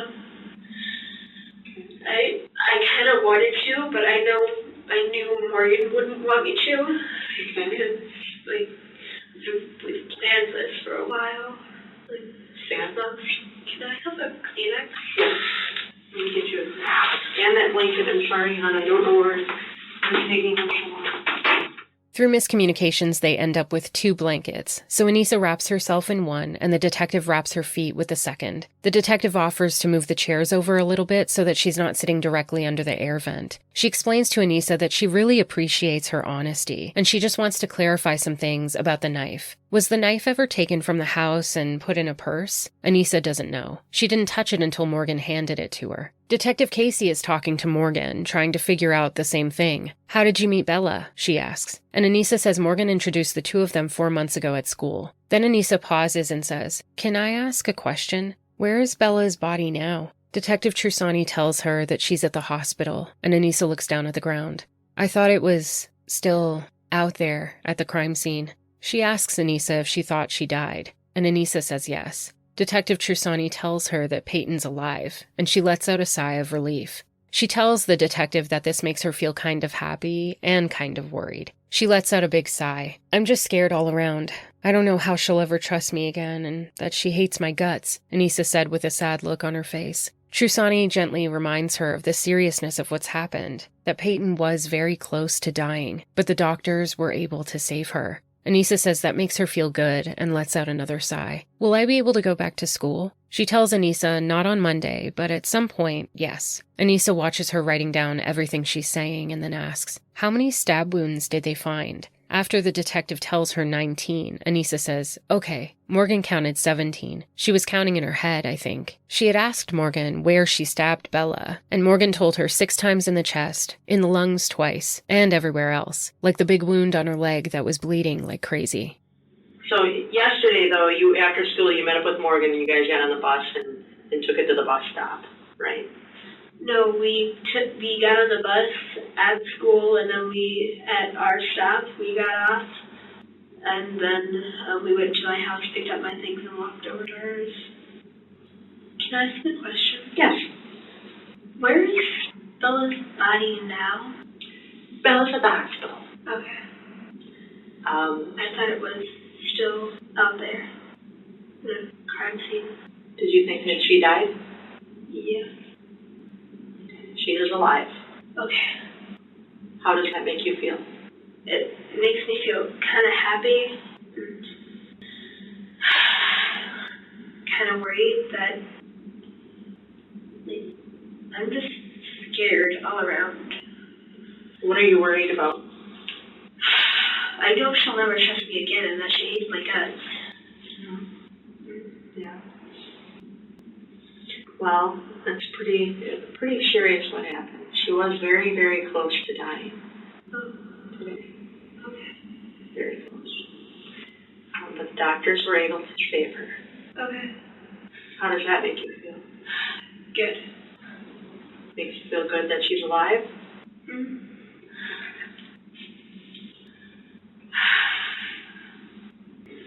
Will I be able to go back to school? What day is it today? Saturday? Yeah. You know, I don't know if you're going to be able to go back to school on Monday. But at some point in time, you'll be able to go back to school. Okay. Okay. How many stab wounds did they find? 19. Okay. Well, you counted 17. Was she counting out loud as she was doing it? No, she was counting in her head, I think. When did she tell you that? I asked her where she stabbed Bella, and she said that she got her in the chest 6 times, in the lung twice, and then everywhere else. I know there was one on her leg, and I saw her like bleeding like crazy.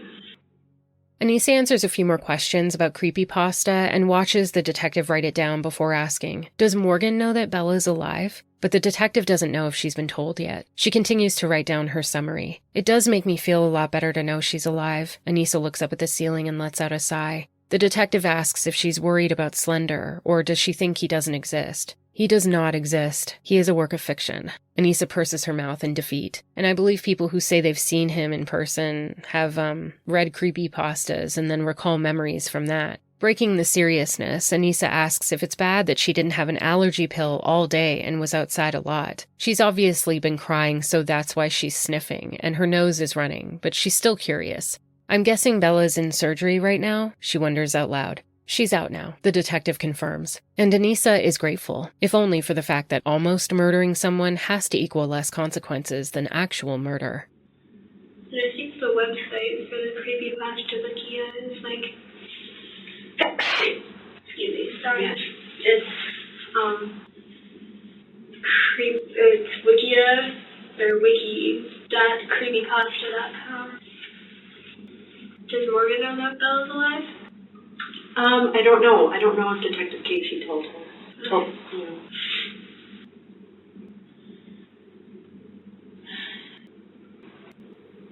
It honestly makes me feel a lot better knowing that she's alive. Good.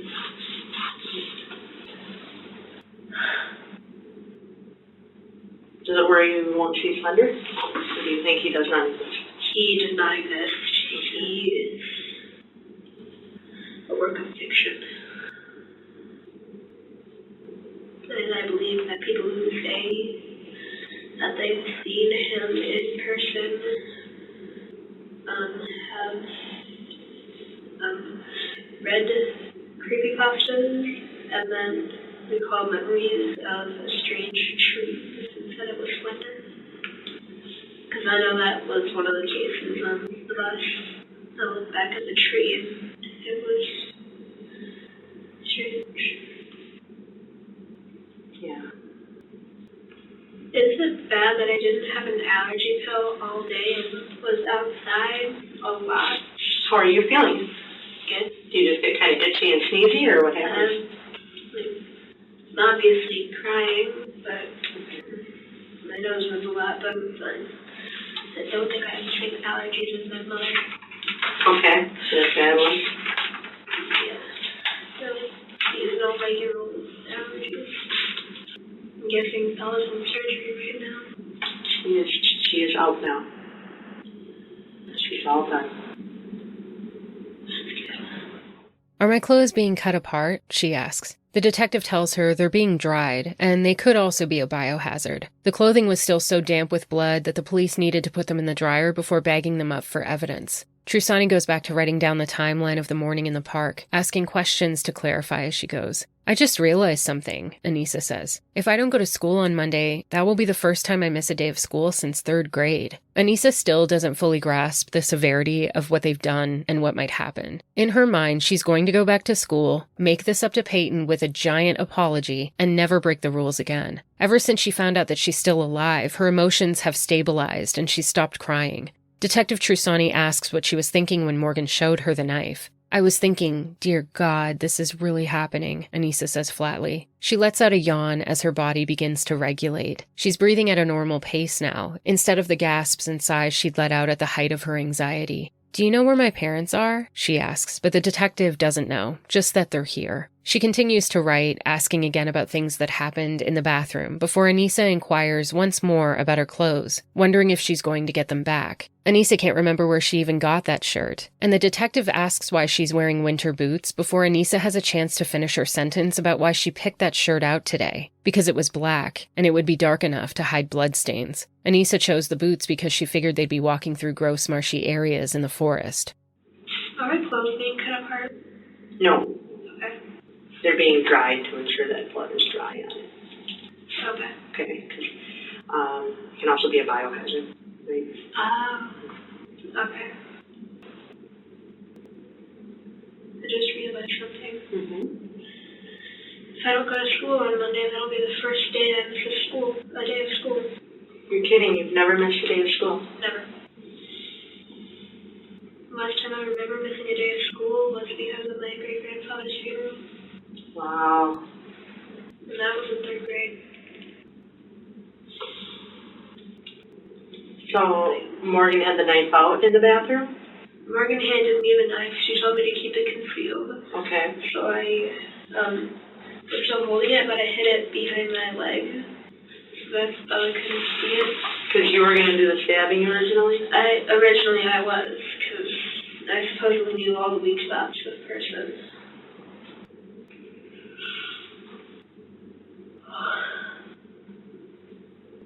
Do you know where my parents are? I don't know if they are at home or where they are. Okay. But they know you are here. Okay. Okay. So Morgan hands you the knife. And tells me to keep it concealed. Where is Bella at that time? We went in one of the bigger stalls. Mm-hmm. So Bella, say the door is here. Bella was standing in the corner like this. And then Morgan pulls her forward, and then Morgan crouches behind her, and Bella crouches in front of her. And then Morgan held Bella's arms back. Like, what was she trying to do? She was trying to restrain her from moving. And what did Bella think of it? Her facial expression was confused, but she didn't say anything. And what happened then? And I said, Morgan, I need to talk to you. And that's when I said I couldn't do it. And then later in the woods, she told me that she handed me the knife and told me to stab her, and I said, I can't do it. I'm too squeamish. Am I ever going to get my clothes back? I don't know if you're going to get those clothes back. I don't know if you want those clothes back. Do you want those clothes back? I mean, you can have them. You probably can have them back at some point in time. Yeah, they With the blood on it and stuff. I don't know. But they probably scared the crud out of me.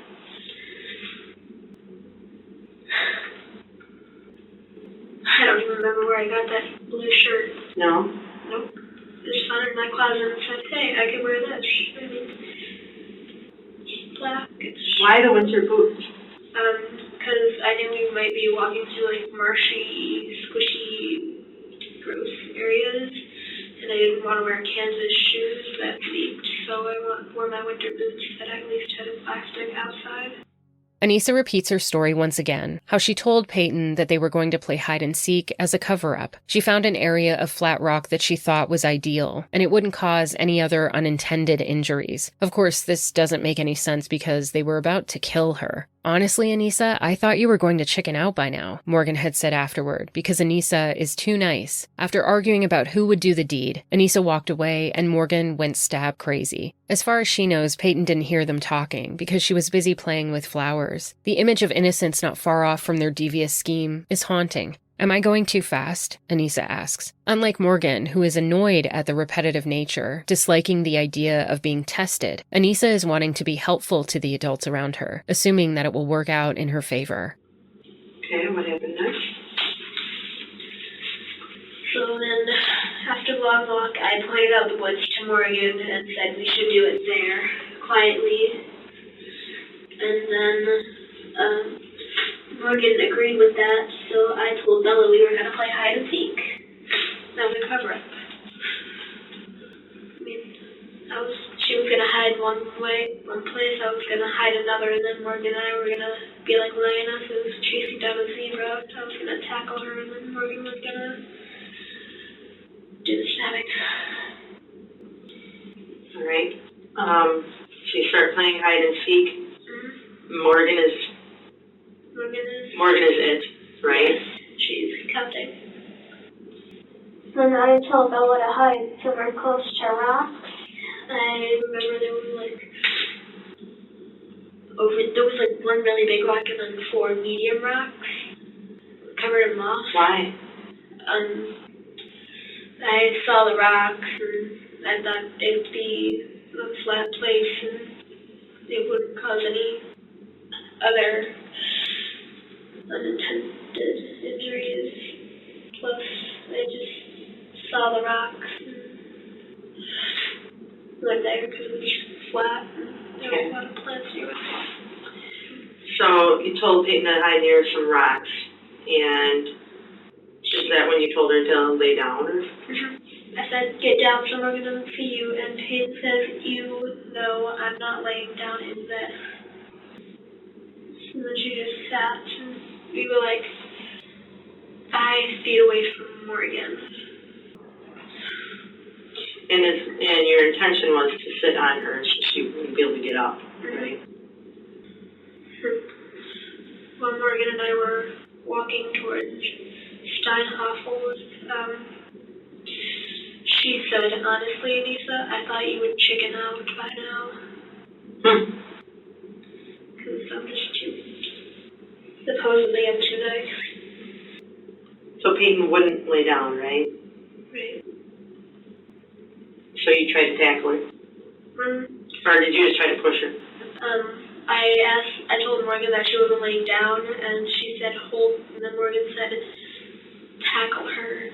Well, first you pushed her, right, and sat on her hip, and she's like, I can't breathe. Mm-hmm. That happened first, right? And then I told her that she's not laying down, and then Morgan said pin her down. And I said, I can't do that. And Morgan said, fine, you do the stabbing, and she pushed the knife towards me, and then I said, I can't do that either, I'm too squeamish. When I started walking away, Morgan said that she wouldn't do the deed until I said she could, so I kind of started to walk away, and then I said, now, and Morgan said, don't be afraid, I'm only a little kitty cat, and then lunged for Payton, the ballistic.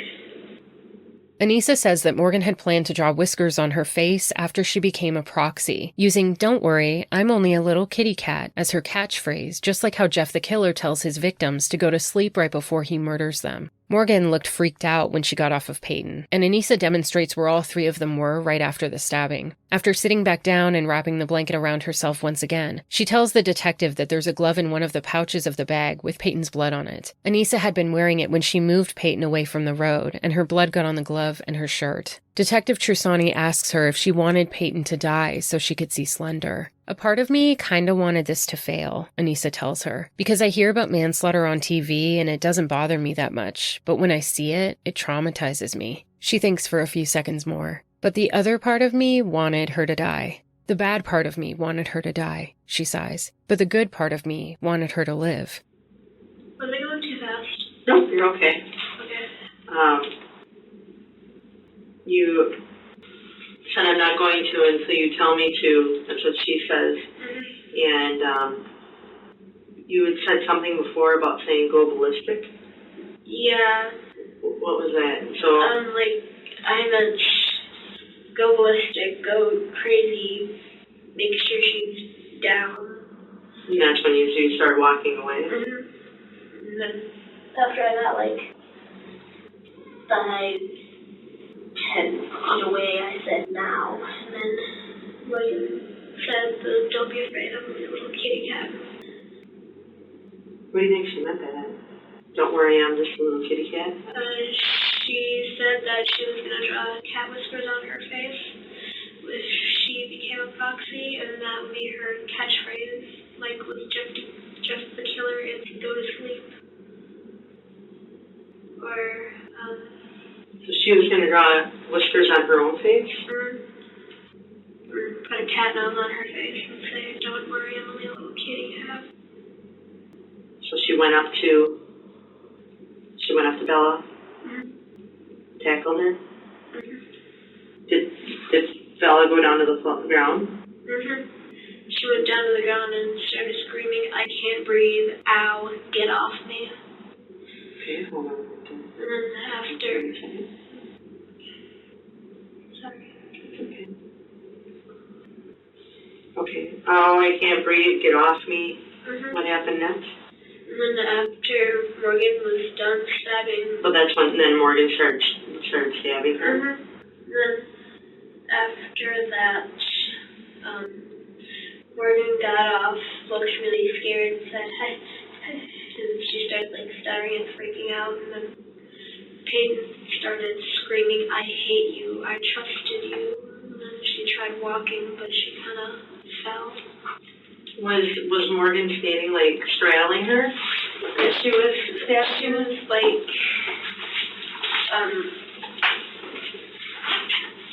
Bella was face down and Morgan was like this, stabbing her. Over the, okay. So Payton was screaming then? And then, afterwards, to try to keep her quiet, I said, sit down, stop, lay down, stop screaming, you'll lose blood slower. And she started complaining that she couldn't breathe and that she couldn't see. So she started screaming, "I hate you, I trusted you." She got up? Yeah, she got up and tried to walk towards the street. What street? It was like a back alleyway. It was closed off. Was it like a dead end? Yeah, it led to the other side of the Big Bend road. So she tried to walk toward the street, and what happened? And then she collapsed and said that she couldn't see and that she couldn't breathe. And also that she couldn't walk. So then Morgan and I kind of directed her away from the road and said that home was this way, even though we were going deeper into the forestish area. And then So she said she fell down and said she couldn't breathe or see or walk. And you had told her to lay down and be quiet so the blood slower. And that we're going to get help.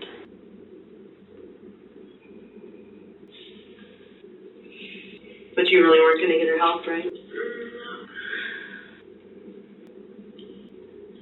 And then also in the bag that was with us when the deputies found us, in one of the pouches there was like another singular glove that had blood on it that you find out. It was in one of the side pockets. Okay. And what's the significance of that glove? It had Bella's blood on it. Who was wearing that glove? Me. Okay. And how did her blood get on you? I kind of moved her away from the road, and her blood got on me and then on my shirt too. So once she was standing up? She kind of pushed me aside too, and I think her palm was full of blood, so she split through my shirt and all that. So when she was standing trying to get to the street, you kind of like redirected her away from the street because you didn't want anyone to see? Did you grab her? Like grab her arm? And then there was a bunch of blood on my hand, on the hands too, but it got washed off in a nearby stream. Morgan and I shortly ran after that into like this marshy area. And then we started walking along like a highway or something. It divides the one Big Bend and then the other.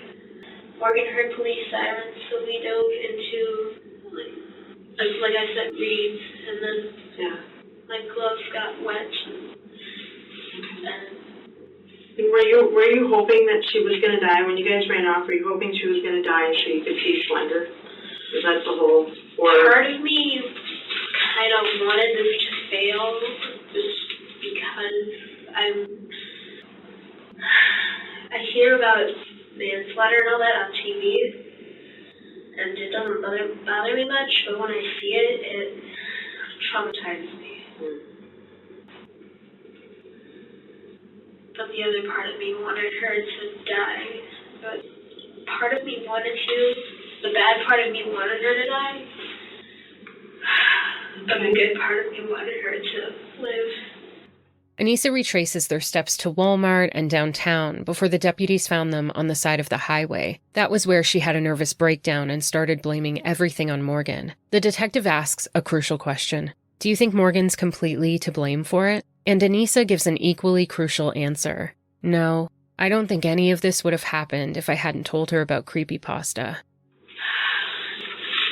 She's like a total jerk and think anything on Morgan. you were blaming everything on Morgan? Do you think Morgan's completely to blame for it? No, I don't think any of this would have happened if I had just told her about creepypastas. Yeah. She takes a drink from her water bottle, and the detective says she's going to read what she's written down so that Anissa can correct her if anything's wrong. After Anissa tells her to add in the fact that she got fruit snacks from the furniture store, and that the evil demon character Zalgo also has proxies, she agrees with the summary and signs the confession. Thinking that the worst of this is all over now, Anissa feels a sense of relief. She makes a joke about a Garfield-style graphic of Zalgo she saw online. The detective does her best to show interest, ever reminded of Anissa's age and childish outlook. They talk a little about Payton's injuries and survival. It was scary for her. Where she was stabbed was near her heart, and they had to open up her chest and her stomach to save her life, she tells Anissa. She reminds her that this is pretty serious, but assures Anissa that she won't be executed because Wisconsin doesn't have the death penalty. Anissa says, okay, with tangible relief. You're only 12 years old, so I'm not really sure what will happen with that, but something horrific happened today, and I know you realize that now, Trusani encourages gently. I regret it, Anissa tells her. Before the detective leaves the room, she offers food and water to Anissa, who says she's a little hungry. Alone in the room, Anissa arranges the second blanket around her feet, whispers, "My gosh," out loud to herself, stares at the ground, and waits. Out of touch, she doesn't realize that this is only the beginning of a long road through the legal system. This will be the last moment of true innocence for Anissa.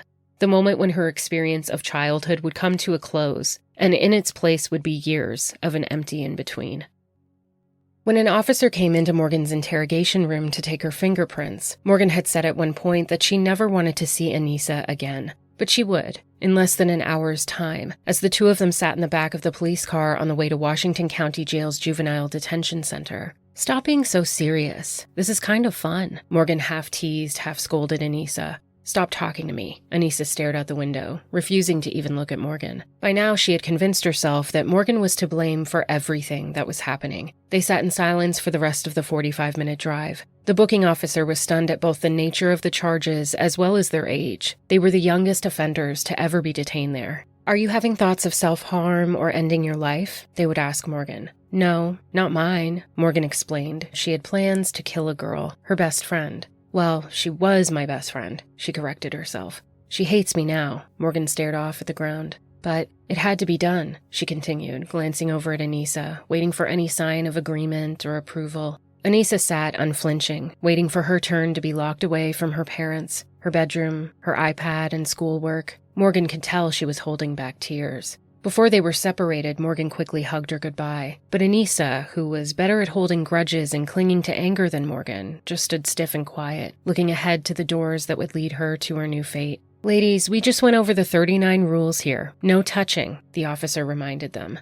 And Anissa wouldn't speak to Morgan for years. A few weeks later, she was put on suicide watch after relentless bullying from the other juvenile inmates who told Anissa she was a monster that didn't deserve to live. Neither girl would receive any kind of counseling or mental health resources. Morgan was obviously more vulnerable than the rest of the jail population, but was treated no differently. Laughing manically to herself in her cell or curled up sleeping under her coil mattress on the floor. Once again, Morgan's behavior was chalked up to attention-seeking and strange, this time with a hint of obvious darkness given what she had done. Staff limited the interactions between girls, alternating activities and lunch in shared areas. Before the confessions, the note left on Anissa's phone had seemed more like a suicidal goodbye than an explanation of her absence. But now the message would be the starting point on a path of proving premeditation. Out of both girls' mouths had come the admittance of planning to kill Payton for months. 3 weeks before Morgan's birthday party, she had emailed Anissa a warning to cover their tracks. Delete every email I've ever sent you, and delete your deleted mail so it can't be found in the trash folder. I'll explain more later at school.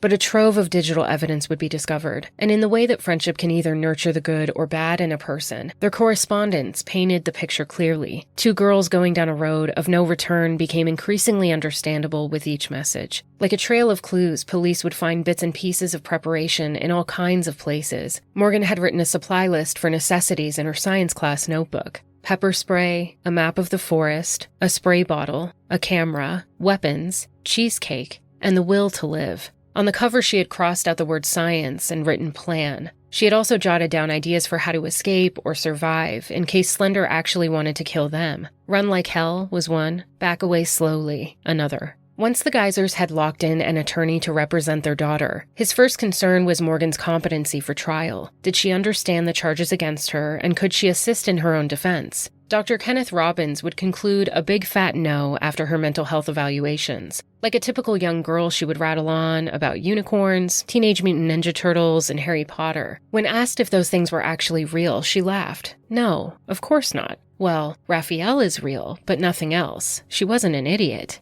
But when it came to assisting in her own defense, Morgan believed the primary mission of her trial was to protect her family from Slender Man. In jail, things would be okay. She had sleepovers with Harry Potter characters. She had access to food, water, and shelter. She could talk to her friend Maggie whenever she wanted. Maggie had appeared during her interrogation, instructing her not to say a word, always protecting her like she had since childhood. In jail, Morgan was surrounded by people who could help her. But out there, she couldn't control what happened to her family or what Slender Man would do. She could be anywhere she wanted at any time, she said, explaining the powers of her Vulcan mind control to Robbins. It was important to say the right things. It was important to not upset Slender. Her life and the lives of everyone she loved simply depended on it. And if there was one thing Morgan was determined to do, it was to keep her hands clean of any more blood for the rest of her life.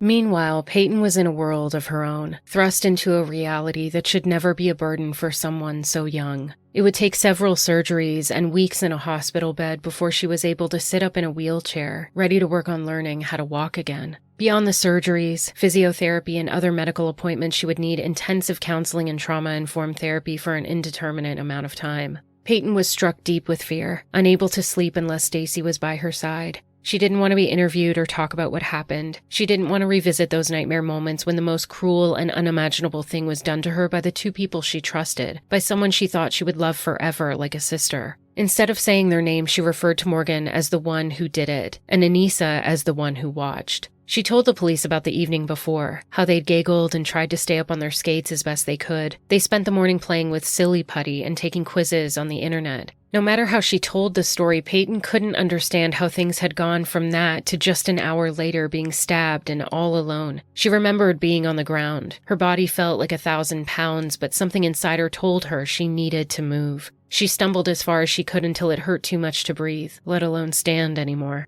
As the weeks and months passed, the medical bills would continue to climb. Payton's parents already earned twice as much as the average salary in Waukesha, but their savings had been more towards vehicle repairs or a little holiday away. Their income was no match for this kind of emergency, which was already over $250,000. Creating a GoFundMe, they raised $27,000 in the first week, and by June, $48,000. They held a charity fundraiser, Hearts for Healing, raising over $100,000. Together, Payton and her brother Caden, along with Stacy and Joe, were reminded that there's more good in the world than bad. People want to be good. People want to help. And as impossible as everything felt in some moments, there would always be a way through it.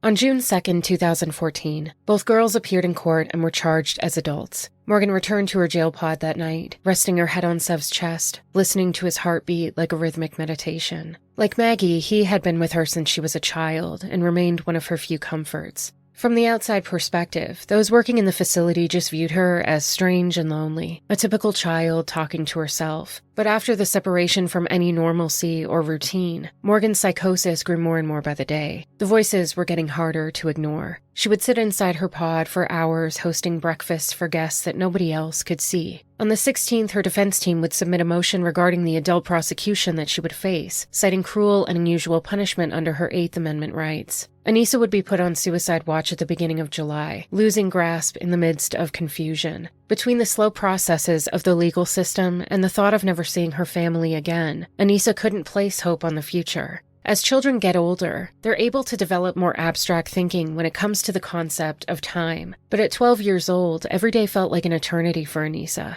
Her brain is developed enough to reflect on her behavior and use that as a way to plan for better choices in the future. But during her interrogation, that's exactly what she thought would happen. She would go home, be very, very sorry, and never do it again. Long-term remorse isn't usually a concept that someone as young as Anissa would have to make sense of. And even when it comes to death and suicide, she still doesn't fully understand the notion of permanence. Her suicidality has more to do with no way to regulate herself, poor coping skills, and a new type of isolation. She was coming undone from the inside out. And Morgan, too, was discovering new levels of emotional distress within herself. Once found incompetent to stand trial in mid-August, she was placed at the Winnebago Mental Health Institute until full competency would be restored. Surrounded by mostly adults, Morgan clung to her secret in a world like never before. With little to do besides stare at a TV or stare at a wall, she began to lose touch with reality. Angie would visit her as often as she could, who, depending on the day, either communicated coherently or at times seemed like she was somewhere else altogether. Her dilated pupils and unkempt hair brought out a desperate longing in Angie to wrap her in her arms, smother her with love, and take care of her in all the ways she never knew Morgan had needed. But Morgan would remain stiff in her embrace, saying she didn't like to be touched anymore. Her grandparents would also visit, bringing Morgan prepaid calling cards and watching her eyes focus on things in the room that weren't there. The purpose of her time in Winnebago was restoration of legal competency, not mental health. So even after she was officially diagnosed with schizophrenia by October, doctors withheld any treatment involving medication.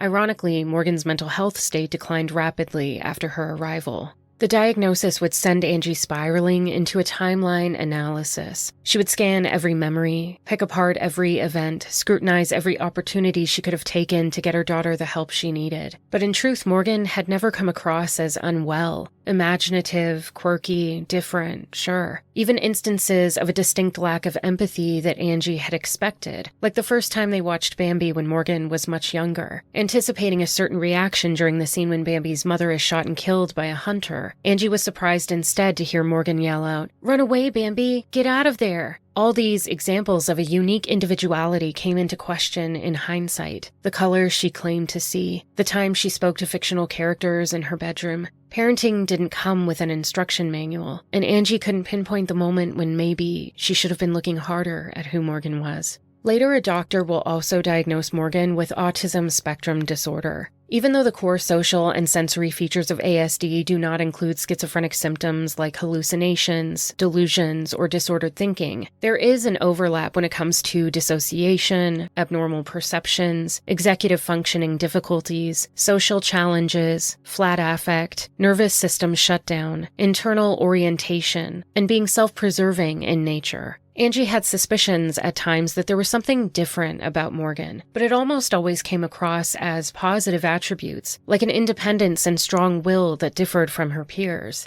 ASD is present from birth, and Morgan was most likely displaying many traits in early childhood even before the onset of her schizophrenia. Meanwhile, Anissa was trying to focus on the positive, like asking her parents for ideas on Halloween costumes during a visit to the jail. When they reminded her that she wouldn't be home for that, she sobbed, wondering out loud why this happened, why her brain let her do something like this. Still interested in darker topics, she also contrasted those with newfound hobbies, like reading the Bible and studying Christianity. It was clear now that Slender Man was a demon, leading her astray down a path of evil. She started to climb the jail population like a social ladder, getting along with the other girls and feeling relieved when they decided to pick sides, disliking Morgan and accepting Anissa. In a way, the social aspect of jail had come easier to Anissa than school. Ever a stickler for the rules, Anissa eventually found it calming to know what was expected of her and when, never having to worry about a drastic change in routine or schedule. She encouraged the girls around her to follow suit and do as they were told, which eventually became a positive attribute that guards took notice of. Anyone in the system who not only avoids causing trouble but tries to make their job run smoothly is appreciated.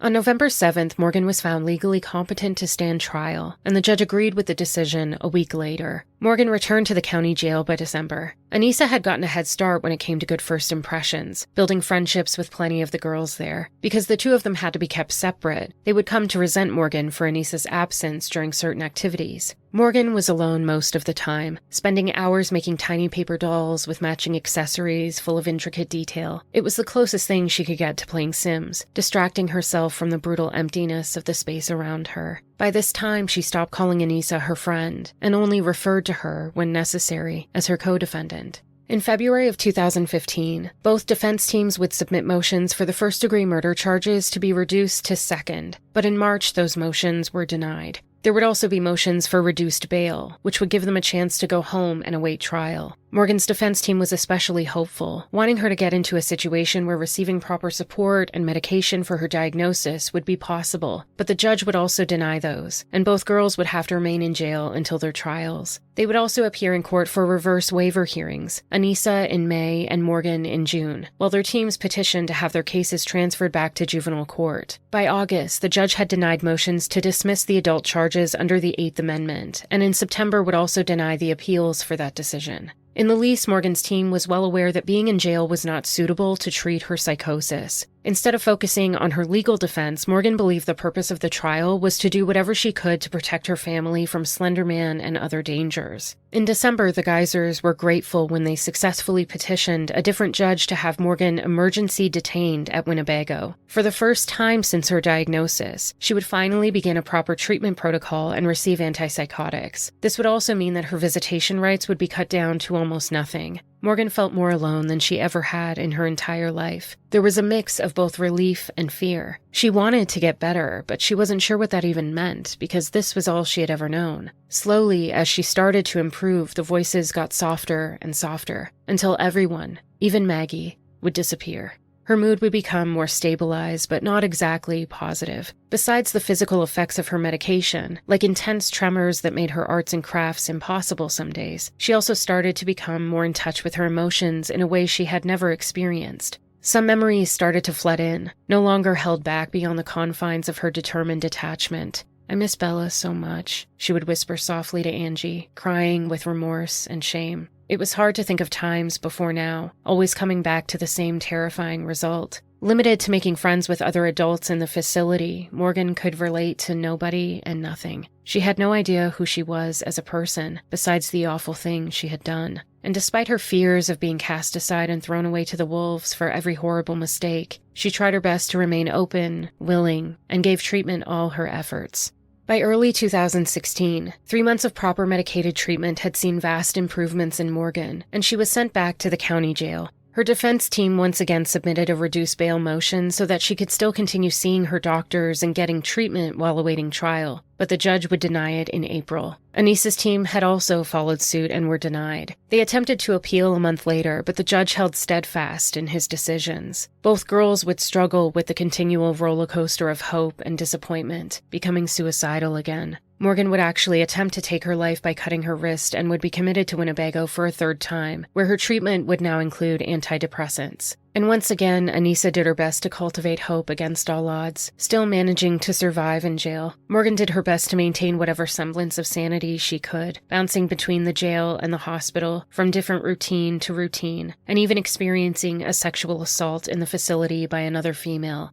In stark contrast, Payton was beginning to finally heal in tremendous ways outside the walls of where Anissa and Morgan were. By May 2016, it had been 2 years since she clung to the thin line between life and death. Her family posted an update on Facebook, thanking the public for all of their well wishes, and assuring them that Payton was making new friends, doing well in school, and looking forward to summer vacation. The legal processes of hearings and appeals was exhausting for the family, with Joe and Stacy doing their best to protect her from the outside noise. They still weren't even sure if she was emotionally equipped to testify, wanting to save her from further traumatization and pain. There was a very real concern that if the girls were to be tried as juveniles, they would receive nothing more than a legal slap on the wrist for nearly taking away the person most precious to them. Their callous cruelty and devious deception had left the entire family unable to fully trust people at face value.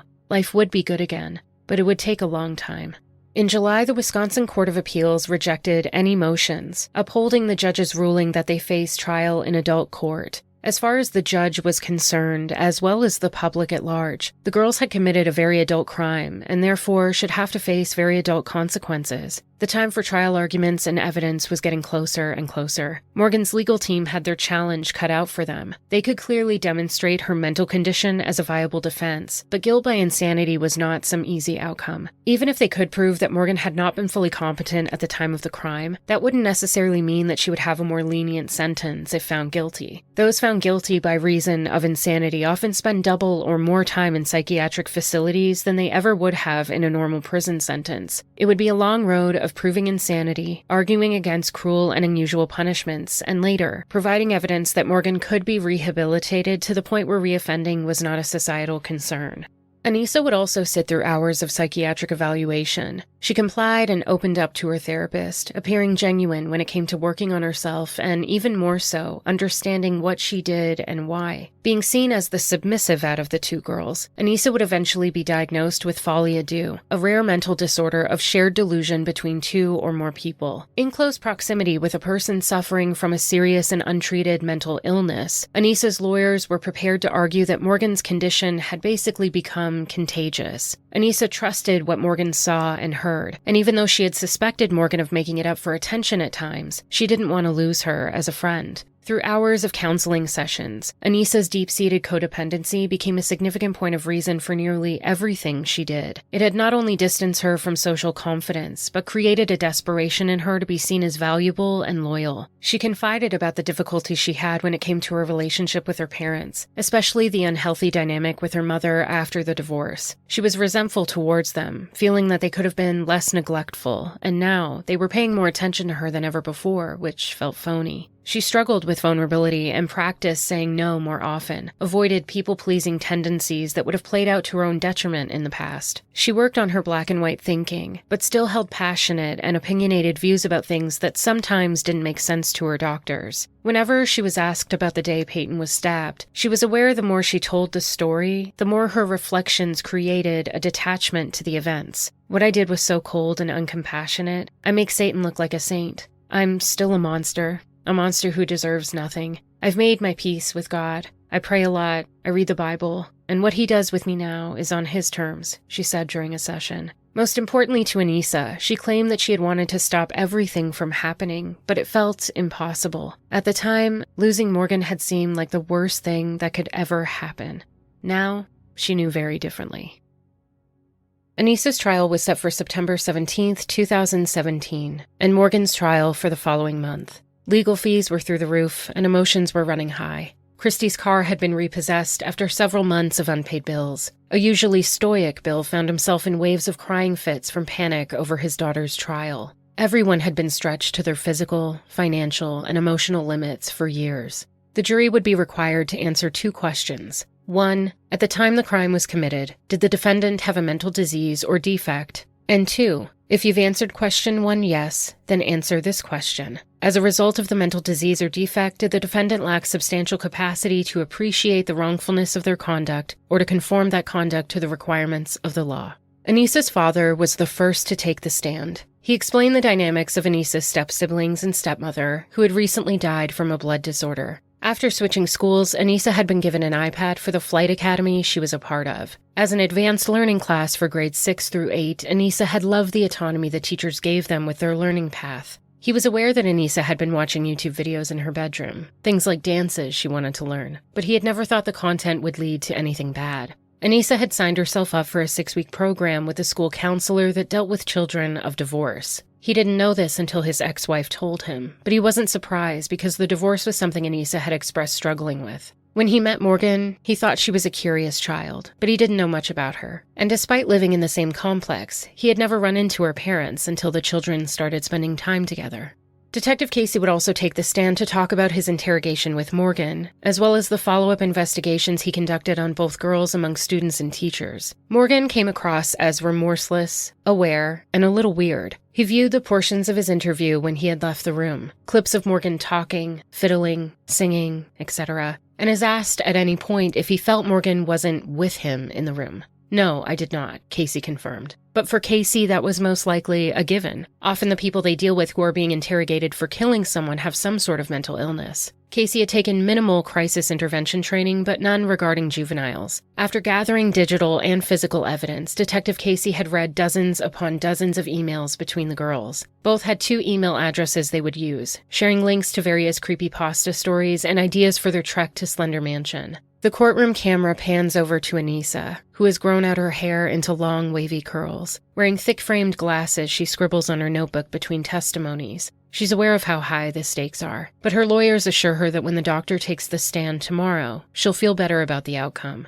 A detective who had interviewed Payton on June 6th, a mere week after her near-death trauma, was questioned first. Payton had described the day similarly to Morgan and Anissa. They had the sleepover, they went to the park upon Morgan's suggestion, who also eventually told Payton to go into the bathroom stall. Morgan locked the door behind them and instructed Payton to sit down on the ground and go to sleep. After the two went off whispering in a stall next to her, they came back and Anissa hit her head hard against the wall. They went over to the playground before Anissa suggested hide and seek. Shortly after, Morgan sat on her legs, got real close to her face, and said, "I'm sorry," before she started to stab her. It had been around January or February that Morgan started talking about Slender Man all the time. She became scarier and weirder, Payton had told the detective. Morgan would email Payton photographs of creepypasta characters that frightened her, and she eventually started locking her windows at night. When she asked her mother, Stacy, if they were real, she sat Payton down and showed her research that it was all make-believe. But even then, Payton herself still wasn't sure. Morgan seemed so confident in what she saw and knew. And even though Anissa hadn't been a friend of Payton's, she was different when Morgan wasn't around. Nicer, even apologetic. But when Morgan was around, Anissa would say bad words, act rudely, and hit people.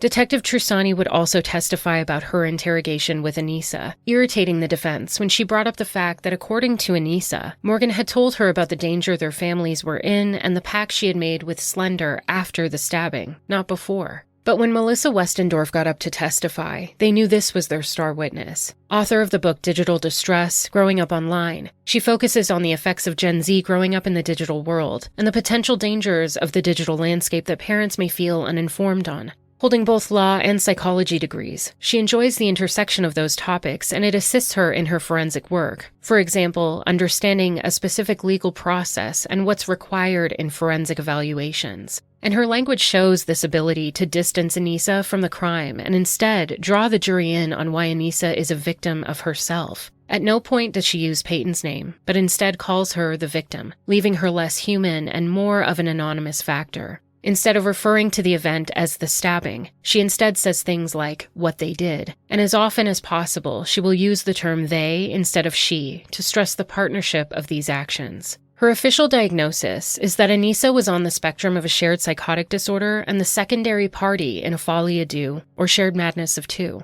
This diagnosis is extremely rare, but does exist. A special relationship is one of the main requirements for the diagnosis, and a few distinct things led the doctor to see Morgan as the primary. Anissa had decided by May that it was crazy to believe in Slender Man. Up until then, 45% of her had believed in it, and 55% thought it was insane. But she didn't want to make Morgan feel crazy. During her interrogation, when Anissa had warned Trusani that Morgan tends to get off track, that was typical secondary behavior. Anissa wanted to protect Morgan. She also explained that contradictory information doesn't alter delusions. Their belief in Slender was so compelling that even in the face of the possibility that it wasn't true, they couldn't dismantle the thoughts that had taken hold of them. The prosecution attempted to show examples of how Anissa was fully aware of the consequences, that killing another person was wrong. But Westendorf wasn't swayed. Yes, they thought if they got caught they would be executed, but they also worried about making it back to school on Monday. It was her professional opinion that not only were they children who couldn't appreciate the full extent of their actions, but their shared delusion made it impossible for them to conform to the law. Before the proceedings were over, Anissa would speak to the judge, explaining that it wasn't her idea and her part in this crime was fueled by the fear for her family. She didn't want to hurt Payton. She just wanted to prove that Slender Man existed. There were other ways, but Morgan had refused to try those and insisted that killing was the most efficient way. You can hear the change in Anissa's voice, the maturity and assuredness. However, she also makes it a point to take no responsibility, and even things she had done could be explained with her weak justifications. From the second she stepped foot in that interrogation room, Anissa was committed to the testimony that Morgan had been the one to think of this, plan it out, and almost forcibly see it through. It wasn't my idea. Morgan came to me one day telling me that we should prove that Slender Man existed, and I asked her how, and she said we had to kill somebody, and I said okay because I thought it was just a joke, honestly. I didn't think it was actually going to happen, but it obviously did. Did you feel any compulsion to go through with the plan? I didn't want to hurt Payton. I wanted to prove that Slender Man existed, but I thought that there were other ways. Morgan told me that there were other ways of becoming a proxy and proving that Slender Man existed, but I asked her what those were, and she said that she didn't want to talk about it because killing someone was the easiest way. Was there any concern on your part, talking about you, if what would happen if you didn't go through with the plan? I believed that if I didn't go through with the plan, Slender Man would come and attack and kill myself, my friends, and my family, those I cared about most. And I was afraid that if I did not go with Morgan and help her, that she would find a way to elude authorities or anyone else who was looking for her, and come back and finish what she had started, I guess, just kill me, which is why I went with her. By September 15th, the jury would answer yes to both questions and find Anissa Weier not guilty by reason of insanity. She would join Morgan at Winnebago eventually, and her team would request that the judge consider time served plus a sentence of 3 years. But Anissa would have to wait in jail until her sentencing hearing. Angie felt a tinge of relief from the news. Morgan's trial was next, and they would find out if she would also remain at Winnebago, or instead be sentenced to 60 years in prison. Angie had spent years maxing out credit cards and taking out loans to retain the best lawyers she could, someone who really saw Morgan as a human being who needed support. She wanted to move away somewhere the reporters couldn't stalk her like hunting dogs, but it was best to wait and find out where Morgan would end up first. By now, Matt slept in Morgan's room and Angie slept alone in their bed. The only remaining tether between them was their daughter, but everything felt too big and fragile about her situation to fully address anything else. Even though there was a lot of confidence in their defense of Morgan's untreated illness, a plea agreement was proposed. By accepting an NGRI verdict, Morgan would be found guilty and not guilty, and she would remain at Winnebago for a time decided by the courts, with the ability to petition release every 6 months. By the end of September, Payton's parents would agree. It wasn't an easy decision, and if anything, it felt like an insult to what had happened to their daughter. But in the end, this would also save Payton from having to testify and being completely re-traumatized by something she was working so hard to distance herself from. A 1983 national study found that NGRI patients often lost their freedom twice as long as those convicted of the same offense. Often considered a forgotten population, this plea deal would be far from a get-out-of-jail-free card. After a week-long review, the judge questioned Morgan himself over and over about the details of that day. Through sobs, Morgan described what she did to PL, trying to lessen the trauma for Payton by not even saying her name. Anissa had refused to carry out the act, telling Morgan she had to be the one to do it, so Morgan tackled her and stabbed her. I hurt PL. I tackled her, and I stabbed her. Anissa said that she couldn't do it, and that I had to. All right, so what did you do? I stabbed her with the knife. And what part of her body did you stab her? Everywhere. Do you know how many times you did it? 19. The judge decided to accept the plea deal agreement, and a hearing for Morgan's sentencing would take place in February. On December 21, 2017, Anissa sat in front of the judge and explained how sorry she was, how she takes responsibility for her part, and that she'll never allow herself to fall victim to another delusion ever again. She attempts to come across with more remorse than when she first deflected and denied almost all responsibility when she first spoke to the judge. I just want everyone involved in this to know that I do hold myself accountable for this, and that I will do whatever I have to do to make sure that I don't get any sort of delusion or whatever again. And I want everybody involved to know that I deeply regret everything that happened that day, and that I know that nothing I say is going to make this right, Your Honor, and nothing I say is going to fix what I broke. I'm just hoping that by holding myself somewhat accountable and making myself responsible for what I took part in that day, that I can be responsible and make sure this doesn't happen again. I'm never going to let this happen again.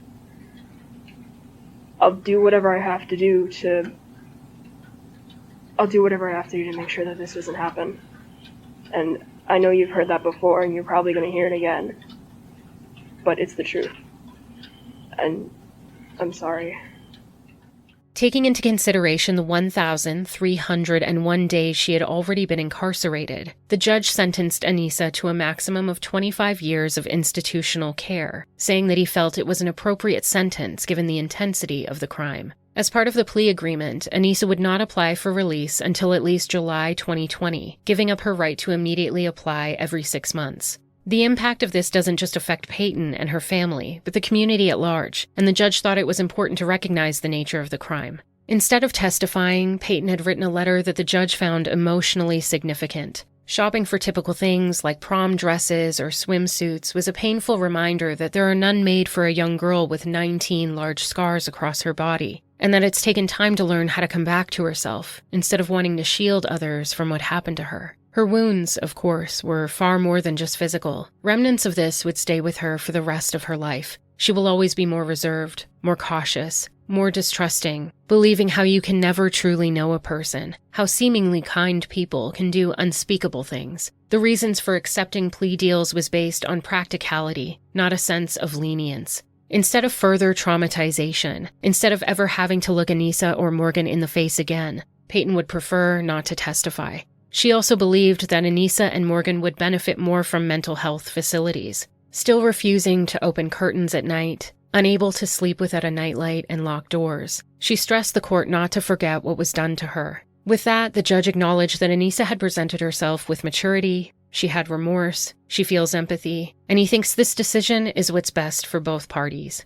On February 1st, 2018, Morgan sat in the courtroom, waiting to hear the numbers that would seal her fate. Angie and Matt had relocated closer to Winnebago since that's where she would remain regardless of the sentence length. With his agoraphobia at an all-time high, Matt was struggling worse than ever. Angie, on the other hand, was making changes to help herself as she functioned in this new level of roommate/husband relationship. She was getting more sleep, she had an appetite again, and she almost had an ambitious optimism for the future. Morgan continued to show improvements, now holding a stronger ability to discern between fiction and reality. She had no hallucinations and would talk about her dreams of being a writer one day. The fact that she was talking about the future at all was a good sign for Angie, who didn't want Morgan to lose sight of what was still possible. Even though it felt like the whole world viewed her daughter as a monster, Angie still saw her as her little girl. Anissa's sentence was both harsh and hopeful, so they went in prepared for the worst, but wishing for the best. Like Anissa, Morgan would be given her chance to address the court. She quickly got emotional, expressing her regret. I just want to let Bella and her family know I'm sorry. I never meant this to happen. I hope that she's doing well.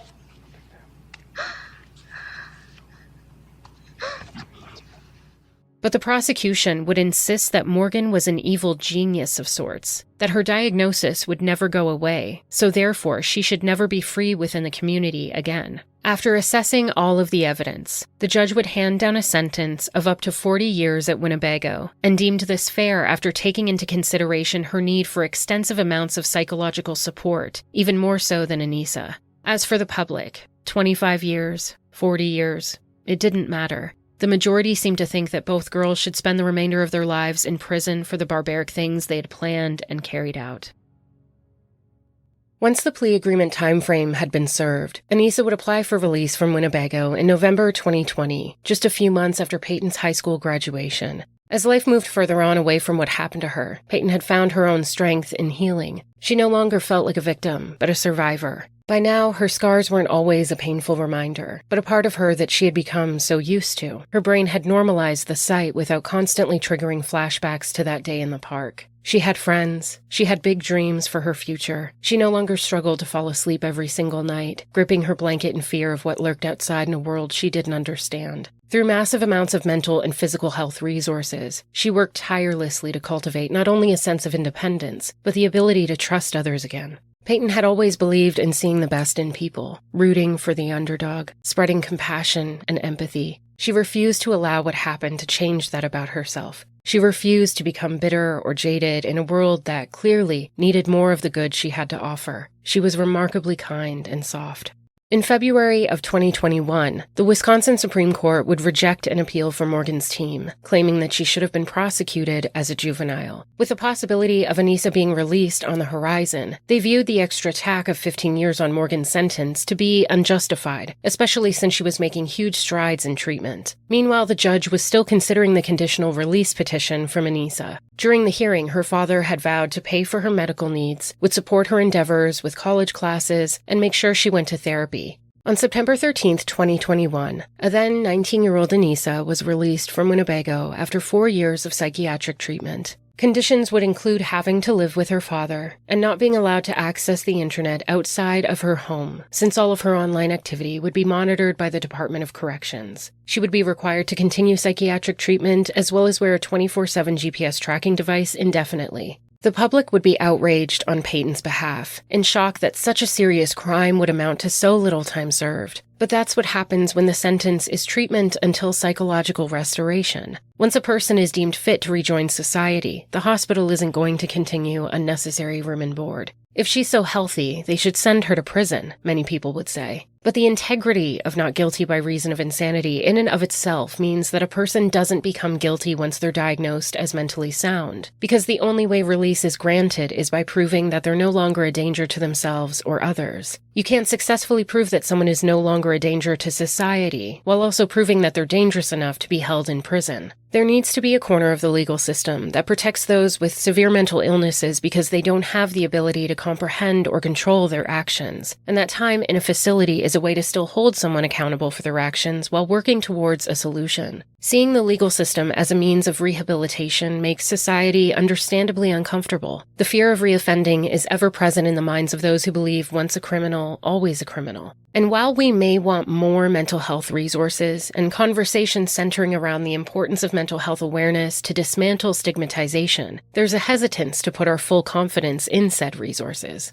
Many also worried about Payton's sense of safety, but Payton would tell ABC's Nightline in 2019 that she didn't live in fear of their release. If they ever come near me again, they're going right back in. When they get out, I don't think it's going to change my life at all, she said in her first sit-down interview ever with the media. It still took years for her to stop sleeping with a pair of scissors beneath her pillow, a safety net of weaponry just in case, even if she logically knew that she was safe inside her parents' home. But as the years went on, that fear faded. If they had managed to change even a tenth of the amount Payton had over the years, then in the least, they would maintain the freedom they were fighting so hard to achieve. Even if she hated the fact that they could live their lives again on the outside, she couldn't and wouldn't let that hold her back in life in any capacity whatsoever. It was frustrating and painful and even agonizing to have her biggest trauma once again appearing in headlines all over the country. But Payton had support systems in place for this, something she had prepared herself for, knowing it was always a possibility. And she hoped that with the release, she would never have to read Anissa Weier's name ever again.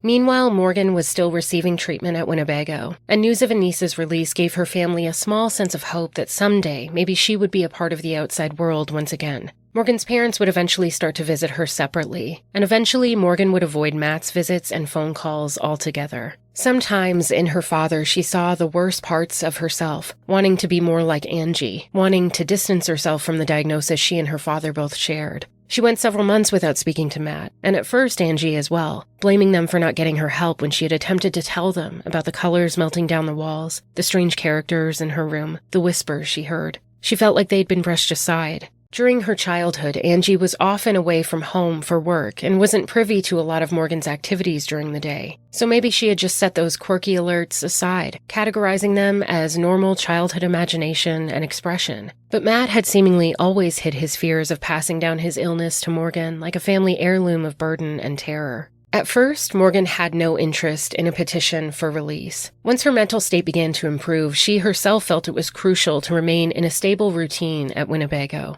She had made some friends, and at one point, an imaginary boyfriend, although that didn't worry her psychiatric team because it seemed more like a coping mechanism for Morgan than a hallucination due to a psychotic episode. He's never around when I don't want him to be. I can control how and when I see him, she had confided in therapy. When it came to this pretend boyfriend, Morgan was well aware that he wasn't real and that his presence was under her control. Even though Morgan was older than the average age span where children tend to have imaginary friends, she lacked the investment of real-life social interactions and peers that other children would have been exposed to. Some children still have imaginary friends into their teen years, and this is a completely normal part of development. As long as it doesn't negatively impact their social life, it isn't any sort of indication of psychopathology. And those with childhood-onset schizophrenia often experience developmental delays and slower development than their peers. Even before the stabbing, Morgan had sometimes come across younger than Payton and Anissa. Even though she would, at times, display a mature command of the English language, her mindset and behavior was like that of someone much younger. Morgan's treatment was intensive. She would have group therapy, psychoeducation classes to learn how to understand and manage her condition, and cognitive behavioral therapy, learning how to identify and change her thought patterns, including other community support, internal programs at the facility, and medication. Morgan's feet were again planted firmly on the ground, more so than they had ever been before. Her condition had always remained untreated, so the fact that she was even able to receive this type of support catapulted her positive trajectory. It was only a few years until her team began to propose a release plan, feeling confident that she would be best supported by continuing her momentum outside of the unit. During the testimony phase, where different doctors would speak on Morgan's progress and their opinion about release, information that had never been discussed previously would now be taken into consideration. Morgan had been previously questioned by one of the doctors on her team about any possible abuse, but at the time of her arrest, Morgan was suffering from psychosis, fears about her family's safety, and intense confusion about reality. She had said there was nothing to note. However, by the time she would first petition for release, it was documented that eventually Morgan began to talk about sexual abuse she was subjected to at the hands of her father. Being so tall and overweight, Matt struggled to get onto his knees and back up again, so sometimes Morgan would sleep on the floor in her bedroom. She had tried to broach the topic during conversations with her mother, but she felt like her mother wasn't really hearing what she was saying or possibly didn't believe her. That rejection had caused Morgan to stifle the truth within her, while Matt continued to get away with the abuse. She told the doctor that he would watch her shower, touch her inappropriately, and that he was often under the influence of drugs and alcohol while Angie was out of the home. This particular doctor had been tasked with assessing Morgan's functioning as her 12-year-old self, and with the disclosure of more information, her diagnosis would shift and change along with the treatment of them. It can be difficult to conduct mental health evaluations with children because their brain development is sort of like pinning down a moving target. But research has shown that individuals who experience childhood abuse are more likely to develop schizophrenia at an early age, and often with worse psychotic symptoms. They're also more likely to develop treatment-resistant schizophrenia and are at a higher risk of suicide. There's a possibility that Morgan's condition had elements of a trauma-induced onset. And if Matt had witnessed any of Morgan's symptoms, and there was abuse happening, it's a haunting theory to contemplate that keeping Morgan untreated also kept her in a more powerless and vulnerable position. By the end of 2023, Morgan was moved to the pre-integration unit, which is the last level of the 4 levels at Winnebago. It's the least restrictive level with the most privileges. Being assessed almost constantly, Morgan was always being observed by different doctors and team members. She had participated in 6 separate outings into the community supervised by staff. Morgan could correctly narrate how those experiences went, including visits to a library, a restaurant, a cafe, thrift store, and dollar store. Winnebago conducts these outings at the highest level to give patients a sense of release normalcy and to be able to assess their behavior within the structured environment. There are people who show that they can't handle that exposure, but Morgan's behavior had been perfect. One of the most significant elements of her progress was that 10 months before the outings, her antipsychotic medication was discontinued entirely, and the doctor agreed with Morgan's defense that with those who are genuinely psychotic, one would expect a reoccurrence of those behaviors within that kind of time frame. The fact that Morgan continued to improve showed great promise in a recovery status.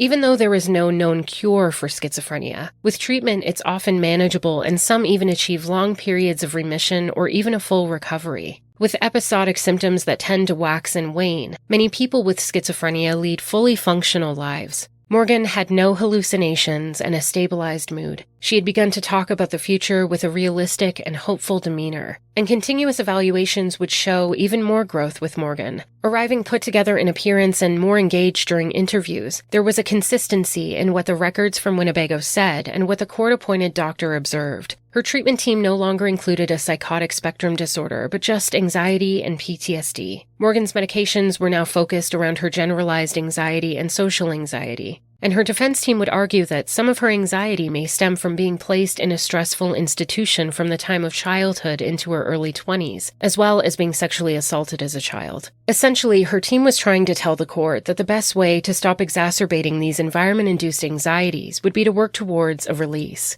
The doctor agreed, but stated that release also includes its own set of anxieties as well, and she would essentially be trading the stressors she's familiar with for a brand new set of stressors. For the most part, the doctors agreed with the Winnebago team's assessment that Morgan would respond successfully to early release. However, it was noted that in 2022, Morgan claimed to be faking her psychiatric symptoms in an effort to avoid release into her father's care. Since she was observed 24 hours a day and was given constant mental health evaluations, it's hard to believe that she could fool professionals by pretending to be ill. But this acting out was a demonstration of Morgan's ability to take 2 steps forward and 5 steps back sometimes in treatment. Further issues from post-traumatic stress, social anxiety, and other conditions brought on by the childhood sexual abuse would be treated. Prior to any release, doctors wanted to see more outings, possibly some sort of part-time employment and more social developments to get her closer to that possibility. Because of this, 2 court-appointed psychologists recommended that she remain in treatment, but that they're confident she'll meet the criteria for release in the coming months. On April 21, 2024, the judge denied her petition for early release. Matt Geyser passed away on April 1, 2023, and this event would be yet another circumstance that Morgan's team would support her through. With the change of dynamics in her personal life that she would be re-entering, her team would again petition for release. Even though her high IQ and level of intelligence was argued in favor of her institutionalization, her defense team would remind the court that this crime was committed before the girls attempted to walk 300 miles to a make-believe castle in the forest with nothing but a handful of fruit snacks and a bottle of water. Not only had Morgan been too intellectually immature to understand the nature of her actions at the time of underdevelopment, but she had been untreated for a serious diagnosis, which now just made her more vulnerable both in treatment and society. Arguing that she was not a danger to others, her lawyer spoke of the misconception that individuals with schizophrenia are inherently violent, when in reality they're more likely to be the victim than the perpetrator. And in their eyes, at the time of the crime, Morgan had been a victim to herself, as well as the toxic and influential bond that she had with Anissa. When talking about release, Morgan held rational and reachable goals for her future. She wanted to possibly be an author, and in order to support that dream, she could be a janitor in a quiet setting after hours, or maybe even help other people in the ways that she had been helped. By October 2024, the public was shocked to hear that Morgan reintegrating back into the community was a very real possibility. Experts who had worked with Morgan over the years would testify that she had made noticeable progress and felt she was no longer a safety risk to herself or others, having not shown evidence of suicidal ideation since her 2021 attempt. Morgan's relationship with her mother still was strained at times, but a psychologist who had been working with Morgan assured the judge that fractured family relationships don't necessarily indicate a high chance of reoffending, especially if there are additional levels of support, which Morgan has. If anything, Morgan has more significant amounts of support than the average person who's released back into the community. She would also be released into program housing, not her mother's home, and would wear a GPS ankle monitor. Her team felt that Morgan had an extremely promising likelihood to follow through on her treatment, and she herself expressed a desire to adhere to all requirements. Any pushback to treatment in her history had now been years in the rearview mirror.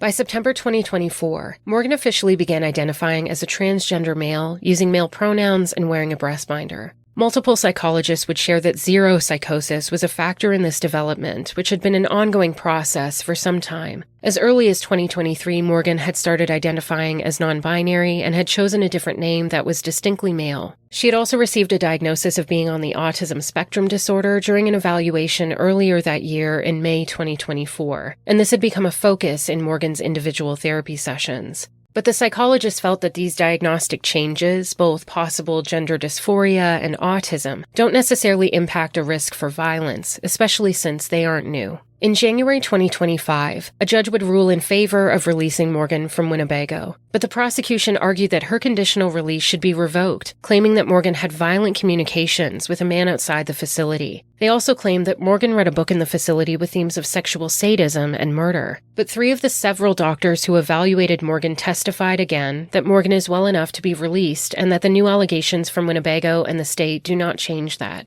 Morgan's lawyer argued that it was Morgan who had asked not to have contact with the man, who was known to Winnebago. During her first release hearing, they had already spoken at length about how there will be people who are interested in contacting Morgan for the wrong reasons. But fixation on Morgan for their issues is something that's entirely out of her control. Showing maturity in requesting no contact, Morgan hadn't known that this man was posting and even selling items that she had made in the past, like sketches and letters. It's not as if these were secret meetings, but the prosecution took issue with the fact that Morgan had allegedly been aware of his sexual arousal of her criminal actions and didn't disclose this until much later. When he sent Morgan a letter after the conditional release was granted, Morgan claimed to have ripped it up, only further proving that contact was unwanted. Understandably, assessing risk involves knowing the people who are in Morgan's life. And when Morgan brought this man up, they looked at his Facebook account and became concerned about the mentions of her there. Since Morgan doesn't have internet access, her lawyers argued that this content isn't relevant to Morgan in terms of responsibility and risk assessment. This man was selling what he called the Slender Man package, including letters and drawings from her, and this would say more about his unwellness than Morgan, who cut contact after becoming aware of this.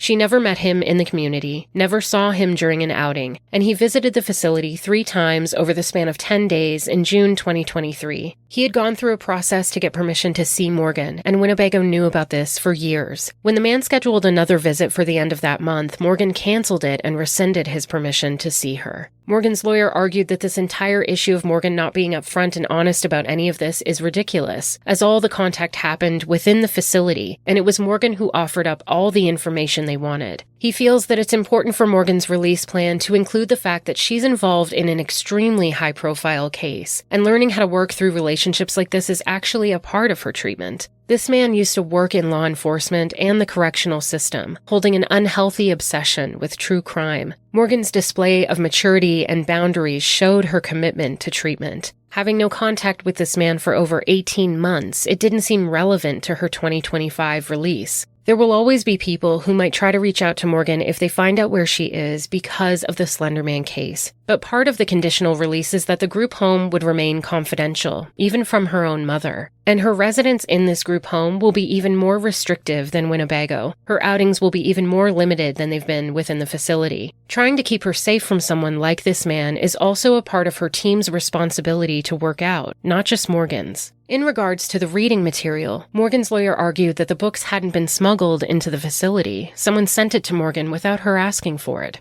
Part of Morgan's team would now include social workers to support integration back into the community. Holding meetings to get to know their client, reading soon became a topic of significance because it's Morgan's biggest pastime besides sketching. When the team found out what Morgan was reading, a book called Rent Boy, one of the social workers had concerns of the content. It was a dark novel that revolved around murder and selling body parts on the black market, she told the court. Morgan was upset about this type of monitoring, confused about how these coping skills and creative outlets meant there was any type of violation of treatment. This information had come up because she had disclosed it herself without prompting, and suddenly there was a price to pay for that once release was granted. Morgan had always been into things of a darker nature, taking after her parents who loved punk rock, artwork with skulls, Stephen King, and horror movies. Morgan had grown up on Harry Potter and fantasy worlds that contrasted good and evil, death and destruction, rebirth and revenge. Rearranging her entire personality hadn't been the goal in treatment.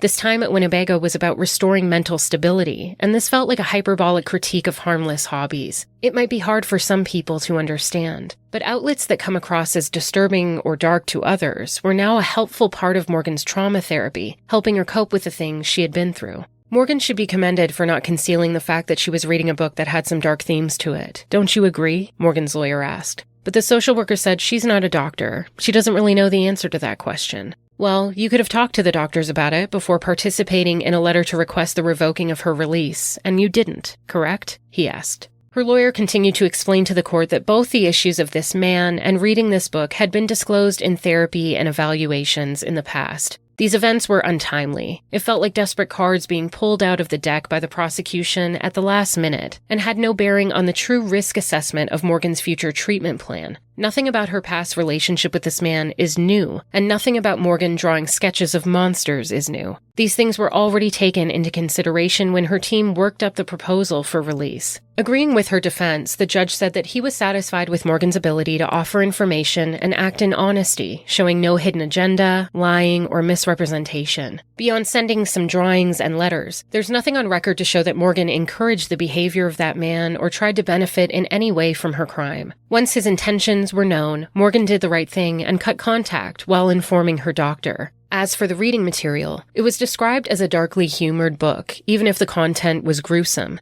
But again, this was something her team of doctors were aware of, a book she had read quite some time ago, and it seemed to hold no weight when it came to the safety of the community. The judge ordered that a now 22-year-old Morgan would remain on the trajectory of release within 60 days. Periodic reevaluations, as well as supervision, would be required to identify the need, if ever, for reinstitution for over the next 30 years. Both sides would meet again in court at the end of April 2025 for a review of Morgan's release plan. The state was disappointed to find that the location for housing was less than 8 miles from where Payton currently resides. Speaking on behalf of the state, the Waukesha County Assistant District Attorney told the judge, "When I first read the plan, Your Honor, I was shocked that there was no mention whatsoever of the victim, or where the victim might reside, or where this proposed residence was in relation to where the victim resides. They never communicated with the victim to go over this plan, and the proposed location is less than 8 miles of each other. The entire state of Wisconsin, and we have a plan that has her 8 miles away? The authors of the plan didn't even know, and they also don't believe it's appropriate. We object to this plan, and we ask the court to instruct the authors to see if there's somewhere else more appropriate given the circumstances." The case manager who had been assigned to Morgan was present as well, explaining that they would need more time, at least 30 days, to look into a new placement. The chosen location had seemed appropriate at the time because it was outside of the county where the crime took place, and they were unaware that it was close to the victim's current residence.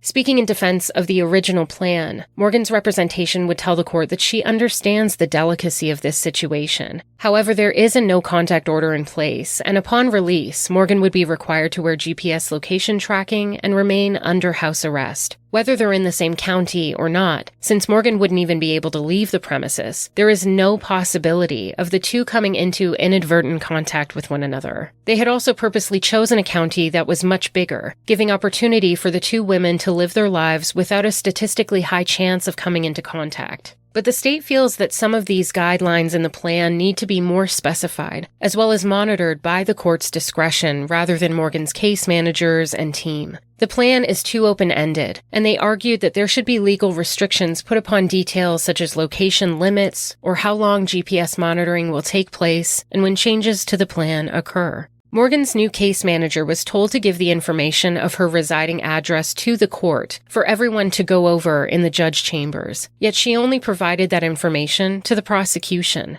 The judge was disappointed, finding it rather inappropriate to raise last-minute issues without notifying everyone involved. This process isn't supposed to be like an ambush, but rather a collaborative effort on both sides to protect the victim and defendant. Payton's mother, Stacy, would appear during the hearing via Zoom, giving a statement to the court on behalf of her family. Last week, we reviewed aspects of the release plan and were deeply concerned that the community for her placement was the same community where Payton studies, maintains her social life, sees her family, and works as a mental health provider. Stacy told the court that when Anissa was preparing for her release, her team worked with them to try to understand Payton's location and schooling situation, taking those factors into consideration and offering more assurance for Payton's sense of safety. "It feels like the rights of the offender supersede her own," Stacy said. "Payton has worked hard to survive the trauma she's endured and establish a fulfilling life within the community. She deserves the fundamental right to live her life in peace and participate in everyday activities like grocery shopping or going to the library without worrying about seeing the person who stabbed her 19 times when she was just 12 years old," Stacy finished.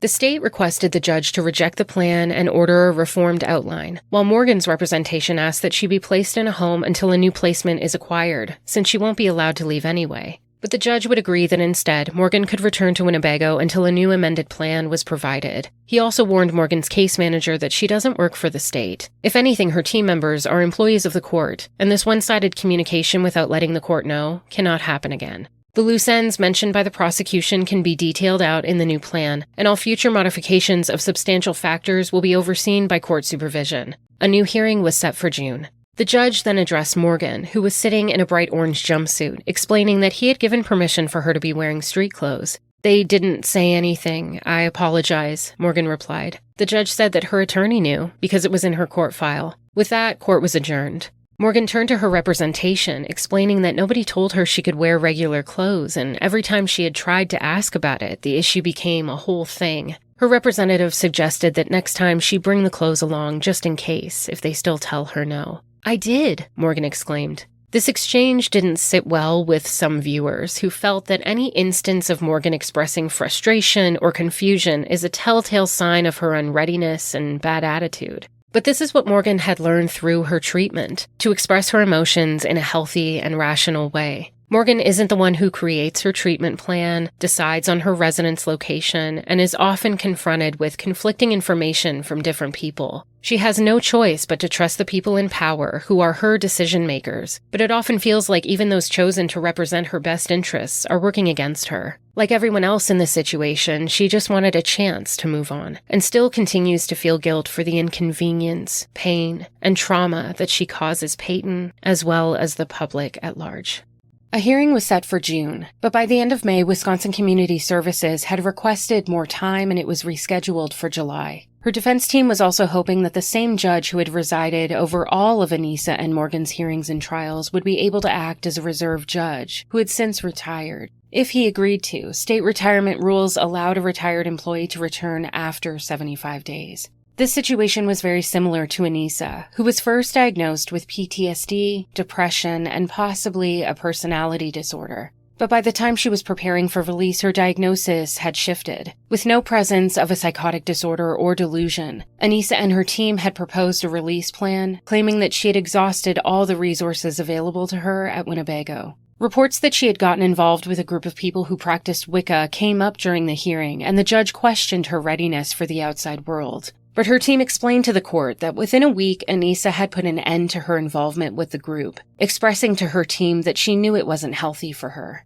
No longer holding a diagnosis that required institutional care, Anissa was released, and case managers assigned to her would continue to oversee her progress until she was 37 years old. The public would once again be outraged by mid-July, when a final hearing would see Morgan's new plan fit for her release. Under the discretion of a different judge, a placement location was reviewed, and an addendum with specific details and conditions were incorporated into the plan and submitted to the court. Morgan signed in compliance to all modifications, and any future change to conditions in the release would require court approval. An order was put into place to have Morgan waiting at Winnebago instead of jail, and that was also approved by the court. The headlines would fearmonger the public over Morgan's upcoming release, making it sound as if these things just happened, or that at this current point Morgan was still not to be trusted with the progress of her treatment, which in turn contributes to further fueling the lack of faith society has in the idea of rehabilitation. Had Morgan committed this murder attempt much later in life at an older age, the conversation would be completely different. But both Anissa and Morgan were always on the track to release, from the time they stepped foot in that car driving them to the jail. For years, the girls' psychiatric teams had been preparing for an inevitable reintegration because their age allowed a significant amount of growing up and change guided through psychological support. It wouldn't be until their mid-20s that full functions of impulse control or functions related to complex thinking and decision-making would reach more mature stages. As juveniles, the focus from the very beginning was almost always some form of rehabilitation instead of punishment. But because the stabbing was premeditated and vicious, many people refused to see them as children even at the time the act occurred. However, one of the reasons why progressive reform works towards separating adults and juveniles in the legal system is to get to the root of the issue while influence is still significantly possible. Sending a young child or teenager to prison will not produce the same possibility of outcomes as sending them to a delinquency program where they can address issues like mental health, poor moral education, lack of guidance, addiction, etc. On a case-by-case basis, professionals who care about the well-being of the community at large work tirelessly to ensure that safety, putting their own name on the line. We've all heard it before, the horror of a killer having been through the legal system plenty of times. Several notorious serial killers had been released time and time again after serious offenses or even psychiatric clearance. And as archaic or outdated many of those circumstances may be compared to the present day, we remember events like that, the historical track record of ignored rap sheets, and now that knowledge has made its way into our psyche, confirming an unwavering belief that bad people always continue to do bad things, even if they're caught and punished for doing them. But ironically, that in itself is a symptom of a system that works towards consequence instead of reconstruction and repair. There's a punitive element to the U.S. prison system that leaves it in a self-perpetuating cycle of counterproductive barriers, and more so the exact probability of reoffending when it comes to juveniles needs to be taken into consideration. But this dichotomy is hard to hold, the discomfort of our cognitive dissonance moving us from simplicity to something much more nuanced and complex. For some, that's an impossible in-between to make decisions from.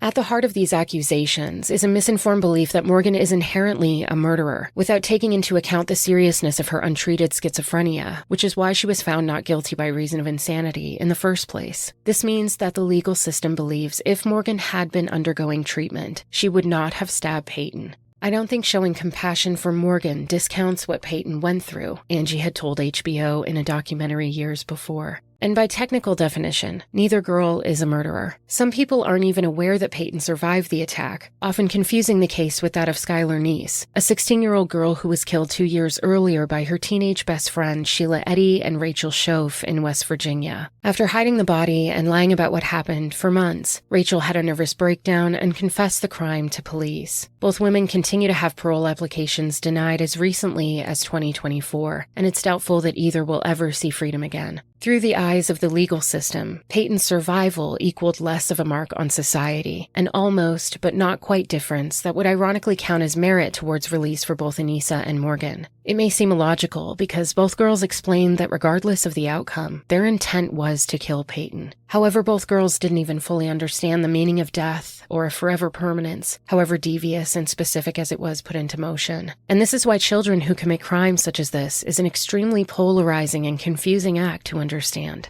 There's a desire to classify each girl as better or worse. Some think Anissa took advantage of Morgan, persuaded and used her to carry out a jealous revenge against an unwanted trio, that she should have known better, that she didn't have any sort of mental illness and let Morgan carry all of the blame with lies and deceit. Others see Morgan as dangerously intelligent, malicious and cunning, deflective and sick beyond repair. When there are two perpetrators, one is sometimes seen as more evil or responsible, but the two girls fit together like puzzle pieces driven by tragic destiny. Without the other, we can assume that both meander through their own longing and loneliness, still possibly making mistakes of a high moral cost, but nothing as bad as murder. It was the perfectly haunting mix of time and place and a lack of supportive features in each girl's life that drew them to each other, closer to an edge they teetered on, daring one another to dive into the deep end without holding their breath. Their friendship became radioactive with inarticulable emotion, giving them permission to be strange and broken. They grappled with identity and self-esteem, but in each other found a recognition that quickly became intense beyond anything either of them had experienced. Bullied and desperate, Morgan had felt Payton's growing distance, unable to stay stuck where Morgan could not move from.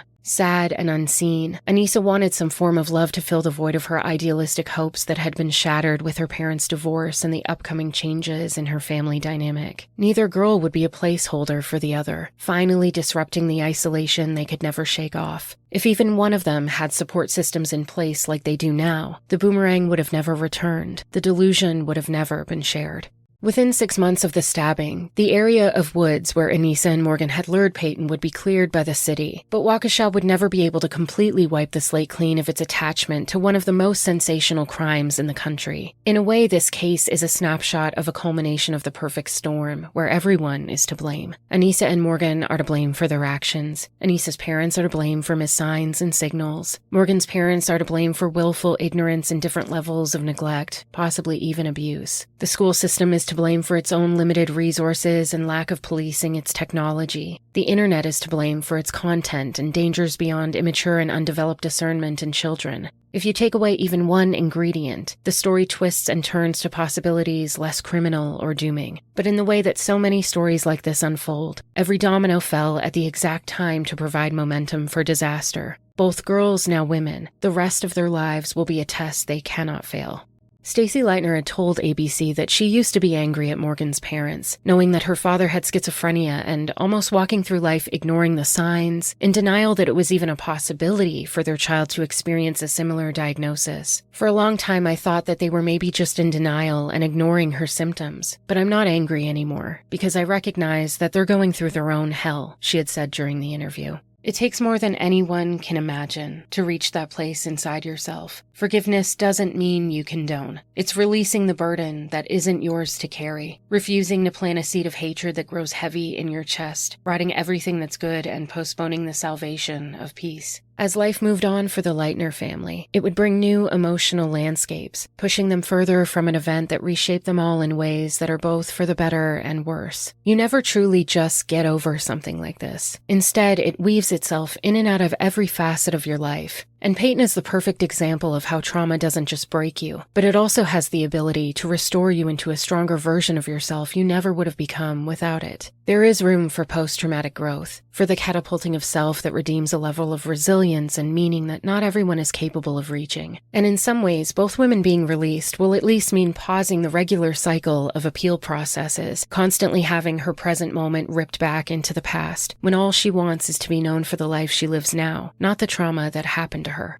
After accepting a scholarship to the University of Wisconsin with plans to study medicine, Payton could see healing and meaning roll out in front of her like a path revealed. Having experienced life-saving measures in physical, psychological, and even spiritual ways throughout the years, Payton found herself full of a tremendous amount of empathy and caring. And none of this makes it fair, or right, or sensical. And there are still moments when survivors are all alone, staring at a map of their lives like it's written in a language they were forced to learn and only they can read. It's hard and it's messy when the ending is more like a record that occasionally skips, when the scars stop hurting but the sight of them can still tumble us backward into memories we didn't ask for, awards we never wanted to win. Nobody wants the award for having to lasso your spark after it's been stolen, having to survive all the times you locked yourself in a bathroom to cry, felt crippled with fear behind closed doors, the times when you smiled while pinching the insides of your palms, the pain distracting you from a breakdown in front of people who don't know how to handle the story that is now yours forever. Having to teach your body to regulate itself everywhere, even your own home, where you used to feel safe and now you feel like a stranger. Or even something as simple as a walk in the park triggering a loose hinge in your brain, the scent of May flowers and freshly cut grass on the innocence of a Saturday morning snapping like lightning in your spine.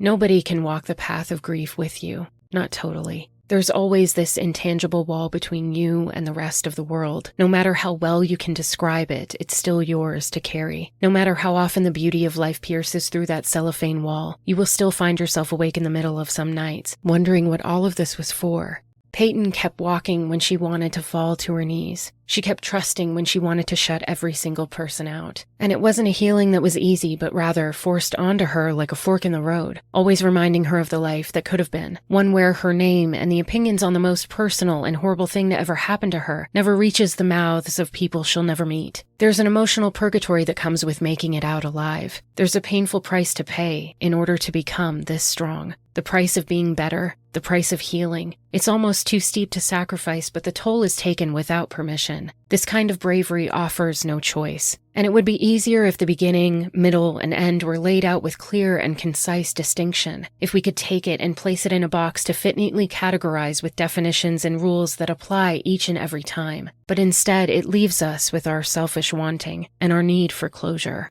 Like Payton, we must grow toward the light. We We have to find the grace to allow the in-between to exist in all its painful discomfort and convoluted demands. Every person connected to this carries their own burden, however unjustified or however deserved. This confrontation of black and white thinking redesigns a tendency toward retribution into something more elusive and slight, where the intricacies of how exactly we gain a sense of safety and justice shape themselves into a beast that's never quite tamed, where vengeance becomes a determined grace. There is no simple feeling in response. The anger and forgiveness mix together to create something almost nameless. The lines between ruthlessness and mercy spiral out into a blur as we try our best to reconcile the complexities of human behavior, a frailty somewhere in the middle of right and wrong, and the flaws of a system meant to protect us. Dislodging comfort from binary thinking is the key to our salvation as we try to fill in the broken cracks of what may never have been whole in the first place. Many of the words we don't want to say have the power to lead us into conversations that must be had, navigating difficult truths and imperfect balance. Both healing and protection can coexist, and how we rise to the occasion of that is what matters most.